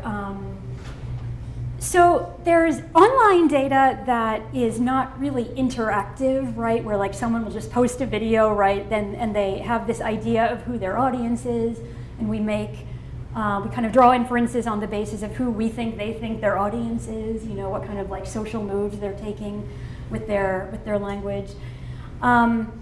I think at this point, there's a very little bit of data about real spoken online interaction, and I would say the conclusions from that are still getting going. Yeah, we'll see. That's a great question. Yeah. Carter? That's really fascinating stuff. There's a ton of questions that they asked. But one thing, like I said, two things on that. The first one is, given you talked a bit about status, and I think status is enormously important in this. Anecdotally, as someone who grew up in the South, and hopefully you can't tell. Oh, I can tell. I just know that you're mixing it up a lot. Yeah. Well, see, you have the magic power. But this was certainly a heavily stigmatized accent, and you knew that as a kid, and you could tell among other things from media. So any kind of vaguely high status media was not. No one delivered the radio in a southern accent. Yeah. And you can figure out what that means really easily. So I think figuring out, measuring people's perceived status associated with accents and also associated with individuals might be really, and media might be really helpful in terms of, if you think about people modeling their speech, there is who I interact with, but who I want to sound like and who do I not want to sound like. Yeah. People are very aware of that. Collecting data on that would be interesting. And I think with electronic data collection, if people would be doing this out of this area, it would be entirely possible to have people listen to a snippet of someone saying something that's been modified digitally to have a particular accent. You can just say, rate the social status of this person. And you could give them different things. And it'd be interesting to see differences in perception, especially because there's a difference between hierarchical perception and then closeness, right? Maybe I want to sound like certain people because it's a tribal identification. I know that group is higher status, but those are Yankees. Yeah. I want to sound like that. Exactly. Or, we've done that. Yeah. Cool. Yeah, we've done that in the lab. I was only talking about the non-laboratory parts of the study here, but yeah, you're exactly right. That kind of perception study, the results of things like that are always really noisy, right? And I think partly for the reason that you just articulated, that, okay, yeah, I know that northern sounding speech is higher status, but that doesn't mean I want to sound that way. That doesn't mean, I think that's the best. I like your idea, though, of asking people, the individuals in the study, who do they want to sound like? right. There's plenty of data out there about people's perceptions of Southern speech. We know that people think it's friendly sounding, it's warm sounding, it's just uneducated sounding, right? And like conservative or ignorant sounding, right? In general. And amazingly, we know that kids figure that out by the time they're like 10, But you're right, I didn't ask every individual person about that directly, and maybe I should in the new. See, the network, from an egocentric network standpoint, people's perception of not just who I'm interacting with, but the relative status of those people linguistically, and then also some sort of social. I could think back to old social distance stuff. That might be relevant as well. So, and that might get at some of this tension between. I might have people I see as high status. It might be helpful to be seen that way, but if I don't identify with them, I may not want to create social distance by not sounding like them. And of course, code switching is another way to manage that kind of interaction that people do. Yeah. But anyway, the second piece that I wanted to ask about was data collection. So I would think naively that it should be possible to do with mobile devices to do, to automate a lot of data collection and how you figure out things like that. I don't know if that's something that you guys are doing in the field, but I would think you should be able to use that to scale up some of the stuff if it's not being done. Which piece of it were you thinking of automating? As much as possible, but sure. Always. But I'm thinking, you can have people speak into the device, right? And I don't know if what the state of the art is on being able to pick out these key sounds from giving it. The state of the art right now, right now I think that we're just about maximizing our potential in that regard, although I could be wrong. The state of the art right now is that you capture the voice somehow, however you're doing that, and then you can apply an automated transcriber, right? Now, the automated transcriber, no matter how good it is going to require some human correction, and that is the slowest part by far right now. And then after you've done the human correction, you can automate the alignment of the transcript to the sound file, so matching it up phoneme by phoneme and so forth. And then you can automate formant extraction, right? And then you just have human data cleaning happening after that. I said that human correction of transcription was the slowest part. No, the slowest part is the collection of the actual data, like finding the speakers, getting them recorded and so forth. But yeah, like we could have them just, mic'd up and going about their business out there instead of being like interviewed by a peer. The only problem with that is that oftentimes when you do that, the data are very, very noisy. And we need kind of pristine data for the automated transcriber to work. So. I guess I was wondering, like, if you have an app and the app gives me things to say, and I speak into this thing and it's standardized, so everyone's getting the same stimuli. Oh, I see. Can you train a learner to then parse out the things you want? I would think it's a reasonable machine learning. Okay, so you're saying like have everyone like read the same thing or say the same? Oh yeah. Okay, right. Some linguistic studies have done that. We definitely don't want to do that because the problem is when people are just told what to say or when they're reading a prompt, they're not really using their everyday pronunciation of things. Yeah, that's the only problem. Yeah, it would be a problem. Yeah, but some studies have done that. Yeah. Yeah. I think one more question about that. Sorry. I have another question coming back to the code switching. Are there sorts of biases that are introduced when the person that comes out to interview folks speaks in a different way perhaps than other folks? And is that differential by generation? Yeah, that's a great question. Yes.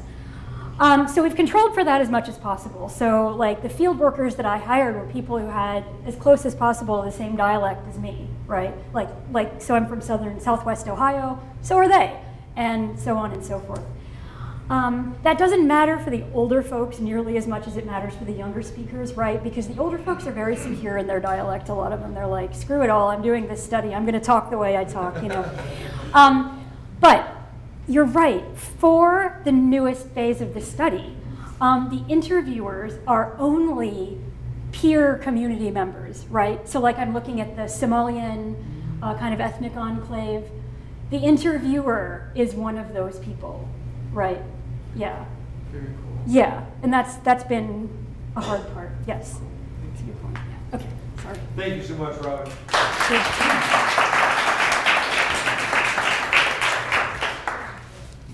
It's just, we'll get switched up.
Science, I think to use our favorite, our fancy name.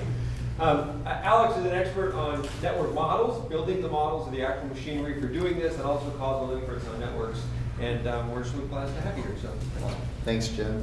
I'm gonna start a timer. I don't usually do that, but I feel like if I go 2 over, people will be less happy. So we'll. Can everybody hear me if I don't have this thing on? No, I have the other one. Is yeah. All right, well, I'll keep it over here. Just okay. So probably won't get to the dynamic networks part because it might be too long, but we'll see. So the general idea is that we tend to model networks for sort of lots and lots of different reasons. I don't need to sort of go over them, but there's obviously applications, sociology and econ, biology, epidemiology. And the sort of the fundamental theory questions on the modeling side are, in my opinion, sort of very much assumption-based. What kind of assumptions do we need to make in order to perform the inferences that we're interested in performing? And depending on how you structure the assumptions, and I'll make that very clear, you can either fit a nicer model, you might be able to perform some kind of counterfactual inference or causal inference, but you also care about what happens when these assumptions fail, how things fall apart. And so the area that I have been focused on a lot in the last couple of years is sort of how do you perform inference, causal inference in the presence of networks, either through experimental design, where you actually control how treatments are allocated, but the network just plays some kind of role. But similarly, you might be interested in epidemic modeling, which is the dynamic network part that I may or may not get to, and maybe some kind of link prediction, where you try to sort of leverage some underlying structure and sufficient assumptions in order to say, those people are probably going to be connected or should be connected. So just a little bit of sort of motivating data, and this is sort of a toy example of some kind of interactions between countries, and you might want to run some kind of regression. And the point is, the naive regression that's written down here, which sort of is sometimes referred to as network regression, could leave you in sort of a very problematic place where you haven't accounted for all of the possible interactions between the countries or any kind of dependence that might be present. So what people frequently do is they'll run some kind of OLS that gives you an estimator for that data. But what you probably really want to do is something like this GLS, this generalized least squares, where you've incorporated the covariance structure between the entries in your network. And what I'm plotting here is actually residuals. So what I do is you run your favorite OLS, you look at the residual matrix, and then you try to look at the right and left eigenvectors of that matrix. And what happens is that there seems to be a lot of structure in these eigenvectors, right? Europe seems to be up here, Asia is down here. These are the row eigenvectors. The column eigenvectors also seem to have some kind of structure. And if you don't account for this structure, you'll have imprecise inferences. And you might draw wrong conclusions in sort of a network regression setting. And any kind of predictions that you make are going to have the wrong confidence about them as well. One of the reasons you might care about this type of stuff is because eventually you might want to do some kind of causal inference. So this is Facebook. That's a company that people 20 years ago used to use to connect with their friends. And they want to change their ad algorithm. And if they want to change their ad algorithm, that could make them a lot of money, but it could lose them a lot of money. So what are they going to do? They're going to run an experiment. And the thing is, this experiment has to try to give them access to something called a total network effect, right? Because what they really care about is what happens if I treat everybody versus I treat nobody. But you can't really do that by just randomly assigning treatment throughout the network, because you're going to have very weird interactions between people who have a few treated friends, people who have very few treated friends. So trying to understand what is a good design here, maybe in a model-assisted way, is very important. So in really nice work, Johan Ugander and Michael Carrera and company came up with a really nice framework for graph cluster randomization. And they summarize it, I really like the sentence. Essentially, take your graph, if you're interested in this total effect, cluster it in whatever way you want to cluster it, and then randomize at the cluster level. And now if you've clustered correctly for the purposes of what you're trying to learn, you now have access to microcosms of the network. And so this cluster looks like a network, this cluster looks like the full network. Comparing this cluster to this cluster is okay to estimate something like this. And the question now is, how do you actually find these clusters?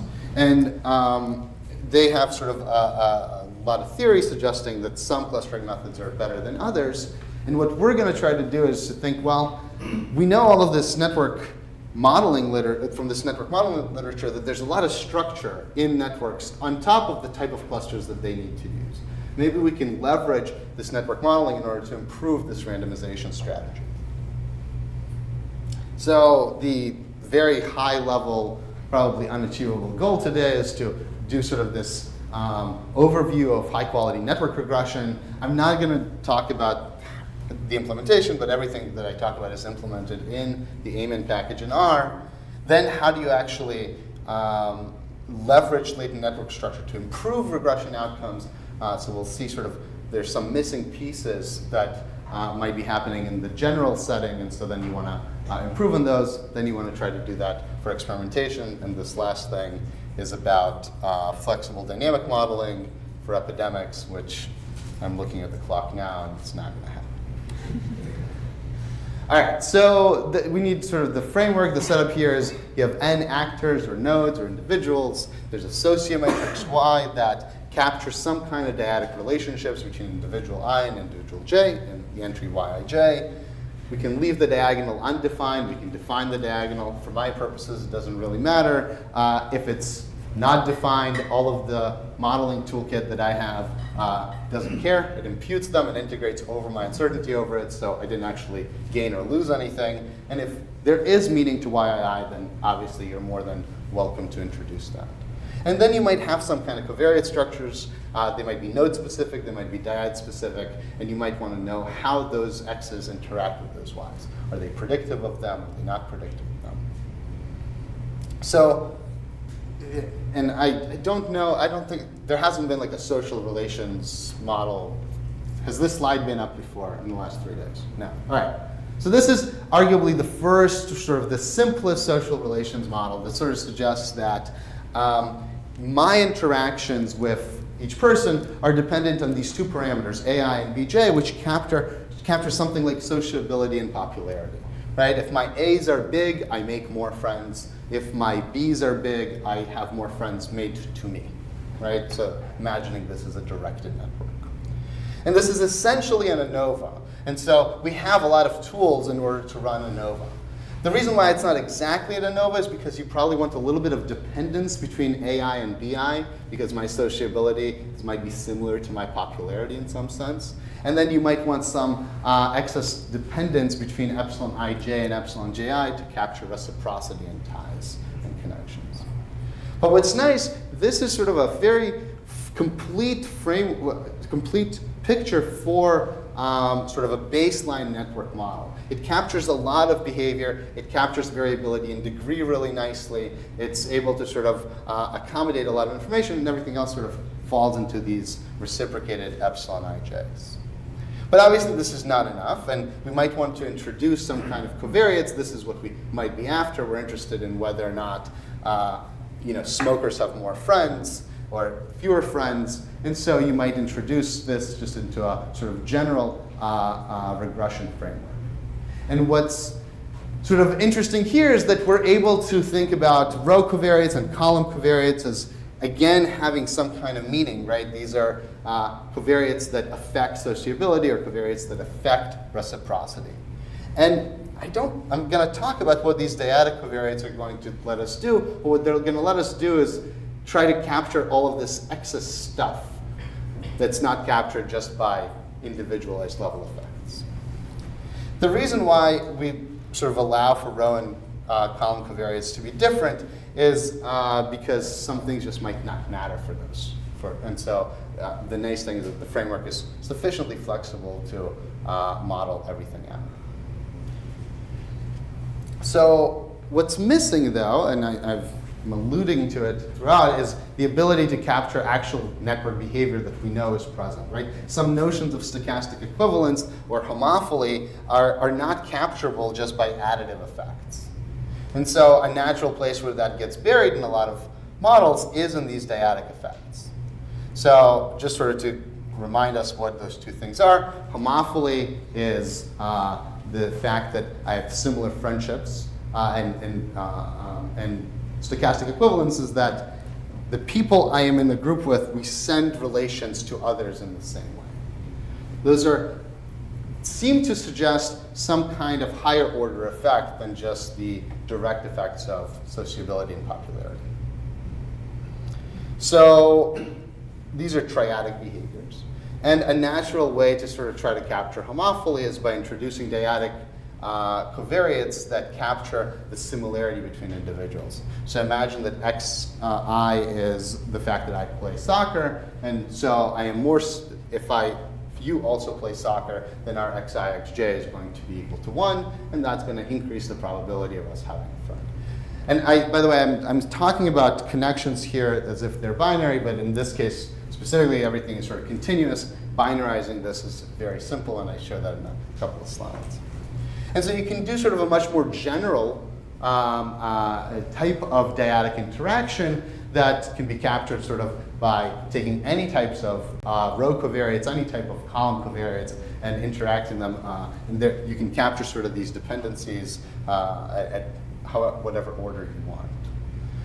Now, oversaturating these models is not a huge problem just because we have so much data, but you do want to think a little bit carefully about what you are actually introducing into any kind of fitting, because you might be wasting degrees of freedom. And so there could still be excess correlation, though, and the reason we introduced those additive AI and BJ was because we were trying to decompose excess correlation into things we can interpret. And so this dyadic structure that could still lead to excess correlation suggests maybe introducing a multiplicative model. And so imagine that there's some kind of latent behavior, and this is why these are latent space models, because the A's, B's, U's, and V's are latent. Imagine that there's sort of latent homophily or latent structural equivalence that you're trying to capture. And why are these multiplicative effects playing that role? Well, if we think about where they come in, so again, thinking about this as sort of just a continuous thing for now, if my sender behavior is similar to somebody's receiver behavior, it doesn't matter where you are, the U's don't have to be positive, because they just need, the inner product just needs to be big, then my Y's are going to be big. And so that's going to capture one side of the problem. If my U's are similar to somebody else's U's, then that means I send ties in a similar way to my friend. So I'm able to both capture homophily and stochastic equivalence here very nicely. And this sort of is starting to look much, much too complicated, but what's nice is that we do this in a Bayesian framework, everything gets sort of nice normal priors, and it's fairly easy to fit.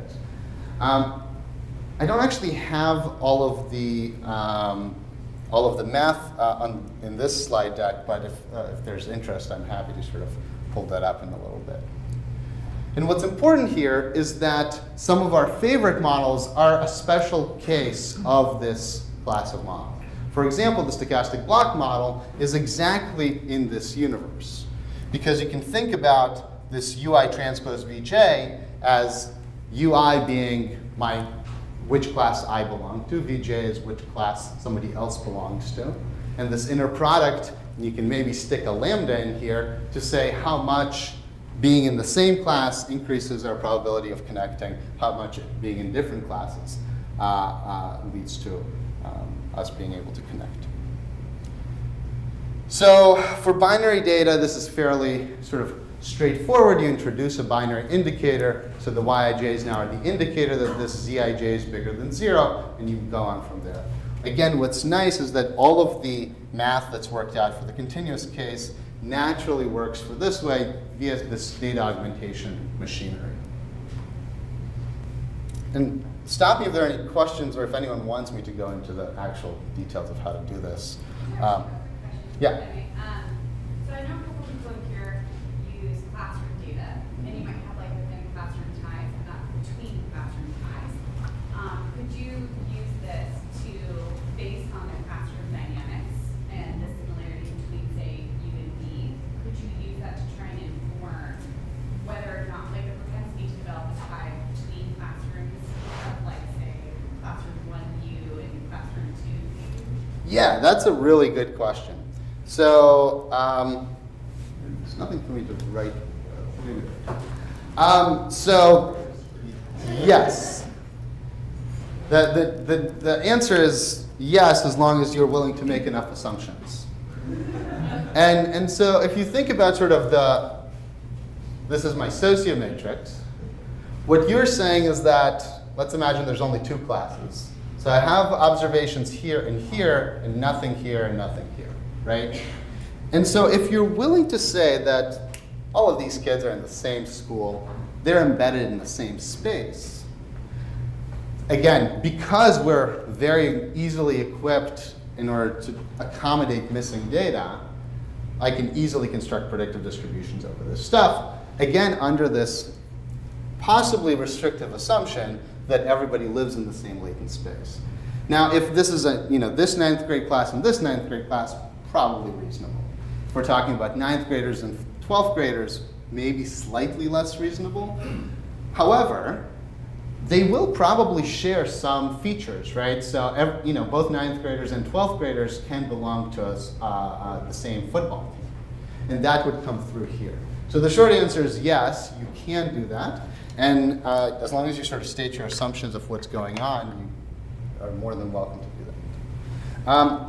We've done, in the canonical example for the data that we work with are these ad health networks. And we've thought a lot about how to sort of deal with both the same-sex and the cross-sex friendships and whether or not it really makes sense for them to be embedded in the same space or not. And so that's sort of in the same spirit of questions. Okay.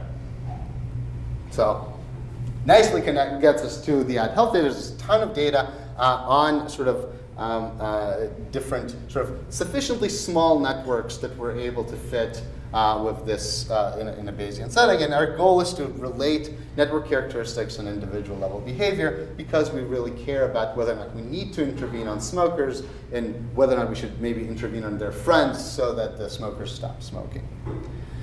So largely there's sort of a huge literature on this, and you've seen lots of ergoms. You've now sort of seen this introduction to latent variable models, but some of the commonalities between them is that the assumptions are very, very strong for all of these. In particular, one of the assumptions for both ergoms and latent space models is that the data are fully observed, the way that I've framed out there. And the data in Ad Health and in Prosper are certainly not fully observed. And they're not fully observed structurally. For some kids, you know how many friends they have in Ad Health.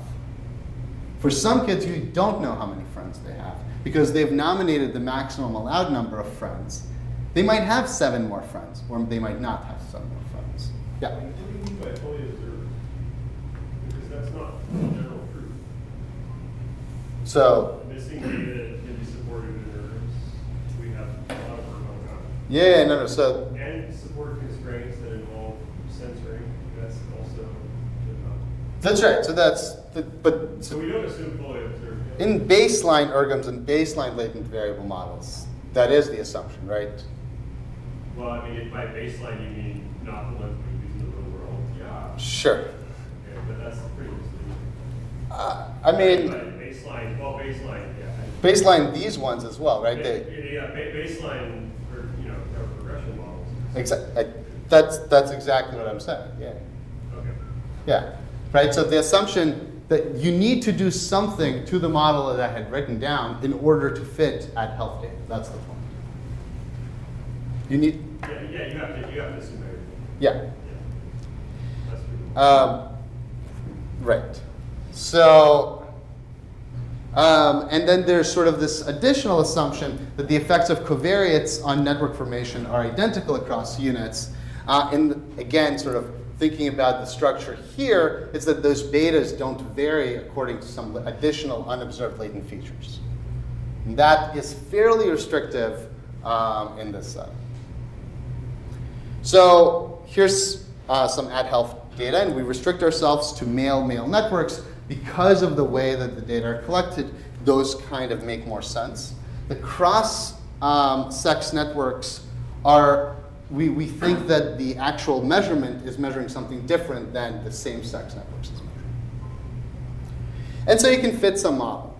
And this is sort of one of the schools. We fit this one model using this framework, and we can find maybe that sport involvement has some kind of increased effect on sort of your popularity, which is maybe not that exciting and not that surprising. Everything else seems to be zeroed out. And one of the reasons that this might be the case is that maybe there's additional structure that's missing because the assumption that everybody has the same interaction from their covariates to network formation is inappropriate. So we can run some community detection algorithm, split our data in two, and then run the same thing. And if we do that, then we can start finding maybe there is some additional structure. So for example, it looks like maybe sport involvement matters for one group, doesn't matter for the other. You have to squint really, really hard in order to get this. But the issue with doing it this way is that you're ignoring the uncertainty in the community detection process. And the whole point of having this fully Bayesian framework is that we're able to actually capture uncertainty about how important any of these covariates are for network formation. So this is joint work with Heather Matthews, who graduated last year, I guess? Yeah, a year ago. On sort of incorporating this excess community structure into these covariates. So essentially what we want is something that allows us to vary these network coefficients according to something. Maybe according to group, maybe according to some other latent structure. Maybe we want them to be continuously varying somehow. And so if we recall, right, these U's and V's connect nicely to the stochastic block model universe. So maybe if we think about the U's and V's as being our, as binary covariates, maybe looking like this, where there's an extra matrix in the middle, then we can sort of map between the U's and V's that we're learning and these group identities that we want to give people as they interact with others. So let's think about U as this n by k matrix. So in each row you have exactly one, so you can belong to only one group. It's fairly simple to make this more general, but that's what we sort of are thinking about. Same with the V's. And essentially our goal now is to construct these row and column coefficients that are no longer just a beta for how much me being involved in a sport affects my friendship making ability. It might matter also whether or not I belong to community A or community B. So this is just sort of an illustration of how this works out. And essentially, in order to calculate these quantities, these are just simple linear algebra tricks. The reason the simple linear algebra tricks are interesting and important is because they facilitate computation. Otherwise, it would require us to sort of blow up these matrices, making this nearly impossible to actually run. So this, we called it community-dependent additive and multiplicative effect network models. Start looking like this, but what's nice is that these betas retain the same interpretation, but now they're sort of capturing not the effect of this particular X on network formation, it's this particular X for people in each of the groups that might exist. And these excess groups might be sort of interesting and important to work with. What's also nice is that if there is no group structure, we're not losing much, because in reality, summing up over these betas is just, it nicely relates to the original Amen model. So here's just a simulation to sort of, there's a lot of not pretty notation here, but essentially just 3 community structure. There's 50 nodes in each community to make it easy, and there some community independent covariates. So the first row and the first column covariate are the same in each community, so you can think about not fitting a community structured thing here and fitting a community structure. Importantly, the U's and V's are not observed, so we have to learn them at the same time. And what we're going to do is we're just going to throw this into this framework, not telling it which is a community structured thing, which is not a community structured thing, and see what comes out. And let's sort of take a look first at the left. Unsurprisingly, if you are fitting the standard model that doesn't think about the fact that there could be differences, in the independent covariates it's doing fine. And that's because of that identity that we can show for these types of models that it's going to be okay. The problem arises when you start fitting these community-dependent covariates. And I made that so that the first one is -1, middle one is 0, the top community is 1. And so the average of those is 0. And so you're actually going to find that nothing is important in this case, which is not good. On the other hand, if you go to our structure, you're actually going to be okay. So if you kind of wasted energy here, right? Like you learned the same number 3 times. There are ways of sort of avoiding that or shrinking these to be the same number if you've decided there is no community structure here. But here we're able to actually detect the various individual covariates. And these confidence bands that we're seeing there, these are credible intervals that incorporate the uncertainty in actually learning the U's and V's. Which is important because if we first learn the U's and V's and then try to fit 2 models, or 3 models in this case, we're going to lose all of that, and we might be either overconfident or underconfident depending on which of these 2 problems we're solving. So in that specific school, we went ahead, we did this, and then we wanted to look at the characteristics. This is 2 schools. I think we're seeing the results for this school. We see sort of that these communities don't seem to completely vary on observed characteristics that we can include. So these communities that we're detecting, which I think they're on the order of like 50-50 or a little bit less than 50-50, they're capturing something else. Now, I'm not going to go into and try to sort of over-interpret what they're capturing here, but one of the things that we've been doing in a lot of other work is when we find results like this, we can try to go to other data that is available about the people that we're studying and try to sort of understand whether or not these structures that we're finding are actually meaningful. And so if you do this for this school A, what's nice is that, so in this school, there's no difference between the 2 communities, and we've essentially just wasted some energy. And that's okay, that happens. Whereas for school B, we do see a difference specifically on sport involvement. We see that for one of the communities, there is no effect of school involvement, and for the other community, there appears to be an effect of school involvement on link formation. This, this story would have been probably much more interesting if these results were, excuse me, much, much stronger for something like smoking, where we do see sort of essentially 0 here, and then something that crosses 0 in the credible interval, but not necessarily. It does look like maybe there's a difference there.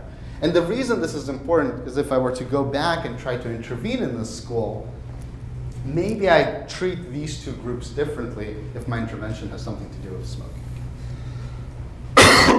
Excuse me. Okay. So why do we do any of this?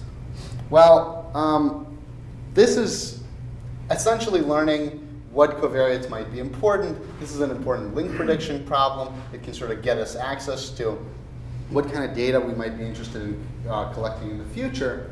But maybe we want to run an experiment on a network. And so maybe we can learn from the fact that there is a lot of this structure and think about how do we run a better experiment than just graph cluster randomization. So this is our Facebook network. And again, we're interested in capturing, for example, this quantity. And what I'm showing you here is a stylized example of what happens using graph cluster randomization. In this network, you're going to run graph cluster randomization. The first step of it is a clustering algorithm. And I don't remember if this is one hop or whichever algorithm we use, it finds these 3 clusters. But you're now all very highly trained network sleuths, and you can see that these look like some similar people. These look like similar people. There's some very few connections in between them. So maybe this red chunk, they look similar. The blue people look similar to each other. The purple people seem to be pulling from both potentially communities. And the thing is, just like we might believe that link formation changes as a function of which communities you belong to, maybe some kind of outcomes that you can measure also depend on the type of community you belong to. So one of the common assumptions in the causal inference literature is that only my friend's treatment affects me in excess of and plus my treatment. So this is called network interference, and or neighborhood interference. And there's a large literature that suggests that maybe behavior is actually different between different communities. And so why not modify this assumption and say that the treatment only within the treatment of my friends only within my community can affect me, and the treatment of my friends across communities does not affect me. So that means that now there's a lot that this doesn't fit with. For example, product adoption, it's the opposite, right? In product adoption, it's really important if somebody external to me seems to take on a product, but it's realistic in other settings. And so we need a new design, graph cluster randomization. Oh, it's nice tea. Thanks.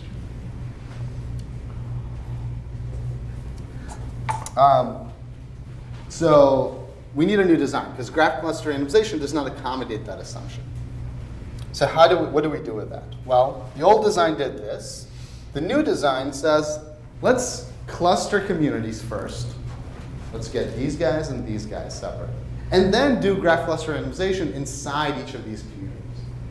So importantly, the clusters in graph cluster randomizations are not meant to be human interpretable or scientist interpretable clusters. They're a tool of the randomization technique. And so, but the thing is, there are also potential communities within which you want to learn these tools. So if you do this, you'll do better, so hopefully. And so here's just a sort of a naive simulation. What we're showing here is relative bias compared to just randomly flipping a coin. So the relative bias in the design. So the first one is called epsilon net. This is the graph cluster randomization that's done naively, does not know about community structure, even though the community structure is important. And you can ignore the variability across this line, but essentially it's performing better than just flipping a coin for each individual, but not by much. What you have here is this community aware where you know the true community structure. And so then you can do much better than randomization, than just coin tosses, about 12% better in terms of bias. What you're seeing in orange here is what happens if you have to do community detection in your first phase. And the x-axis represents how easy or how difficult the community detection problem is. So you can imagine sort of moving this way along the community, it makes the community detection problem more difficult. So when the community detection problem is really easy, we perform almost as well as the Oracle method that knows the true communities. Because when the community detection problem is easy, you actually know that almost any community detection algorithm concentrates on the true communities really, really fast. As the community detection problem gets more difficult, you start doing worse than this. And this is over randomization. So this is incorporating the fact that there is uncertainty in the community detection problem. But what's nice is that you actually never perform worse than ignoring the community structure altogether. To sort of be clear, what this x-axis, you can think about if there's only two communities, the within community and across community probability is getting more and more similar to each other. Okay. So what would you like me to? This is a place where I can stop, or I can show another picture. or two? Let's stop. Take a Okay.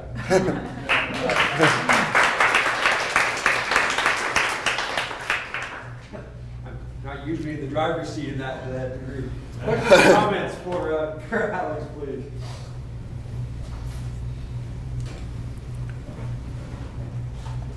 I want to start with a very basic one then. Is this built into the AMN package now? The experimentation stuff or the model fitting? No, because Peter's no. One of the plans is to try to get everything sort of have this. The code is available on Heather's GitHub, and it uses the exact same syntax as the AMN package. It just uses a few computational tricks that we didn't want to sort of, but eventually it will be in the AMN package on its own.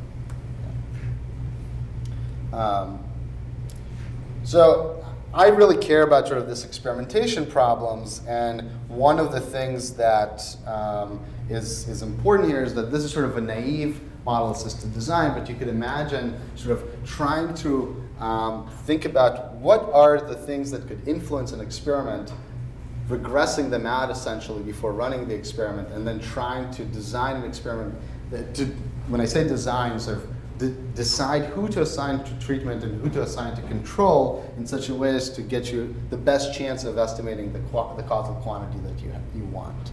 And so maybe if there are no, go ahead. Yeah, I had a question, I guess. When there's clustering in a network, it's usually because there's some basis for that clustering. I guess I'm wondering how, if you're applying interventions to some clusters, not others, that whatever that basis is might moderate the effect of that intervention. Are there other ways to either factor that in, things that might be possibly the source of clustering, or otherwise to tell how clustering is different? So I'm going to answer the easier version of the question first. And that is sort of, this is why this could take 20 to 30 minutes explaining sort of the point of these clusters is not, these clusters are not meaningful. Their sole purpose is to find tight-knit clusterings that look similar throughout the network. If your network looks very, very non-homogeneous, this could be fairly weird. And so the idea here and the way they sort of apply it, they apply it to a generally more or less homogeneous network. So that's, so when you're, this I guess is using epsilon net, which is essentially saying, take a bunch of seeds, go out from them, define radii around everybody, and put everybody who's within a small radius into the same cluster. And so you're going to find lots and lots and lots of clusters. So one of the questions that frequently comes up is why not use a community detection algorithm here? And essentially it's because community detection algorithms do less well as the number of communities increases, and you want large number of communities for this phase because you want to be able to randomize lots of different clusters into different treatments and controls. And community detection algorithms sort of need there to be a ground truth for them to be meaningful. Otherwise, you don't really know what you're getting. So this is why sort of these random walk type of clustering algorithms or walk type of clustering algorithms make sense in this type of phase. There are other ways of designing experiments on networks that can take into account lots of this stuff. And we have other work which takes a sort of a very, a much more optimization-y approach, where it says, hey, I know that the way in which my friends might influence me has this type of structure. Let me find all of the types of all of the types of randomizations that would minimize bias in a hypothetical experiment. That is a very computationally complicated thing to do, but it's doable. And so we have, one of our papers does approximately that. Yeah. Maybe a quick follow-up to that question. I was involved with a group that had a process much like this, and we were really concerned about making sure our treatment and control groups were separated, and so we did this kind of very, very similar to your top sign there. But we didn't we really wanted to make sure that there was little overlap between our treatment and control as possible, and that limited the number of, essentially, number of intervention cases we could do in any given set, and they were small settings, and so it effectively, we lowered our power because we didn't have the ability to pick, a dozen seeds, we had to pick 6 seeds. Or Right. whatever, right. And so, is there a way? Does this new method help us get around that problem at all, or not? No. So what you're describing is essentially an independent set design, and we know that the number of independent sets grows very, very slowly. In even large networks, you're going to end up with very few independent sets. And if you want to isolate individuals, that's bad. This design won't fix that. But if you're willing to postulate that the way in which my friends influence me is linear and additive, or it doesn't have to be linear, let's just imagine it's additive. I have my treatment effect plus whatever interference I get from my friends. Then we have a design that works really well to give you a nearly unbiased estimator that's lower mean squared error for the direct effect, because we balance the design so that treated people and controlled people have very similar patterns of treated and controlled friends. So that one is easy to do. The second you're interested in sort of other estimands, that's where the optimization problem becomes more difficult. But the other thing that I will say is that while I really like randomization-based inference, at the end of the day, you should not be afraid of modeling things at the end. And so if you're willing to model things, you can design experiments sort of for maybe more interesting questions. And so this is sort of a simulation of what happens depending on different types of intervention policies on the network for an SIR model. And what you can see is that if you have even strict quarantine for all, it's definitely better than no intervention, but there's a ton of variability here. And so even your independent set design for this type of problem would only be able to capture one of these things. And so you probably need to quantify uncertainty in the actual underlying social process in order to get better understanding of what is it that your randomized experiment even did. Other questions, comments? So outside of randomizing, does this have any more practical intervention cases? So Specifically in the public health context? yeah, so Can you repeat the question so we? The question was sort of what are the practical implications of this other than just in sort of designing randomized experiments. So the second half, which we didn't do, that I didn't go through, is really meant as a sort of it's modeling these network and epidemic processes that evolve over the network. And maybe I'll just show one picture here. Sort of, a lot of the work underlying sort of epidemic modeling, even during COVID, has ignored the fact that one person infects one person. It's not like any one person can infect any other person, right? And so we incorporate this network component. If you observe networks really well, then you can incorporate the network component into the epidemic model, and that helps you sort of infer sort of how personal characteristics, if you believe if you're willing to make enough assumptions about this process, you can understand what personal characteristics might affect infection probabilities. So just sort of very naively, in this data set, which is the XFlu data, where we only have 100 college students, and a bunch of them got infected by the flu 10 years ago in Michigan. Turns out that those who were characterized to have optimal hand washing, whatever that means, were less likely to get infected. So at the very least, that's a public health comment. I don't know that we necessarily didn't know that, but this is one way to confirm that in a setting that is sort of a little bit different than the classical randomized experiments for measuring how much hand washing is important in a public health setting. So yes, so modeling here can give you sort of both this exploration option or experimentation downstream option. All right, thank you.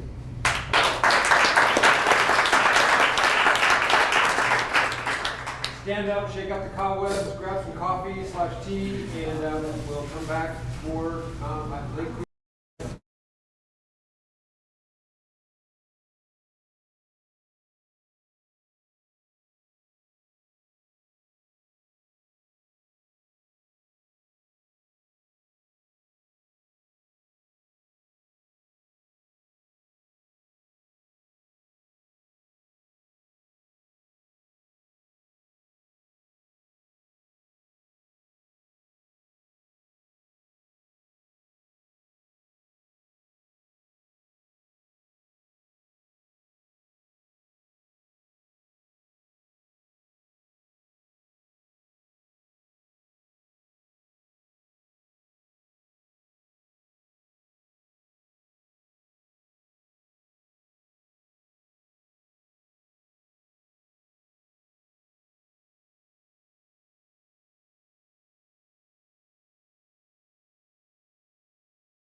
about modeling outcomes, designing experiments, and the models for designing experiments, and experimental models of designs. And now what we're interested in is sort of the joint problem of figuring out how you model both an outcome and the network simultaneously. And this is known variously in the literature as the endogeneity problem or the selection and influence problem. And the problem that was described yesterday by Sharp nicely is this whole series in econometrics that shows these are difficult things to do, these peer influence models, because you don't know if A is causing B or B is causing A. And so about sometime in this sort of push in the early 90s, there was a development of stochastic actor-oriented models by Tom Schneiders. And these models were pains in the ass to use. Truly pains in the ass. It was a standalone package that you had to stand on your head and get to work, and not a package is the wrong word, standalone program that you got, and Tom would write you personalized notes on how to get it to work. And it was great, but terrible. And then the team worked together like many of the rest of these teams and pulled it into R. And David's been integral to this process and working with it on the applied side and making sure that us as a community can use it and make sure that it works right, as well as doing some of the best work on the new extensions of it and making it possible to see things that are really interesting in terms of the kinds of experiments that Carter was talking about earlier today. So David's professor of sociology at University of California, Irvine, and thank you for coming. Yeah, thanks. Thank you, Jim, for having me, and for everyone for sticking around for a long day of network statistics.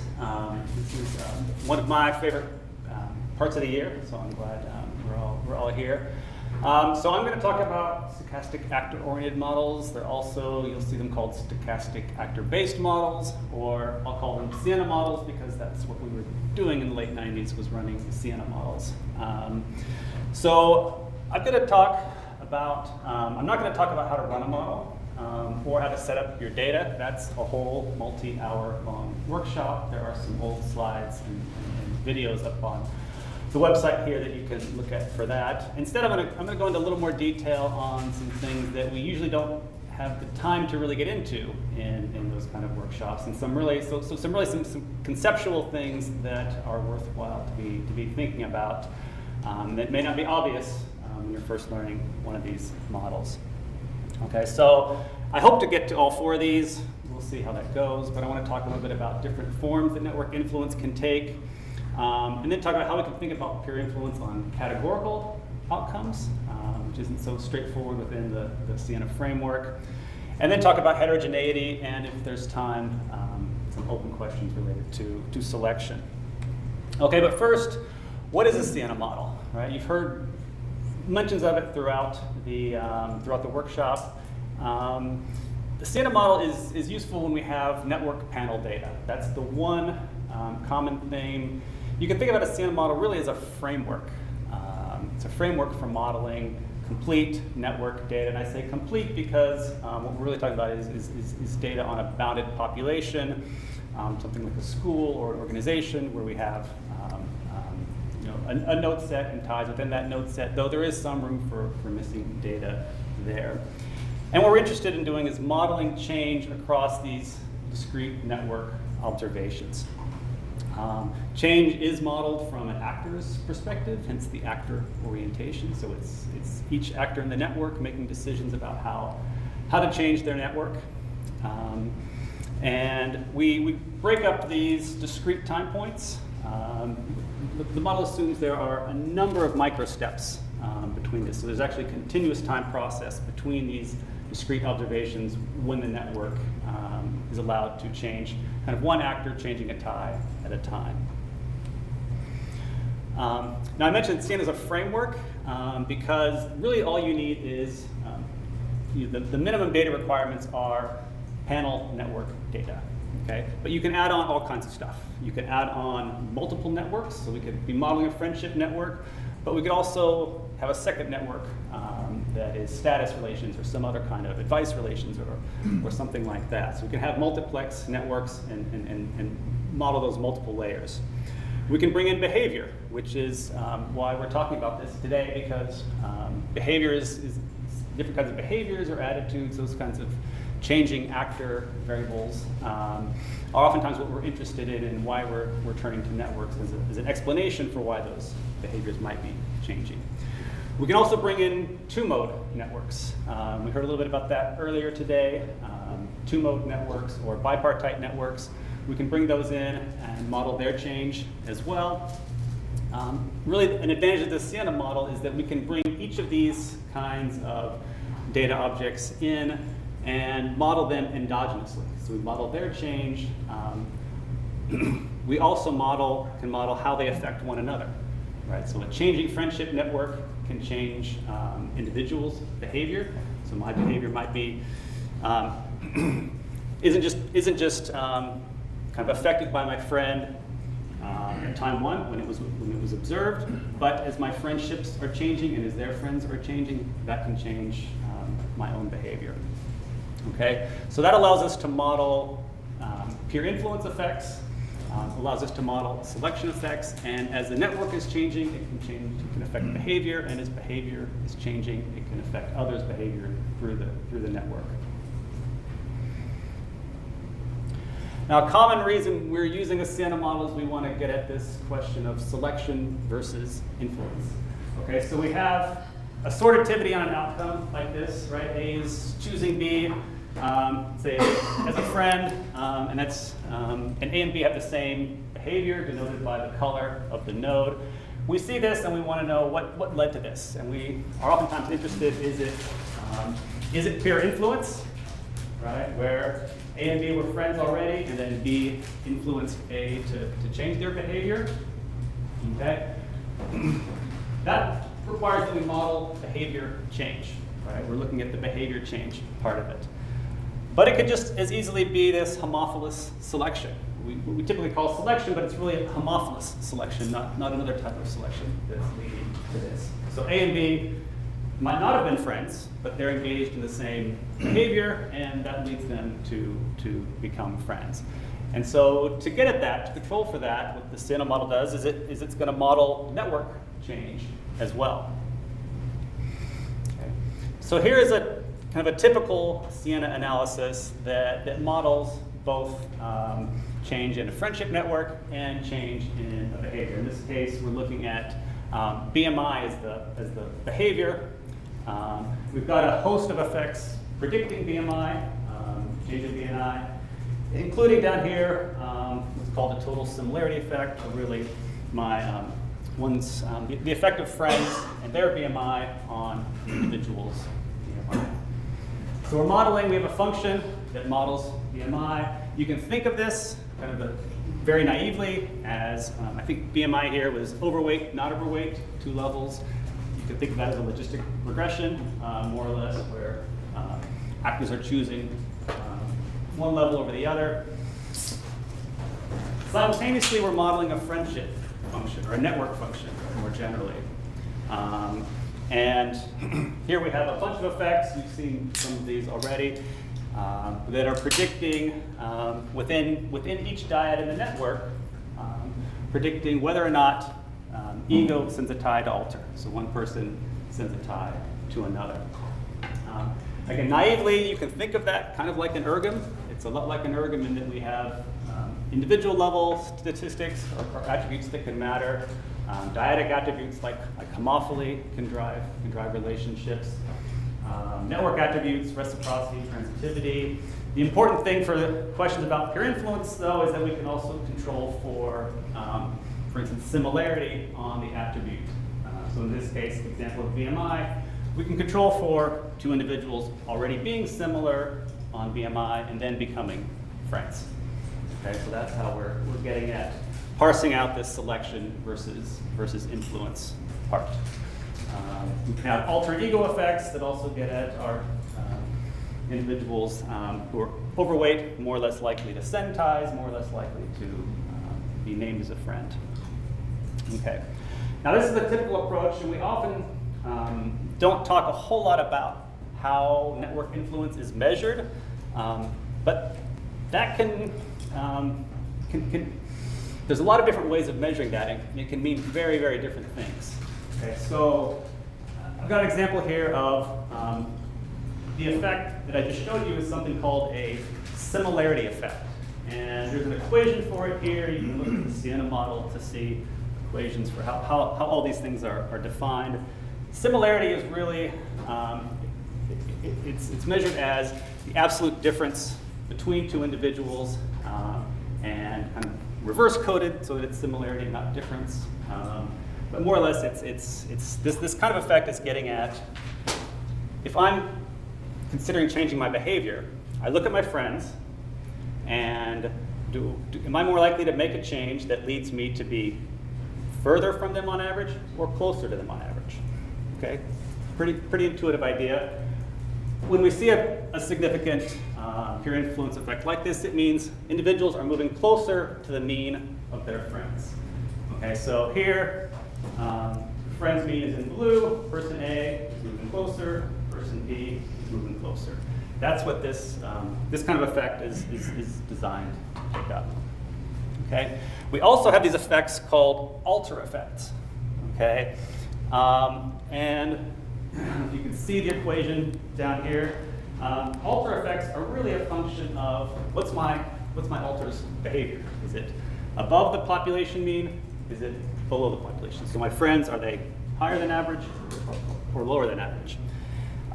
This kind of effect means something very different when influence is occurring.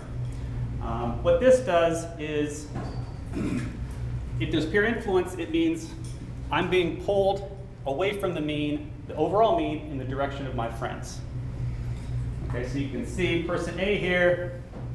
The dot represents person A's behavior at the time, smoking level at the time. If peer influence is present because friends are above the mean, the population, it means they're being pulled above the mean. This also happens for, so in this case, this person's being pulled away from their friends. They're becoming more dissimilar to their friends. An example of this would be in the area of child development, this idea of deviancy training, where friends, boys most often, try to outcompete one another to see how delinquent they can be. So you see this kind of escalation of behavior. So in this case, we've got escalation of smoking, kind of friends pushing one another further and further away from the mean. Person B, notice they're kind of doing the same thing as before. They're moving above the mean. In this case, it's towards their friend mean, but that just happens to be because they're at a lower starting point. So it's really scenarios like person A where you're going to see these differences in these influence effects. Okay, so really thinking about what is the process responsible for the network effect, what do I think is happening is what's kind of important is how do you choose between these, right? And try to think what's happening within friendships that's going to be driving this. So this leads to a more general point. We talk about a lot of different processes kind of as being responsible for network effects: socialization, social learning, reinforcement, maybe it's exposure and diffusion kinds of things. There's a lot happening. Rarely are we measuring that process, right? Rarely are we going into a friendship and watching what happens, recording what happens, and seeing is it one of these processes. Instead, what we're typically doing is we're operationalizing a theory based upon a pattern of connections and watching individuals and how their behavior changes over time. Okay, so we're looking at their structural imprint. Many of these processes will show kind of the effect I saw before, where two people become more similar over time. Okay, so that kind of network assimilation could be the response to a lot of different, or produced through a lot of different processes. But some of these processes have other signatures as well that we can try to pick up. So I want to run through some other ways of thinking about network influence. And I break these up into kind of three different types. So we can think of network effects as being the result of strictly the structure of connections or the layout of ties. This gets at the notion of position that Jim was talking about yesterday. So alters behavior, not important at all. Strictly the structure of one's network. We can also think about effects that are purely based on content or something about the people I'm connected to and their behavior, who they are. Or we can think about those things interacting. Okay, so I've just got a few illustrative examples of these. There are many more patterns.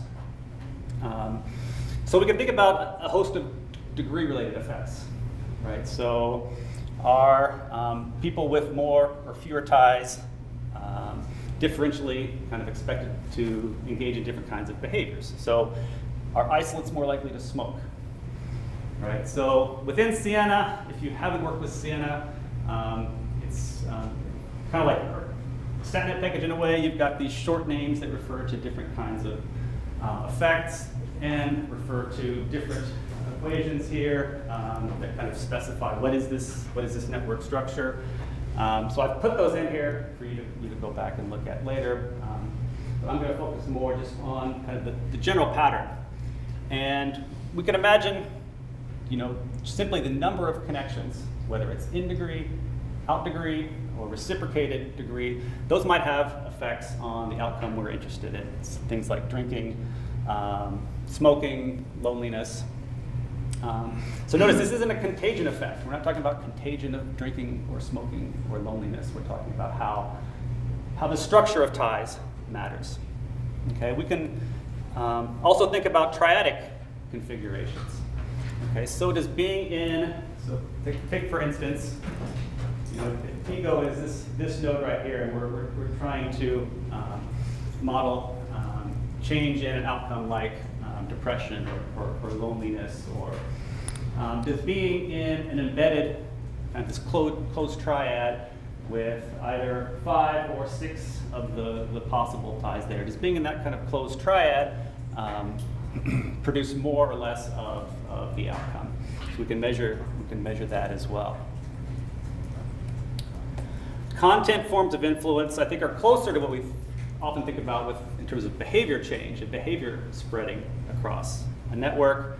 I mentioned the average similarity effect earlier. But we can also think about, beyond the direct connections, think about indirect connections. So alters behavior might affect an individual's behavior. So Krager and Haney had a paper a few years back looking at do teens adopt the drinking behavior of their friends' friends, and found that yes, they do. And their argument is, well, in order to impress one's friends, one might adopt the behavior of their other friends. So we can test for those kinds of effects. We can also test for other alter attributes.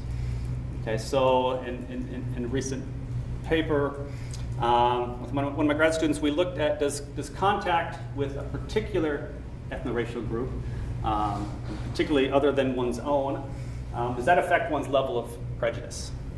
Okay, so here we're not looking at prejudice itself spreading or not spreading. We're looking at contact with certain types of alters. So a different attribute and having alters with that attribute affecting one's behavior. All right, I want to mention a few more effects that are kind of in the vein of interactions between content and structure, but I want to introduce a caveat here, and that oftentimes with Siena models, we have low power. If we're looking at just one network, we often have low power to actually test these. So a little bit of warning here that about that. If you have larger networks or more slices, time slices, more periods of change, you're more likely to be able to detect moderating effects. But generally, kind of testing for moderation can be tricky, and testing for different kinds of peer influence, so putting multiple peer influence effects in the same model to try to get at what's the form of influence, is also tricky and very difficult, and oftentimes effects are too confounded for that. So with that caveat, I'll go ahead and talk about some that I think are worth thinking about. So this dense triad effect, right? We can look at the interaction between being in a closed triad and influence on a particular behavior. Okay, so in this case, maybe, again, looking at this ego again, maybe if two friends are smoking, but they're also friends with each other, that exerts a stronger kind of normative effect than, individually or summed across those dyads. So we can test for that interaction. We can also test for, in this case, alters in degree. So look at our alters who are more popular, more influential. Are we more likely to adopt the behavior of our popular friends versus our less popular friends? We can also look at kind of interactions between kind of individual attributes, friends attributes, and the influence process. So we can ask, are certain kinds of actors with certain kinds of attributes, for instance, younger adolescents, maybe they're more susceptible to peer influence than their older peers. Or are certain kind of actors more influential? And so, for instance, we've talked about identifying opinion leaders or other kinds of kind of target nodes for diffusing or spreading an intervention. We can test, follow up with that kind of intervention with a test of, are those nodes more influential than others in the network?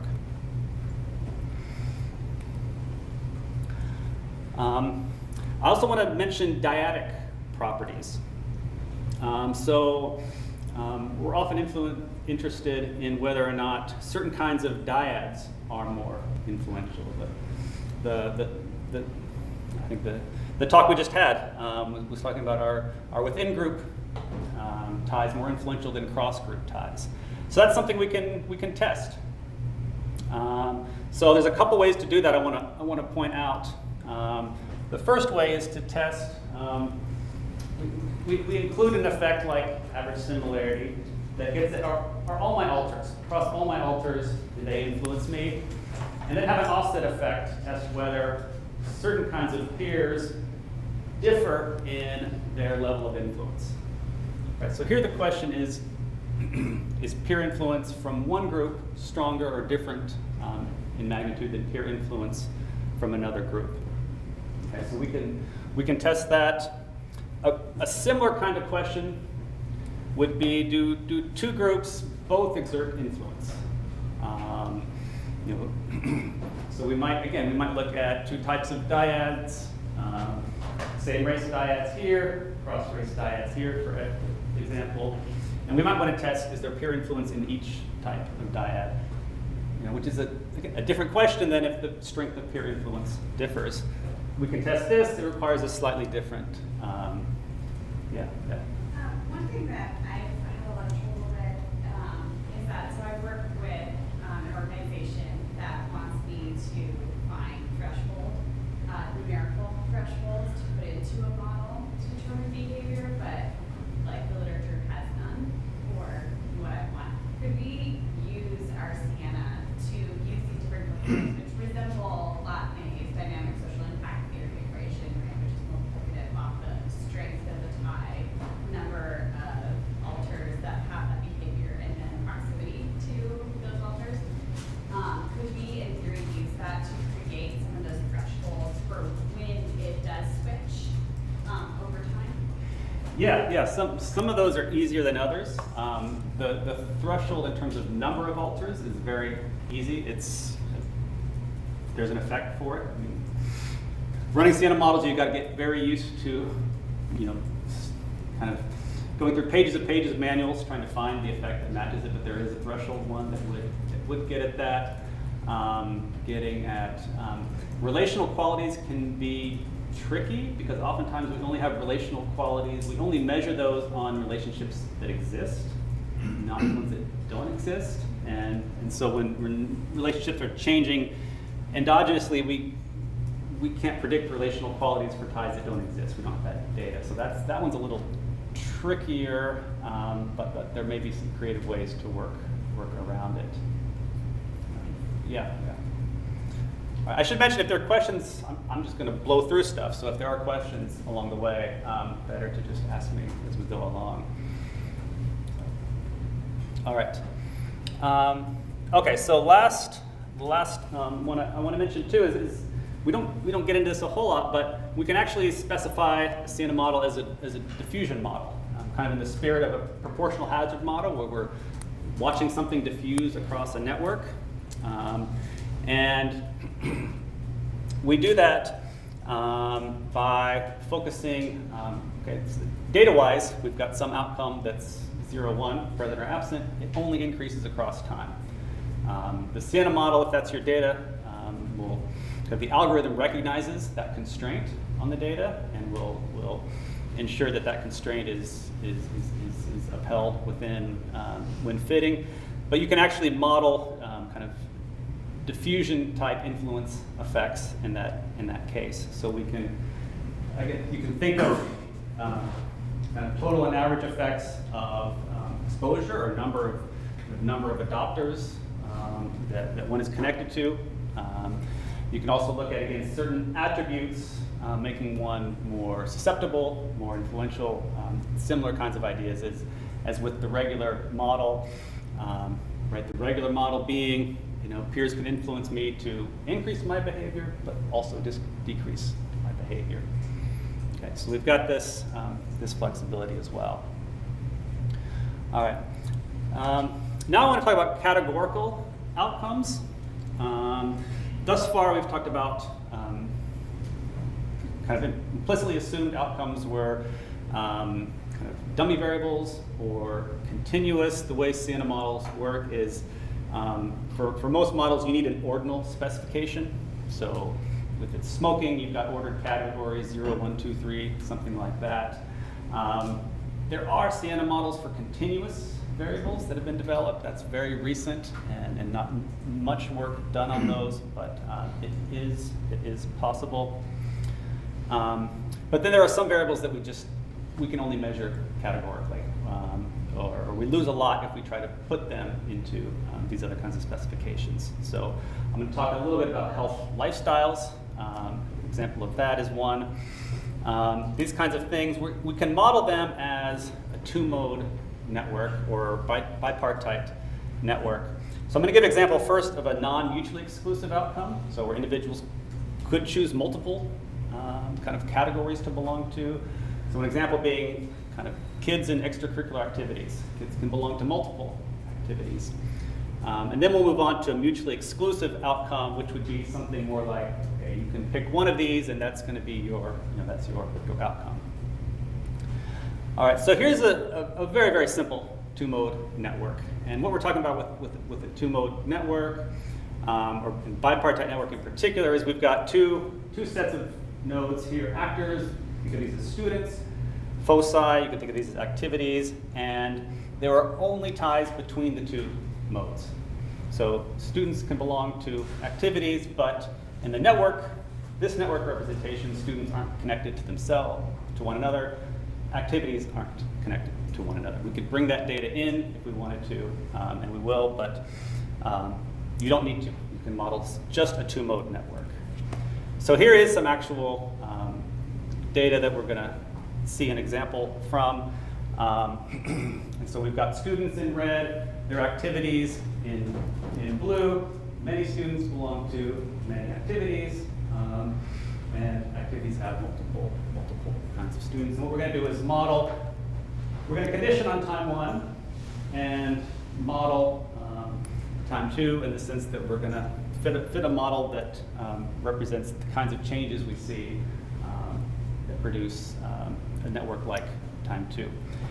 I want to mention the assumptions real quick.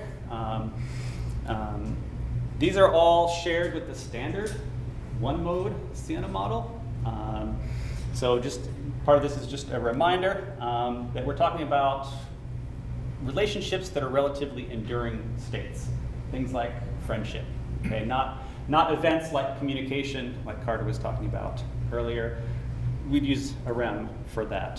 So we're talking about relatively enduring states. Actors choose their ties. So in the case of activities, children or adolescents are choosing which activities they belong to.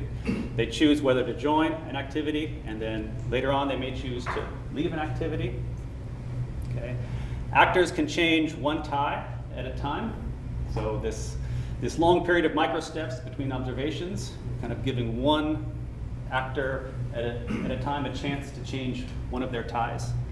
So that means that and one of the assumptions of the model is there's no simultaneous changes in the network. So two friends can't simultaneously decide to join the same activity. That would violate an assumption of the network. Let's see. We're also assuming, yeah, they don't coordinate. We're assuming the set of actors and foci, or the second mode, those are both constant across time in the sense that they're not endogenous. So individuals can't create a new focus of activity. That part's not, we can't model that. So for the most part, these are the same assumptions as the standard Siena model. Really the only difference with the two-mode network is that one mode only sends ties and one mode only receives ties. Okay. Other than that, it's the same model. So it's really, this is a special case where the typical Siena model is just constrained to having that. And as a result, kind of the set of effects one can estimate are just narrowed down to effects that make sense for that kind of a specification. So for instance, there can be no reciprocity in the two-mode network because I join an activity, but that activity can't join me. All right, I'm going to mention just a few effects here, and there's way too much information here. The key thing, I'm just going to talk about our kind of some of the major effects we want to control for in a two-mode network. So for instance, some kind of individuals might be more likely to join activities based on their, some people might just be joiners, right? Some people are joiners, they join more activities, we can control for that out degree distribution. Some activities are more popular, so we can control for that in degree distribution. Some kinds of actors might be more likely to join activities, right? So these are kids in schools, so think of, right, the overachieving kid who has a high GPA and then joins every activity, right? We could control for something like that. Some activities with particular attributes might be joined by a lot of people. In my high school, that was the Spanish club because they had great parties with food and there were no requirements, really. We can also talk about interactions. And this came up earlier, I think maybe it was Tom's talk. We can talk about interactions between particular individuals being more likely to join particular kinds of activities. Okay, so I think he was talking about certain kinds of people with certain kinds of majors, maybe more likely to go to universities with certain kinds of offerings or certain kinds of resources. So we can look at kind of an interaction between individual attributes and those foci. Here's a particular attribute example that became important in some of the research we did, where we're looking at activities in high schools, and many of these are gender typed. So think of sports. There's a baseball team for boys, a softball team for girls. Swim teams, kind of the same way. A lot of these activities are gender typed, but there's also a host of mixed gender activities. Okay, so we want to, this is a kind of a constraint in the data, or a feature of the data that we want to be able to represent. One way that kind of was talked about earlier today is using structural zeros, where we could just say, okay, boys, girl activities, put a big X there, right? They can't join, not eligible. But when we look at the data, that actually happens a handful of times. And we actually, this data actually came from looking at high school yearbooks and pictures of activities and who's in the activities, and you see activities that are predominantly female, but then there's one person in there who very much looks like a boy. Or you see a boy activity and there's a couple people in there that very much look like a girl. And so these are not necessarily errors, or kids just messing around answering a survey. You do see these kinds of things. And so how can we respect this in our modeling, right? Instead of strictly prohibiting these kinds of boys joining girl activities and vice versa. So what we can do, a couple of things. So first of all, we can include effects for each activity. Okay, so we include a main effect for girl activity, a main effect for boy activity that gets at the differential likelihood of people joining these types of activities. We add an effect for students' gender, okay, which gets at are girls more or less likely to join activities than boys. Okay, that gets us the right marginals here. But what we really want to do is ensure that allow these numbers to be really low, and allow those numbers to be whatever they are. So that's where these interactions come in. So we add a ego male, so it's male student, and a girl activity, and then vice versa, the girl student and the boy activity, and allow these to be estimated. These turn out to be really, really unlikely. In fact, so unlikely, right, that we actually ran into problems estimating this. So when something is so unlikely, what we can do in a Siena model, we can also do this in Erdman's, but we can fix the effect at a really, really low value. So in this example, we fixed the coefficients here at -5, which meant this is really, really unlikely. Boys are really, really unlikely to join a girl activity, but the model would allow it to happen occasionally, and that worked for us. Okay, we can have a similar kind of interaction effect where it's not attributes of the activity, but rather how popular an activity is. So certain kinds of students might prefer more popular activities, or activities with more students. And so that's what we've got here. We could think of kind of really any kind of network position that an activity might occupy in a network, and interact that. So for instance, we could think of an activity's centrality in that bipartite network, right? Some networks, like the Tweetus centrality, might be there in the middle of the network. Others might be really, really peripheral, right, on the network, kind of. And those activities might draw very different kinds of people and be attractive to different kinds of people. All right. Another thing we often expect to see is that people join activities with others who are like themselves. Okay, so they look to see who's in this activity. Are those people that are kind of like me? And if so, those are the kind of people I can see myself hanging out with. So that's a place where I need to be. And so we can model that with this member similarity effect. It's kind of like homophily, right? But because the tie is from one mode to the other, right? The homophilous attribute is not an attribute of the foci directly. It's an attribute of the fellow members in that foci. Okay. We also might get people in the same activity might join other activities together. Right, so there's kind of influence on activity participation by one's co-members. We can model this. This is really a force cycle, right? It's the closest thing that we can get to transitivity with a two-mode network.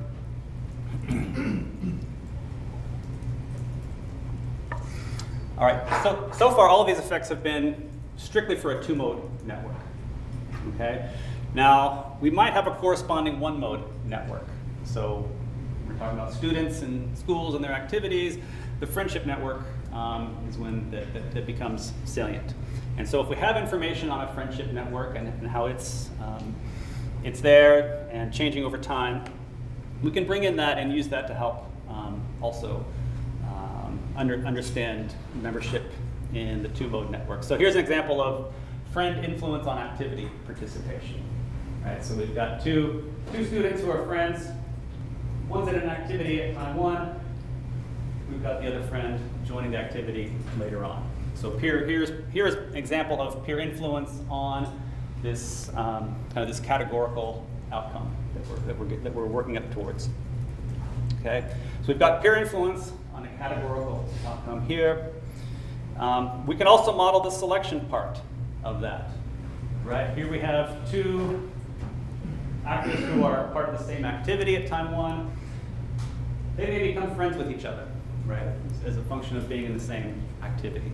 So we can model that selection, you know, the other order as well, and would want to, again, if we're interested in influence, we would want to capture that selection as well. Okay. All right, so that just summarizes. I want to show you, talk about what we need to model a two-mode network. Really all we need is a two-mode network with 2 observations. We don't need friendship, we don't need behavior, we don't need anything, right? A Siena model does not need behavior change, even though that's why I think many of us come to it. All we need is a two-mode network or a one-mode network that changes. That's the minimum. And then we can bring in all this other stuff. And we probably should, to the extent that stuff matters for network structure, but it's not necessary. All right, let's talk about categorical outcomes, because I think that's where it gets more closer to home. And so in a recent paper with Jimmy Adams, not too long ago, well, it was written a long time ago, it came out last year. So we did latent class analysis on several different health indicators. I think we've got almost a dozen different health behaviors here. And did a latent class analysis to try to identify different profiles of health-related behaviors. And found 3, healthy, unhealthy, and then this discordant one that's kind of healthy, kind of unhealthy.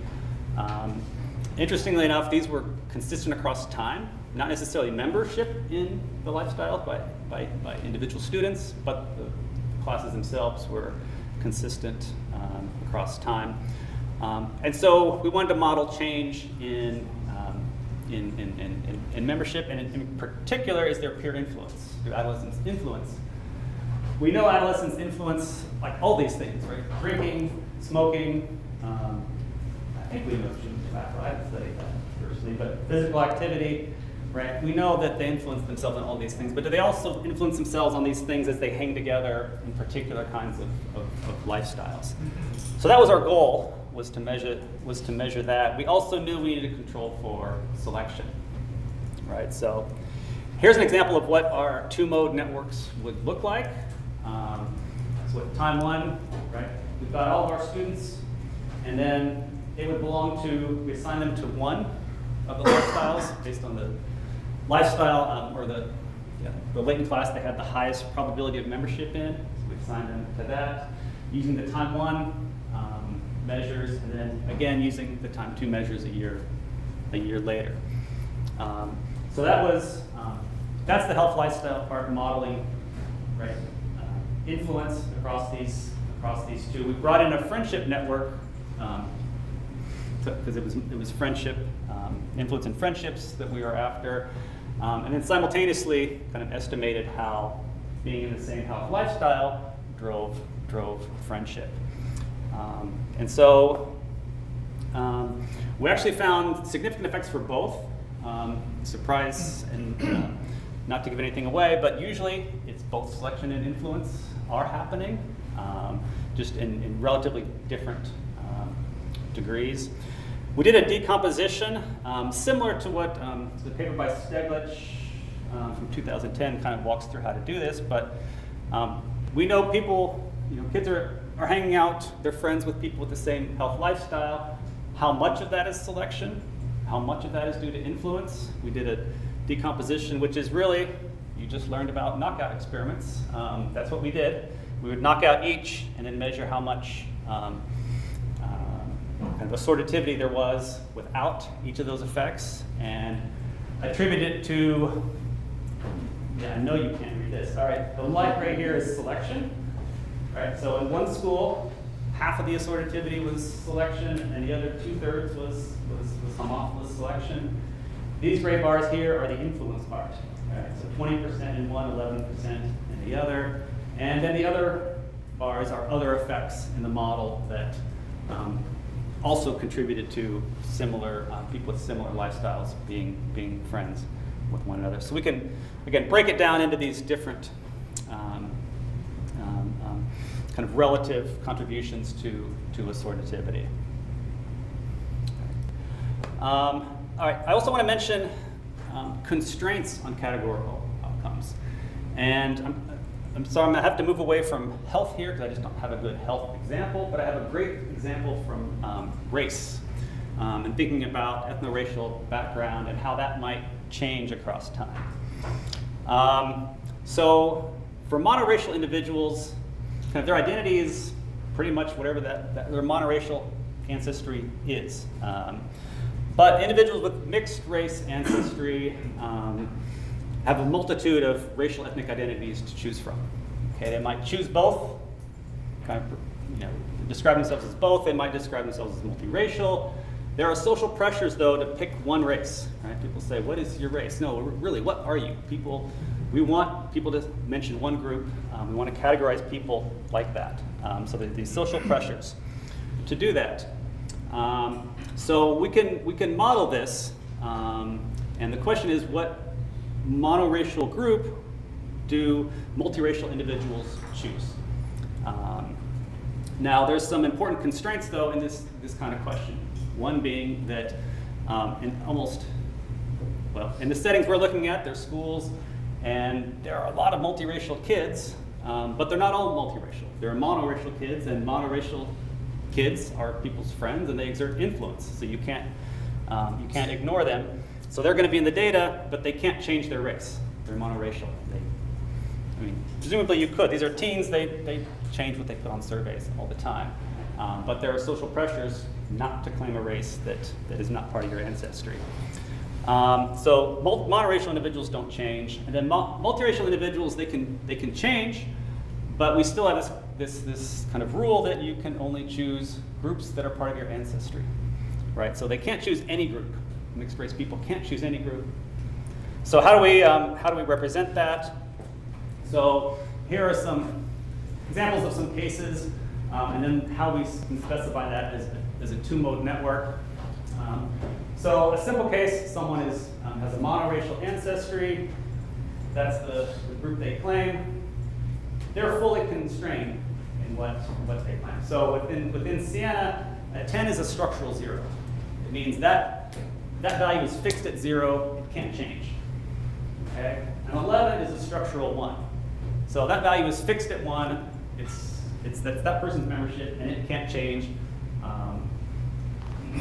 And so for monoracial individuals here, they're structurally constrained to those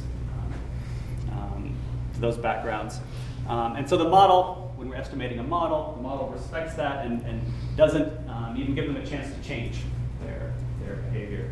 So the model is really focused on these kinds of cases.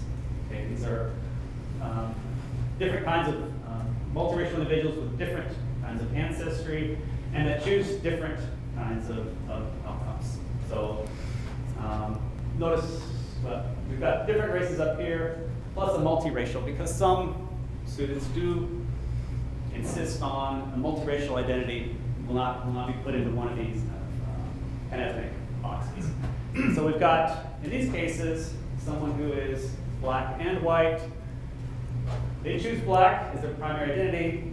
They don't choose white or multiracial, but they could have.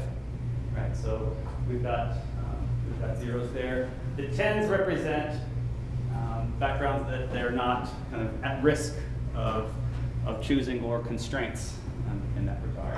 So you can see kind of different examples of how we code that. So we can model this kind of change. We also have friendship network data. So we can bring in, right, the social matrix or the two-mode network or the one-mode network corresponding to friendship. So we can also bring that in and use that. In fact, it's very helpful to bring that in because if you want to measure peer influence, friend influence, and friendship based on race.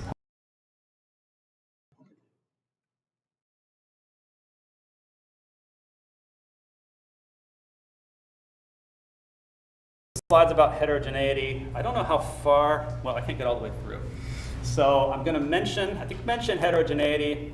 and then save the details for later.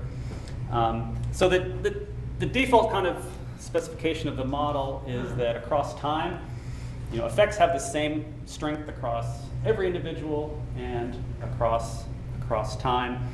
The exception being these rate effects that a Siena has, which is really how much change is there, how much friendship change is there, or really network change is there from one time point to another. Those are estimated separately for each period of change. Okay, but we can model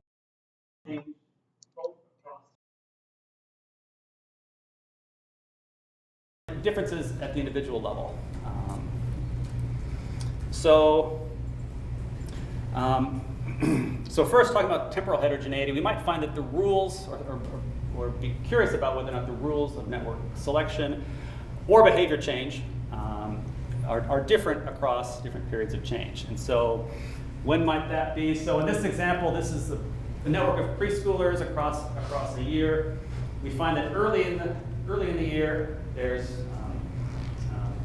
triad closure in the form of transitivity, but also really these dense triads that have 5 or 6 connections. We find that present early in the year, and then across the year, those pressures, those effects become even stronger across the school year. Kind of a structural cascade where these structures build early in the year, and then they kind of build upon themselves across the year to become more important over time. To test that kind of effect, if you've got a hypothesis about how something might change across time, it's quite simple to put an interaction between an ego effect for the time period and the effect that you're interested in. Just a dummy variable for the time period, or if you think it's a linear, right, you put a linear effect in. Yeah. So we've done a lot like on intervention and the knock up and down, as you had mentioned, doing this as well. So say I wanted to introduce heterogeneity or modulate the network as an intervention to see how that impacts an outcome over time. Could you do that? So intervention partway through, like an observation period. I think you could do the same thing. I think I would be most concerned about, is this a network that is kind of otherwise relatively stable? In the sense, not that it's not changing, but it's not a network of, for instance, preschoolers, strangers coming together, forming a network. You're not really in equilibrium. But of a network that's kind of, actors have been there a while, they've got their relationships, and it's just kind of the normal day-to-day little fights. Right, it could be like throughout high school from 9 to 12, right, how groups, how they start. I think it might have been Jim that showed that over time they start to become more formalized and segregated along like popularity and some different types of nodes. Oh, right. And then you can see how maybe that impacted something like psychological distress or You could put in again anything for time. The concern is, I think what it always is what's normative change and what's not. It would be tough with any one study or any one network, I think, pull that out. But we have a lot of studies of networks that understand or provide a kind of an evidence base of how networks change. Actually, this one here by Reagan, I would point to, is it does look across the high school years, and how selection and influence kind of, I always forget, one of them increases in strength, one decreases in strength across the high school years in interesting ways. So yeah, being wary of that. I'm sure I'm out of time. Jim, I don't know, we probably need a little break here. Yeah. So happy to answer questions though afterwards. So.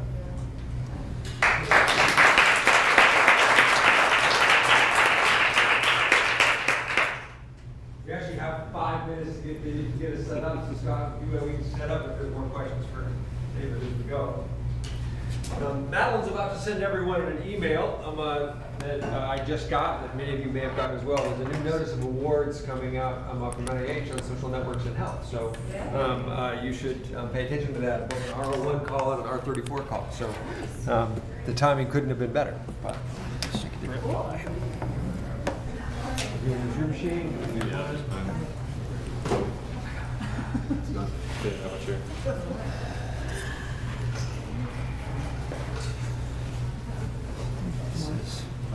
Did somebody leave their, Tom, is this yours? Oh, yeah, you need both, right?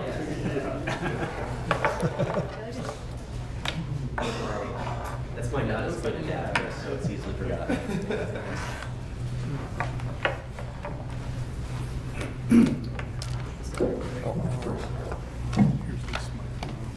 And this is the room's microphone if you want it, and this is the double mic around here.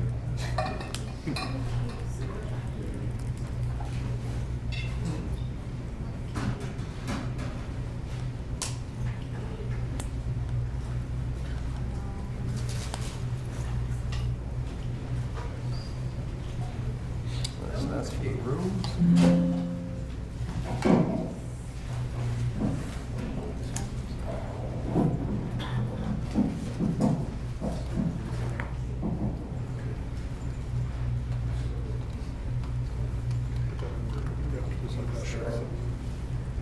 Yeah, I feel really locked up.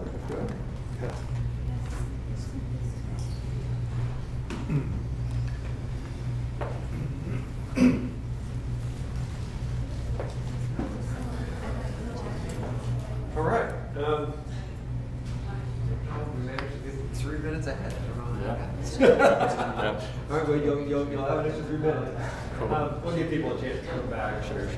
Taking advantage of your break here. So what's the stuff the Trump said schedule? That's a joke from Car Talk from NPR way back in the day. Yeah. It's ask questions that we can't answer. It's the idea. And it seems to have fallen flat. Oh, really? Is it because there's no questions or Yeah. all answers? Yeah. No one asking a question. Wants to.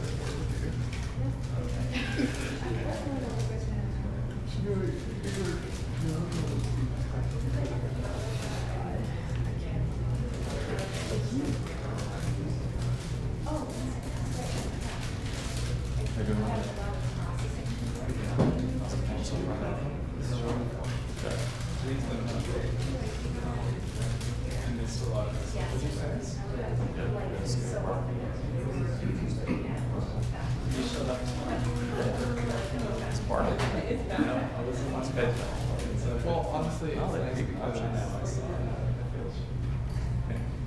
you're in the dominant time zone. Right now, the NIH programs start at 9 a.m. You're like, what?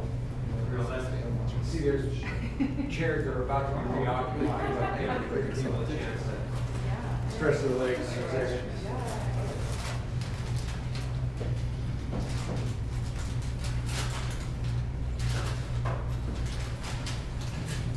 All right, let's go ahead and jump in. I'm really pleased today. I have Scott Duxbury with us today.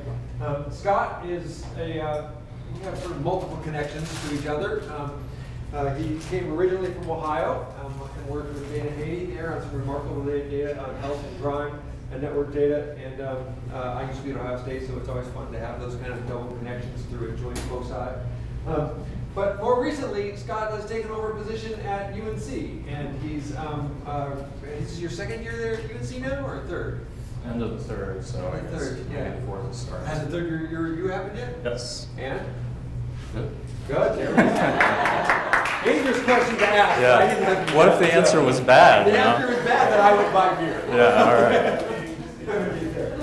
So anyway, Scott has done remarkable work on the dynamics of network modeling, and a little higher risk than probably should have been. I apologize for that. He also, in the tradition of the meeting thus far of plugging great books, Scott has an absolutely fabulous book on longitudinal data analysis and networks, and so it's in the same series as Jamie Adams' Greenback book, and part of the work that he's covering in that book, which is a subset of all the work he's doing in longitudinal models, is on relational events. And Scott, take it away.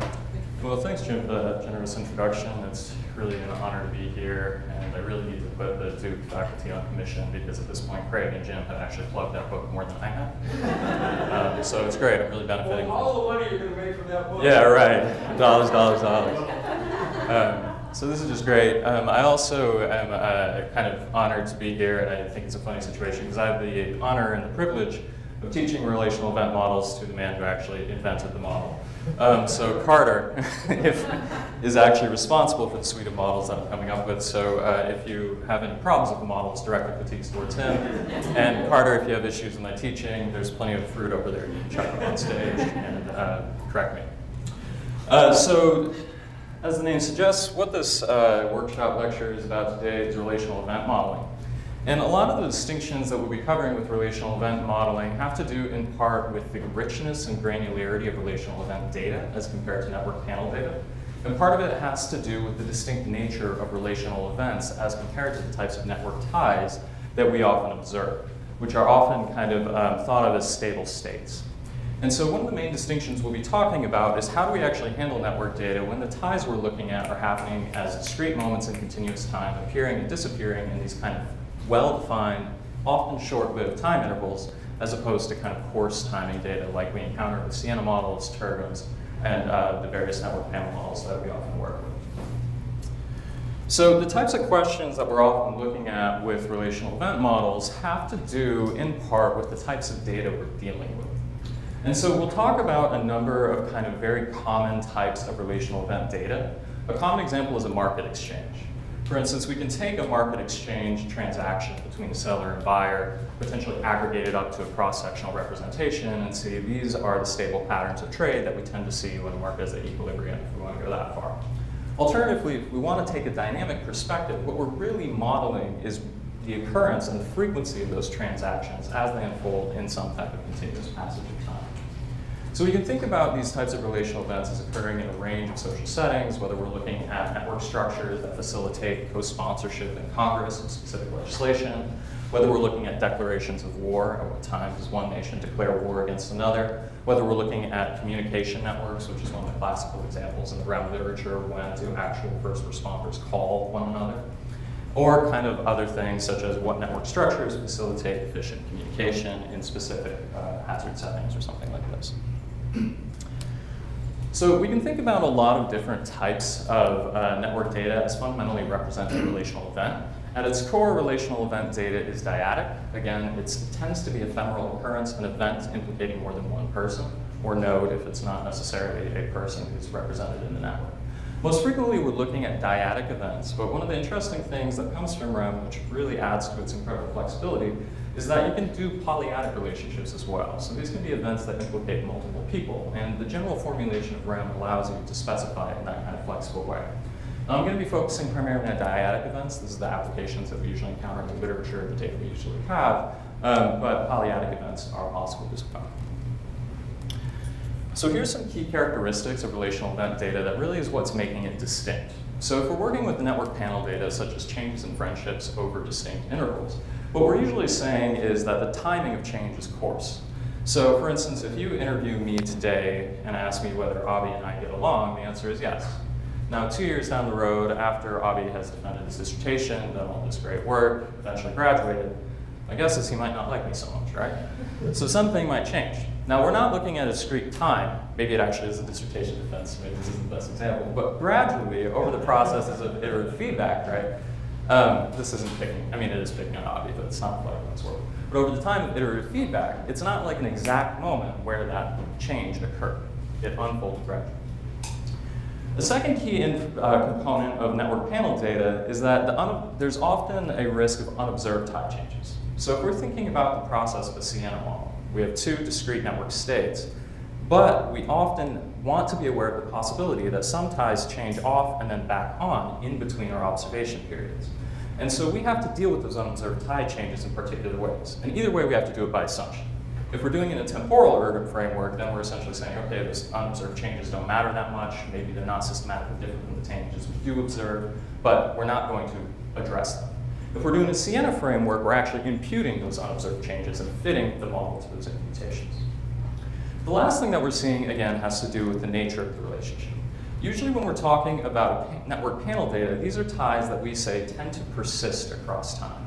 A friendship exists, and it continues to exist. Eventually, we know at some point, maybe we no longer continue to think each other are friends. But it's gradual. It's sometimes what we think of as a stable state. If a friendship dissolves, it's usually because something dissolved it. So it was acted upon. A relational event emerges and disappears, right? If I go to a golf game, I hit 18 holes, that's over. If I make it to 18 holes, I'm lucky because I don't play golf, right? So it's clearly defined in time. It happens quickly. It's well-bounded.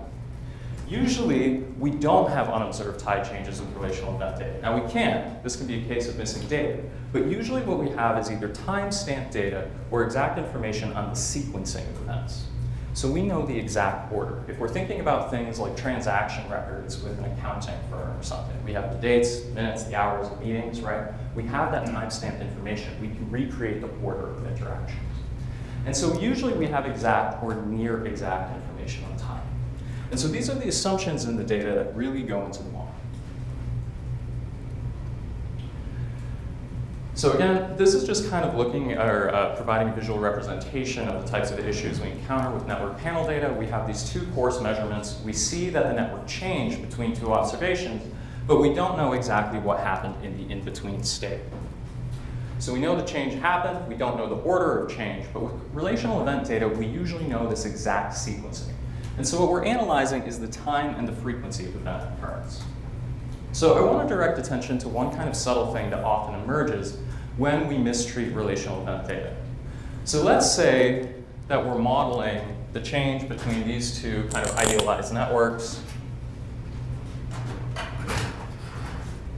I'm not going to draw all the nodes, but I'll draw some, right?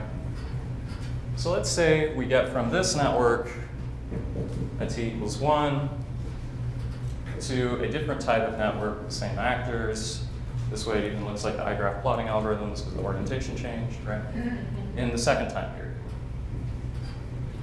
And so what we need to figure out is in what order these changes happened and at what moments in time they actually happened. And if we fit a Siena model or a Turgum to this type of data, let me take a step back. So one way in the past that we typically dealt with relational events is we take the sequencing of events as they unfold in continuous time and bin them into these types of network panels. So we might say there was an hour of email communication that represents one panel.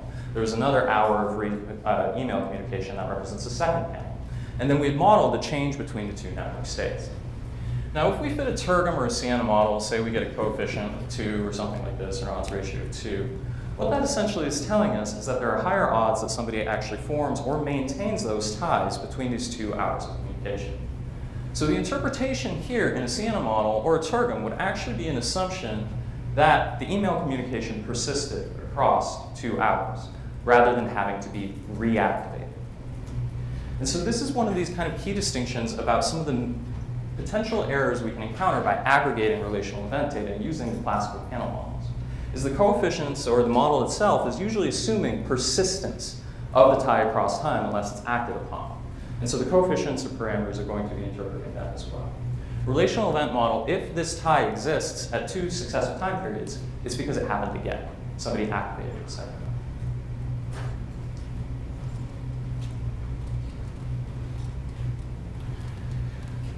So when we're working with a relational event sequence, what we really want to do is formulate a model that allows ties to form and dissipate in a natural time frame. So rather than having ties that persist across multiple occasions, what we're actually seeing is a tie that emerges here, and then it's gone again, right? It emerges a second time, and then that's gone as well, and it emerges a third time. But at the same time, based on what we're looking at, we're network scholars here, right? We're interested in how the network effects accrue and create context in which actors are operating. So if we're looking at something like co-sponsorship in a legislative environment, we can say that the first co-sponsorship occurs here, but now at the later time period, even though we're not observing this tie anymore, that past co-sponsorship may affect these actors' likelihood or these senators' likelihood to want to co-sponsor that same legislation again. They have a history of working together. And so what we need to incorporate is the evolution of the network that accrues from these relational events, while still respecting the fact that each relational event really has a short-lived time period.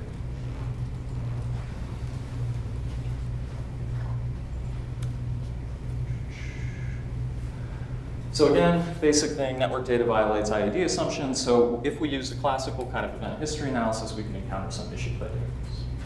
So the approach behind REM is basically to model the hazard rate of relational event activity. What we're essentially predicting is the frequency of event occurrence the speed of event occurrence, whether there's kind of foot dragging or hurrying towards the next event based on prior events.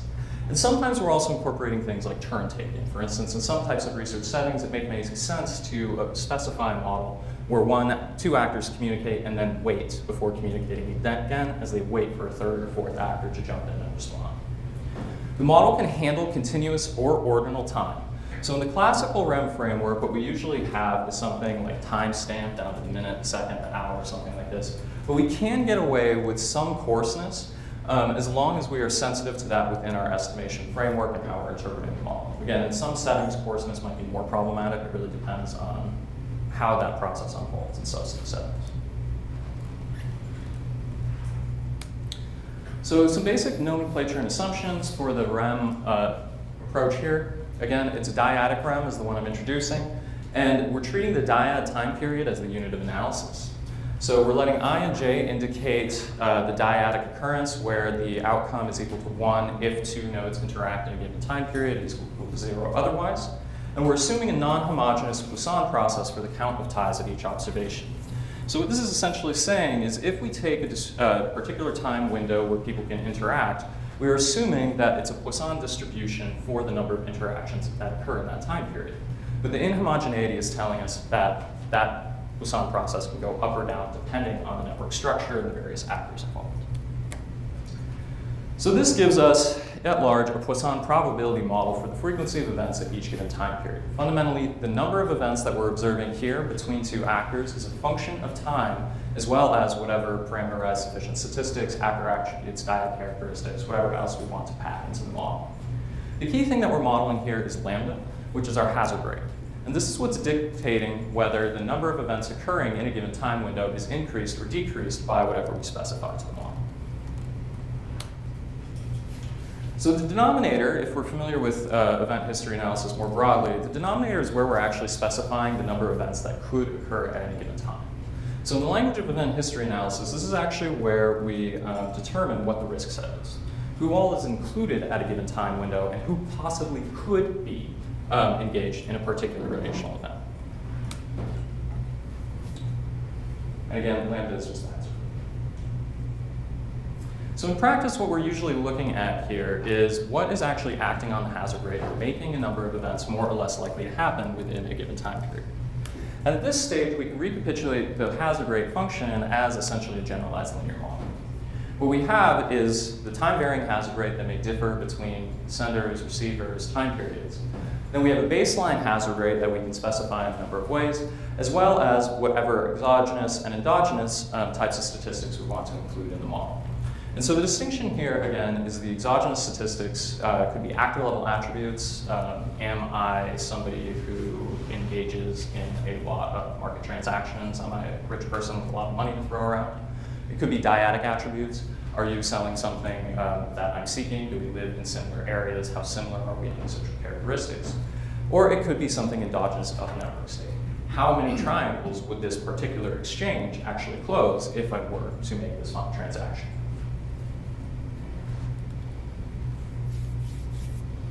So the basic idea here is that in the mapping function, this is where, if I think you all went through ERGM earlier today, we're translating the observed relationships into actual independent variables that we specify into the model. Again, the model is incredibly flexible, so we can specify a whole different number of sender, receiver, dyadic effects, as well as network effects. And we're interpreting the coefficients, or theta, which are representing the increase in the decrease in the log hazard ratio of event occurrence. So if we exponentiate theta, that gives us the increase or the decrease in the hazard ratio as a function of whatever we feed to the model. Now, one of the cool things about REM is that because the model is so flexible, we can actually support essentially 3 different interpretations of the coefficients. One is about the frequency of relational event occurrence at a given time period, where higher values are telling us that more events are activated in a particular time window as a function of whatever measures we feed to the model.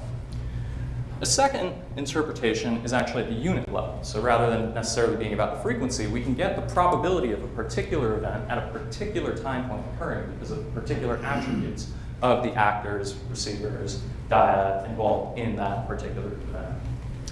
And the third interpretation has to do with timing. So here the idea is that positive coefficients are telling us that people are rushing, the event occurrence is happening more frequently.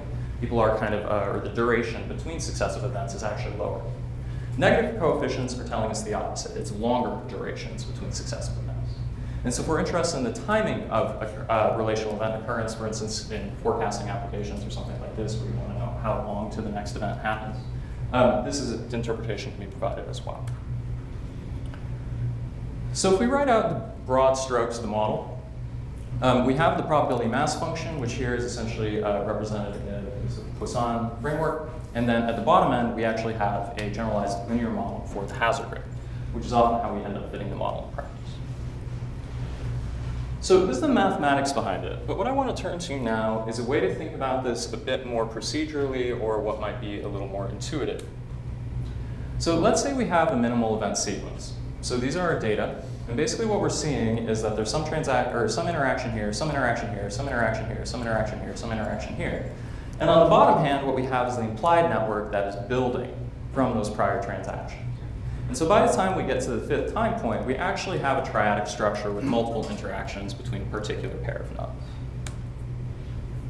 So what we need to do is get this event sequence into an event history data structure. And so each observation is treated as the dyad time period, and we include all dyads that could potentially experience a relational event at each moment. And in this case, we have a pretty well-defined risk set. What we have are essentially 3 nodes giving 3 dyads that could all potentially be implicated in an event at any given moment. So once we actually unpack the data, reformat it into something that looks like an edge list, but now we have the zeros packed in, what we get is a data structure that should look pretty familiar for the most part. We have on one hand our unit of observation, which is just which dyads are implicated. 1, 2 at time period 1, this is where our first event actually occurs. And then for the other 2 dyads, 1, 3, and 2, 3, the event actually isn't occurring, right? And this first observation, we can see we have basically no network structure built up, so if we're trying to measure triads, we're not getting anything over here. Second time period, we basically see the same patterns. Now 1 and 3 are interacting. Third time period, more or less the same thing, although it looks like I missed, oh, that one comes right here. 2 and 3 are interacting. And so by the time we get to the 4th time period, actually now we start seeing embeddedness in triangles. And so once we start seeing embeddedness in triangles, we can start modeling the probability of these further outcomes occurring as a function of that embeddedness. By the time we get to the 5th time period, we actually get weighted metrics. So for some of these interactions, we'll actually be closing multiple triangles because of the multiple interactions down here. And so one of the cool things about REM, again, is that now we're able to incorporate kind of edge weights in a very, edge weights is in the frequency of relational events in the past, in a very intuitive way when we're modeling future events.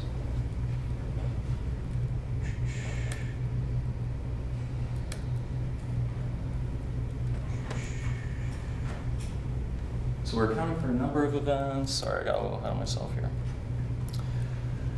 So one of the nice things about this is that once we actually get the data into this format, a lot of the statistical issues that we encounter with exponential random graph models, cross-sectional network models, actually disappear. And the reason is because this event sequence is now sequentially exogenous. So we have this tie being modeled as a function of the prior connections. That means we don't encounter this type of reverse causation simultaneity issue that we encounter in ERGM, where the tie and the structures are mutually determined and we don't know the order. And so actually when we get to this estimation stage, it becomes a pretty straightforward model to implement. So if we have continuous timing data in practice, what we actually often do is first process the data into this structure and then estimate a Cox model. And if we have discrete ordinal timing data, what we do is we get the data into the structure, and often we implement a conditional logistic regression or some type of binary outcome model that allows for coarse timing or simply the ordering of events rather than the exact moment. So without sacrificing too much complexity, one of the ways to think about REM in terms of its intuitive applications is a logistic regression or a Cox model for this type of data structure. I see Carver doing this thing.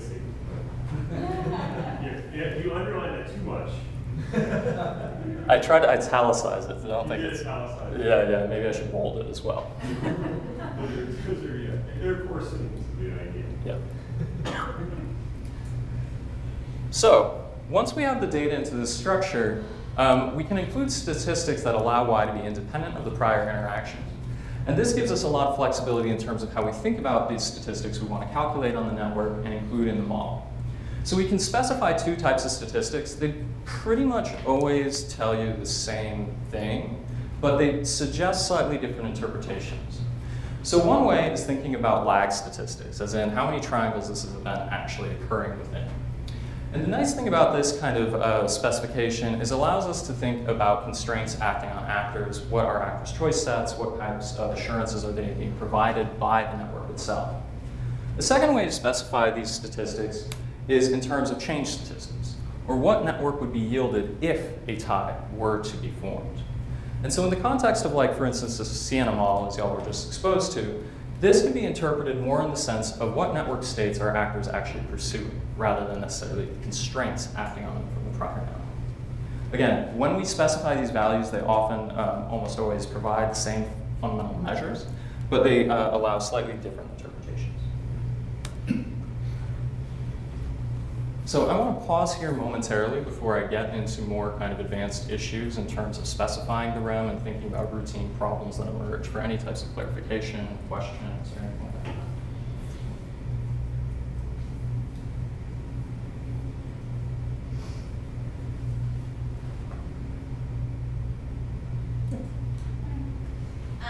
So I did try to, could you clarify or maybe give some sort of like clean cut tip or trick in trying to decide whether or not you would do a TRIGM versus an SAOM, like a hazard correction, like included in it versus REM? Yeah, so I think the biggest distinction is usually just, is the data really a panel data structure, or is it relational events? And so this comes back to this question about, are you looking at a type of outcome that persists across time, or are you looking at a type of outcome that has a tightly bounded, well-defined time window duration? So is it strictly an event implicating multiple people, or is it a stable state? And so kind of the one example I was coming back to earlier today, I think on the drive here, was if we were looking at, say, war between nations. We could think about declarations of war as representing an event. But the length of the war might be a stable state. And so if we're thinking about, do we want to model how long that war lasts, it might make more sense to be in this kind of panel data framework. It has to be acted upon. Somebody has to end the war for the war to actually end. But if we're looking at declarations, that's something that's happening in finite time. So kind of building off that, and sorry, this is kind of trying to wrap my head around this, but could you model, say, transportation between census block groups as relational events? Say if someone or a group of individuals travel from one census block to another as the event, and then it's done. Versus, is that an okay representation of this possibly? I would think so, yeah, right? So you're crossing between two borders. I mean, my guess is, so you could think about the event as multiple ways. So I mean, I'm a student that's interested in transportation flow and how networks of that manufacturer would work with this. Yeah, so the thing that I'm thinking through is if you're looking at the event in terms of my network is the nodes are individual actors, and we're looking at did they go on a road trip together, right? Or did they cross these two blocks together? That would be a straightforward kind of relational event application. If we're looking at transportation between two census blocks representing two different nodes, right? Then you would need kind of the exact timing of each trip between the two census blocks for all kind of trips between the census block, right? And so if you have that data, yeah, awesome. Another question? Over to Jen. So one of the things I'm really interested in, I think a lot of us are, in the health field specifically, is long-term adherence to behavioral adoption or interventions. And one of the things that seems really appealing about this model is that you can see how things change in between. You know, you can see like, so there was a tie here, maybe an adoption here, and then it would disappear, but it came back. And so you can kind of quantify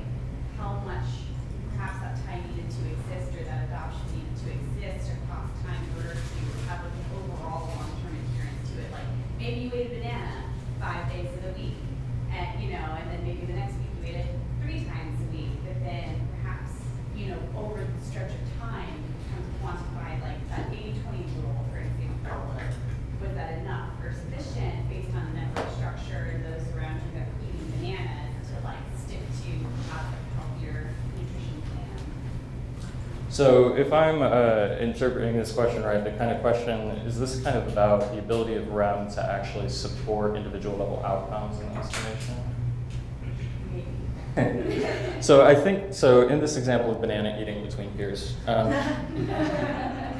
so what REM could potentially model is whether a history of shared banana eating or banana eating events leads to future banana eating events or shared banana eating events, right? But what we're not going to do with REM is say, because I ate this many bananas in the past, I am now healthier, right? So we're not getting the individual outcome, we're getting those relational engagements. Right. Yeah.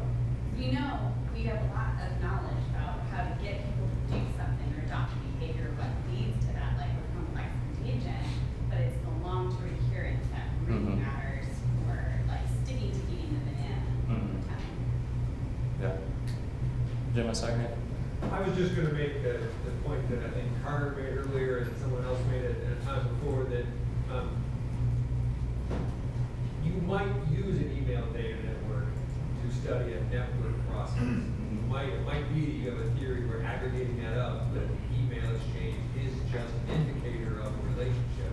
In which case then a classic Ergo model on the flat network is exactly what you want to do.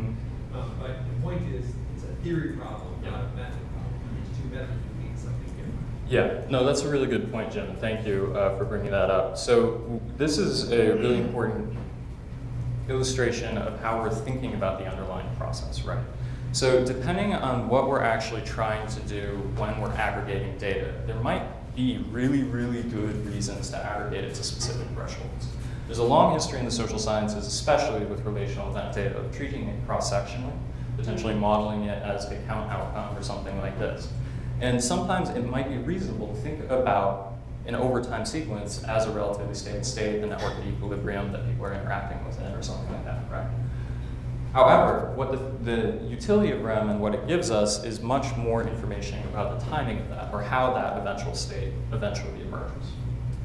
Thank you, Jim, for the question. Also to add to something you talked about the Moore state, you should point out what happened on some thinking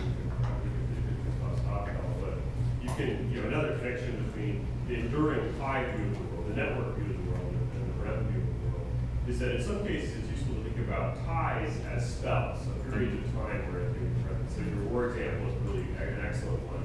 So if you think of the war as a spell, like the Ukraine war, if Russia invades, the war now begins, presumably it will have an end, at some point it'll be over. And so that's a tie, so that's a network object. But you can think about modeling that tie, if you have the data, as in terms of a pair of events, a start and a stop. And the start and the stop part you can think of as relational events. But then in between, of course, you have a network. And so that's one way to connect those two ideas. That's a very specific kind of REM case. And again, Christoph has worked a lot on modeling that kind of thing. And when can you use that in practice? You can use that when you happen to have precise data on start and stop time. So you can certainly get, and actually Siena under the hood, I think you alluded to, under the hood, Siena is actually assuming that. It's assuming that in continuous time, ties are turning on and off. It's just that Siena says, I don't know when that happens, so I'm going to impute the whole thing. So you've got to think of Siena as having a hidden REM underneath the hood that has that specific start-stop property. But then there are things like you're talking about, just like if you're eating a banana today, or you send someone a communication. Those things aren't network objects in the usual sense. And so I completely agree with Jim. It's a theoretical question about what do you think you're modeling? And then if you have event data, do you think that that event data represents state changes? Do you think it's an indirect indicator of an underlying stable state? Or are you genuinely interested in the events per se as the thing that is significant? And that's going to help guide what are the kinds of modeling approaches that you want to use to ask the question. All of these are useful. It's just what do you want to know? No, thank you, Carter. I think that's a really good point to make, especially kind of thinking about, how long does an event last? How well bounded does that time window actually have to be to think of that as an event versus a stable state? These are questions that frequently come up in analysis. They're the ones that are easy to provide off-the-cuff answers to, not easy to provide good off-the-cuff answers to. Right? There's a lot of ambiguity. We need domain knowledge, careful thinking in order to reach that decision as well as represent the process we're trying to study.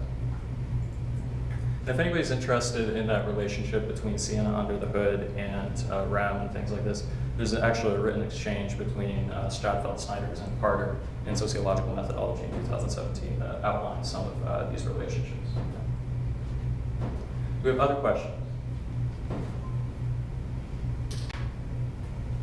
Cool. So I'm going to talk a little bit about some of the issues that we often have to deal with relational event data.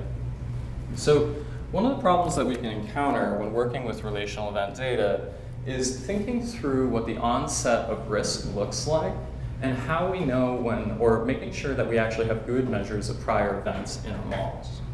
And so in small examples like this, we usually don't have to worry too much about the influence of previous ties having a essentially bounded time window in terms of recency, right? So in this imaginary thing, let's say t equals 5 seconds, then it's reasonable to assume that even an event 3 time periods back is still shaping what we're doing now. Now in other event sequences, this might be a totally implausible assumption. It could be the case that 3 time periods ago is actually 3 decades, and we have something that's happening in fine-grained moments. In which case, what we need to do is think about what weight we want to assign to the most recent events. So as t increases, or in some instances of really kind of strong, almost Markov processes, a lot of activity, people only thinking about the recent past, we need to start thinking about which events we want to actually give priority to in our models. So one way to handle the problem is to create rolling time windows. So this is the kind of approach that's usually advocated. I think Stradfeld actually has pushed this one a bit more. And the idea being that we could have a event sequence of maybe 10 different interactions or something like this, right? Over 10 time periods. And we might only think that the most recent 5 interactions matter. And so if that's the case, what we can do is create a rolling time window. We calculate our sufficient statistics or measures over these 5 window intervals and throw out or burn in the period where we're not actually able to get complete coverage. And so if we do this, we can kind of create this moving window of what network structures are most relevant, what prior events are really influencing us, and use that to predict what events we're engaged in. So here we're essentially specifying a priori, though sometimes we can do some type of model testing statistics, comparison, model fit, and things like that, to evaluate what the most reasonable time window is, and then figure out what events are most likely to come next.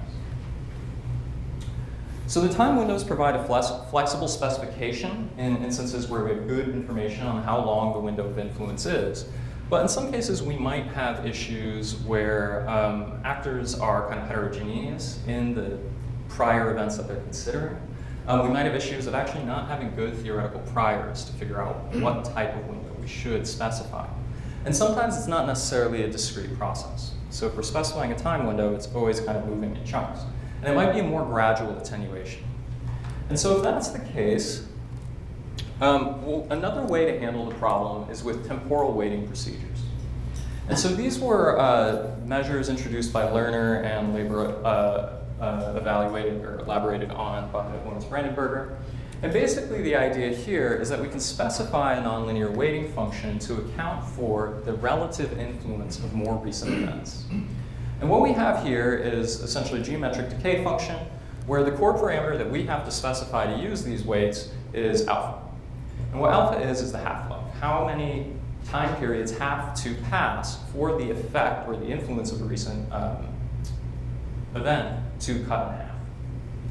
And so in some instances, we can have very, very small half-lives. If we're looking in a process where people are really only thinking about what they did yesterday, that half-life might be very, very small and lead to a particular weight function. In other instances, we can have half-lives that are quite large, 20, 30, 40, 80, something like this, right? And so the idea might be it takes me, for instance, I've used relational event models to model drug trade on the dark web. And so the idea being that maybe we have a decay parameter in the neighborhood of 3-4 months, something like that, to cut the effect of whatever transactions I'm looking at in about half, because that's how long it takes other people's reviews to actually disappear from the web pages. So we can, again, this is one of those processes or specification of temporal weights. It gives us a lot of leverage in terms of determining which events are most influential. But we have to do it with theoretical reasoning, and usually in consultation with both the data and the substance we're looking at. Another thing that we can think about in terms of relational event sequences is unobserved heterogeneity. So we can think about several sources of unobserved heterogeneity. We can think about the classic kind of actor or receiver level heterogeneity. We can think about temporal heterogeneity. We can also think about heterogeneity among unobservable groups. And some of Carter's earlier work has dealt with this latter case by kind of integrating some block modeling perspectives with relational event models. And so when we're dealing with heterogeneity, we have various approaches to dealing with the issue. Sometimes we can estimate the model with frailty terms. Sometimes we can cluster our errors. Sometimes if we want to go really aggressive with it, we can stratify by whatever dimension that we want to control for. And in these instances, we can essentially, the goal is to hold constant whatever heterogeneity we think might be problematizing the process, and hopefully get some more traction on these types of unobserved biases.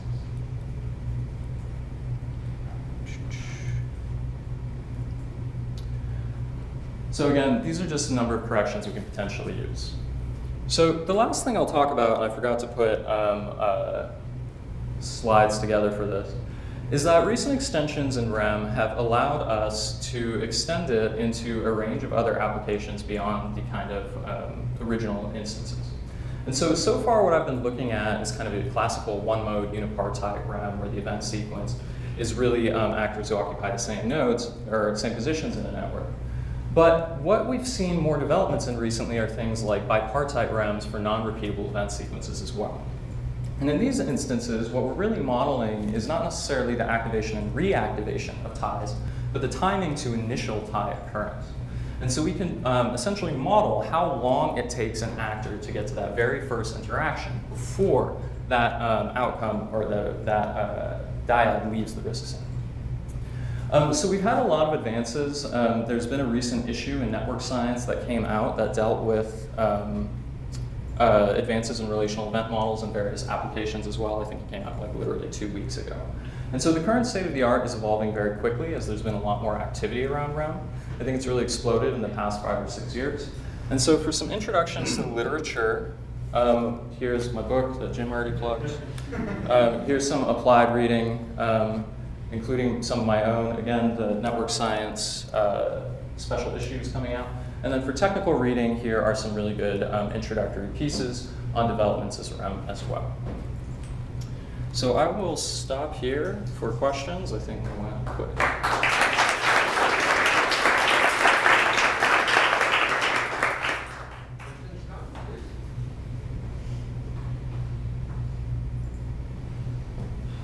I'll start with a very practical one. Sure. War stories. How hard is it to actually do this on something like, drug transactions on the dark web? Did it just take a day to run, 5 minutes to run? Like what are the parameters and scale for people who haven't or thinking about doing this kind of model? Yeah, so this is a really great question, and it's a really very much a it depends kind of question. And so if we're working with small sequences, what we can often do is kind of run the REM in one thrust. We can compute the statistics, estimate the model, and do all that under the hood, and it doesn't get too unwieldy, and we're talking about things like a couple minutes tops. For my instance with darknet drug trade, where we're looking at larger event sequences, and I think oftentimes the types of data that we're encountering with larger event sequences tend to increase runtimes with that under the hood procedure dramatically. And so if we're trying to do it all in one kick, one call to relevant or something like that, then we often get really, really long runtimes that can take over a day or something like this. However, there is a way to deal with that, and that's to compute the statistics we want to measure ahead of time and specify it to the model. And so if we're thinking about the types of data structure that we're working with, what we're essentially doing is calculating the statistics on the network, on the event sequence as it evolves, storing those statistics, and then providing it to the model so that the model doesn't have to actually recreate all the networks, calculate all the statistics, and then fit everything in one thrust. And if we do that, then those runtimes actually get very, very manageable. And we can do a lot of different calls to the model and work with it a lot. So I think of it, if the nightmare in the ergom world is like I have a network of 1,500 people, it's going to take 8 hours for me to estimate a single model, and if I don't like it or there's something bad with it, I need to change something, re-estimate. We're not really working in that world. It takes a bit more overhead cost in terms of it can take like a day to get those measures calculated ahead of time, but once we get everything saved, stored, then we can start recalling the model, including those measures that we already calculated, and then runtimes are actually quick.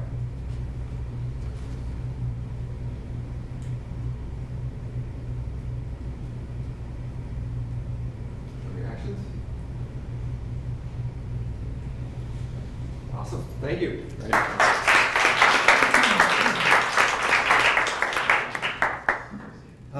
Great, and we actually, today, I'm going to jump ahead on the schedule a little bit. We actually have a Stump the Chump submission. Let's see if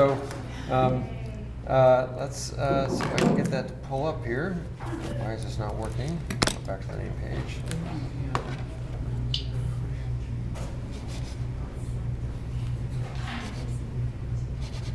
Hello, there we are.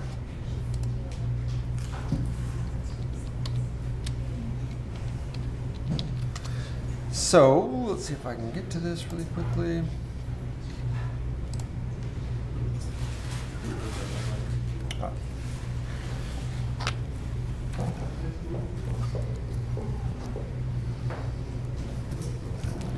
So for those of you who weren't here the first day, this is, the idea here is that we're asking our audience to take advantage of the generalized expertise in the room. And can I just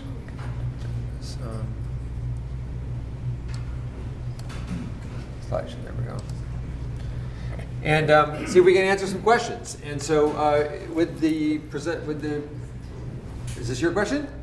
Yeah. Would you like to provide any context or?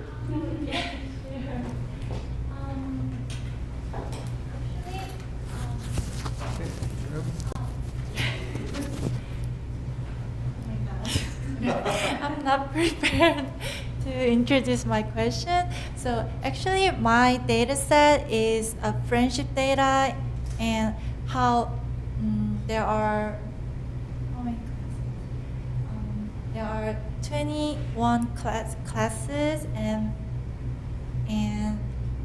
so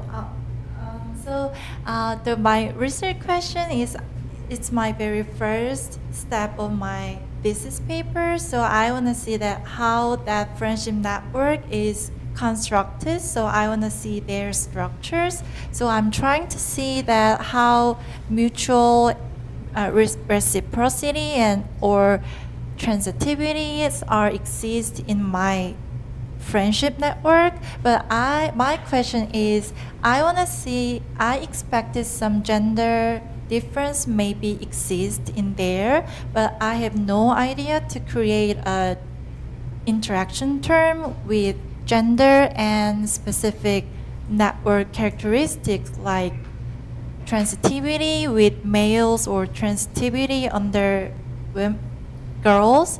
So that was my question, but I think on your lecture today, I got a lot of Okay.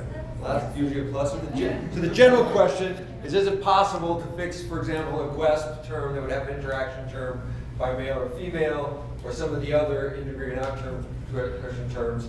And I think the last one is the easy one to answer. GWESP does not currently fit with the direct interaction, but you could do the subset of the network effect and then fit a model with GWESP in it for one subsection of the metal and then have a reference to the other. Would that be a fair statement for others in the room that might know better than me? Well, I can't remember what because there's constantly stuff being added, so I don't remember if there's currently in the latest edition and like a new version that's just been pushed, whether there's inhomogeneity added to GWESP. But I would back it up a bit and challenge you to say, what do you mean by gender and transitivity? Because that's a complicated question. You can mean a lot of things. And then I also want to be more provocative and say, do you want to know about, do you think there are, and are there differences in the realized network by gender and transitivity? And do you want to explain where they come from, or do you want to fit an effect for it? Because they may not be the same thing. So if, for instance, what you're talking about is that cliques have more homogeneity, perhaps, by gender than you'd expect by chance if you randomly allocated people to cliques. So that would be one thing you could be looking to mean. If that's the case, then obviously first we'd want to establish that that is true in the network, which that would be a kind of a permutation test kind of question. And then you would want to say, can I explain that? And maybe you need a term like you're talking about to explain it. But maybe if it's there, that emerges from the interaction of, say, a more basic mixing effect, degree effects with closure effects. So So I could get a situation where there are, say, degree effects and base mixing effect, and then there's a generic homogeneous closure effect, and the two things combine to create clusters that are extra homogeneous. And it's not so much that there's specifically, males trying to cluster with other males, and females trying to cluster with other females. It's that, males tend to mix more with males, and females tend to mix more with females, and we tend to cluster. And when you put those two things together, you get an emergent outcome. So you may or may not need a term to describe that emergent outcome. But it all comes down to what is it that you want to know, what do you think is happening. Yeah, actually, my research question starts at an interesting article that they said boys are trying to, when they feel some peer pressures, peer stress or pressure in triangle relationships, boys are trying to add more friends, but in contrast, when there are triangle relationship happens, girls are more likely to just drop their relationships. So based on that article, I wanted to see, does that really happen in my data set? So that's where I would start to see why So is this Lynn and Miller's? Is this Lynn's with Love and Miller Baker's? Chapter? Who's the other Okay. article? They had a paper like that anyway. Yeah. But But- it's nice, it's a nice chapter. That question strikes me as more along the lines of a CNO or another kind of dynamic model, where you're saying, given a configuration at time one, what's the likelihood of those ties either remaining, depending on the granularity of your data, or not in the next period. So do you have dynamic data? Actually, I have a I don't know. I can say that it's dynamic data because I have a current friendship data and then I have a prospective friendship data. So which is that peers nominate who I want to be your friends in future. So I think I can. That's an interesting structure, actually. So you have realized friendships and aspirational friendships. My aspirational friends are much cooler than my current friends. Other generalized advice? You have other questions here. In the interest of perhaps not keeping everyone here today, is there a second question you'd like an answer to?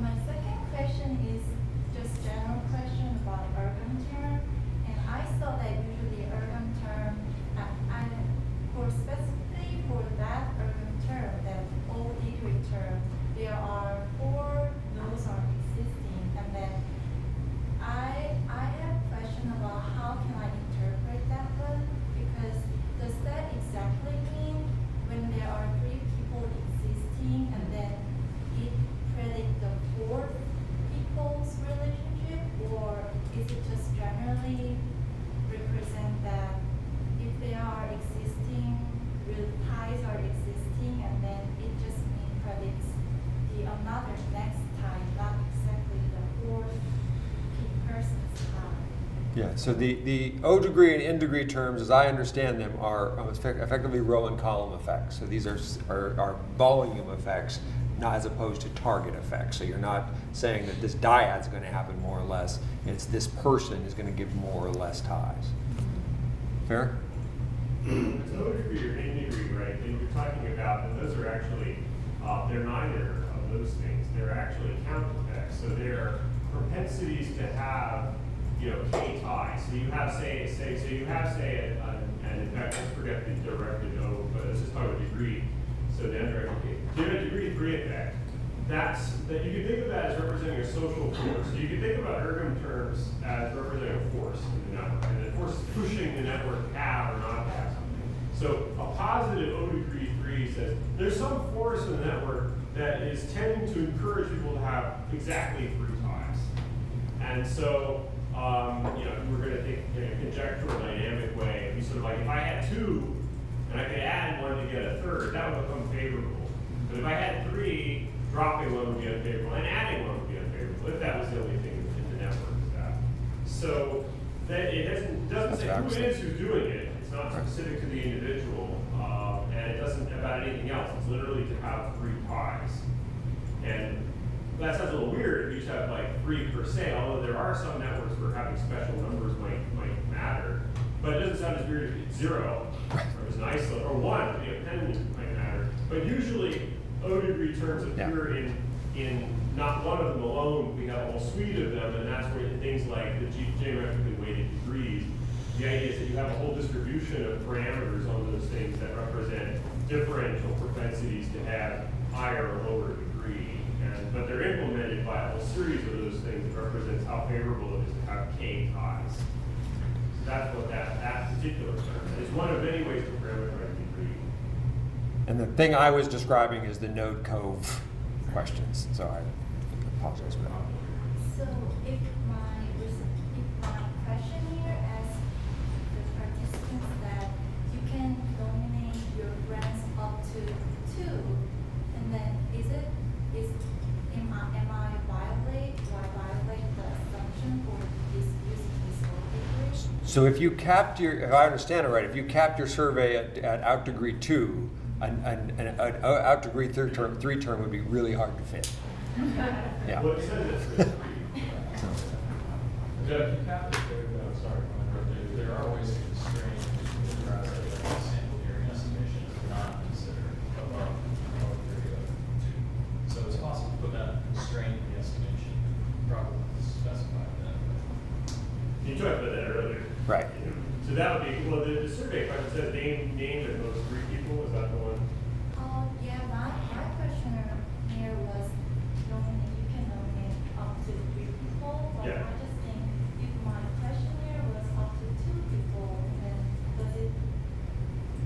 does not make sense at all to use that whole degree or not? Yeah, if you had up to 2, then you certainly wouldn't want to put a degree 3 term in there, because it's impossible. The model is going to be trying to scratch its head, trying to figure out why is nobody have 3. They'll put a negative infinity on the coefficient, but yeah, you put constraints on that one. Now, but let's say you had that questionnaire item listed, named at least 3. In that kind of case, you would want to put a support constraint that you can't have more than 3.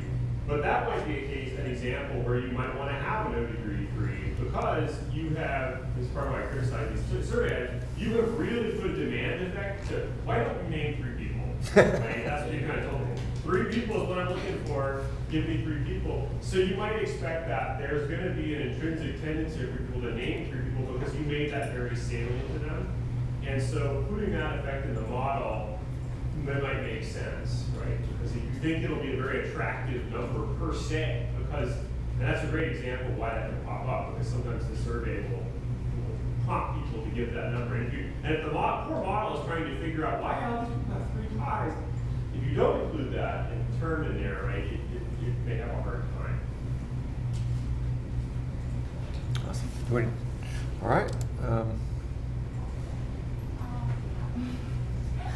Last question is, I'm just trying to study Telegram, and I found that there are some specific terms like persist, form, dissolution, change, and cross terms in Telegram. But even though I read the definition of cross term, but I couldn't figure out what does it work. So if somebody can give some example when we use the cross term, I appreciate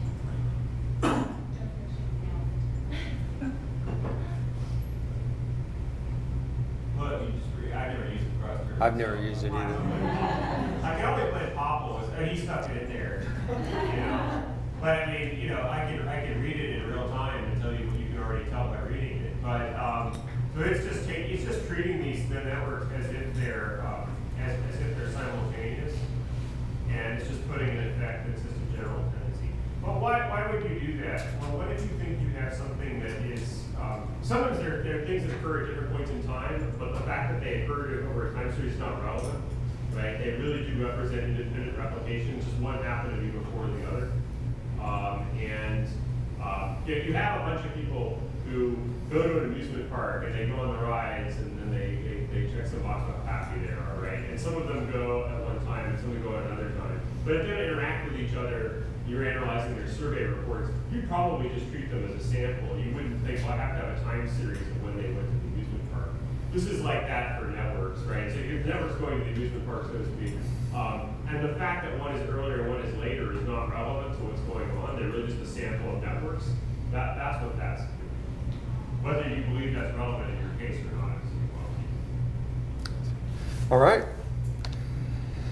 So thank you, folks. This was a relatively intense day in terms of the cognitive load for what's there. And tomorrow we will we have a half day, start in the morning with simulations. Did Sam take off? So you get to hear me again, which you've got to be sick of at this point. And then someone the opportunity was talking about Sam Gentis on EPI model. So it's tomorrow is effectively our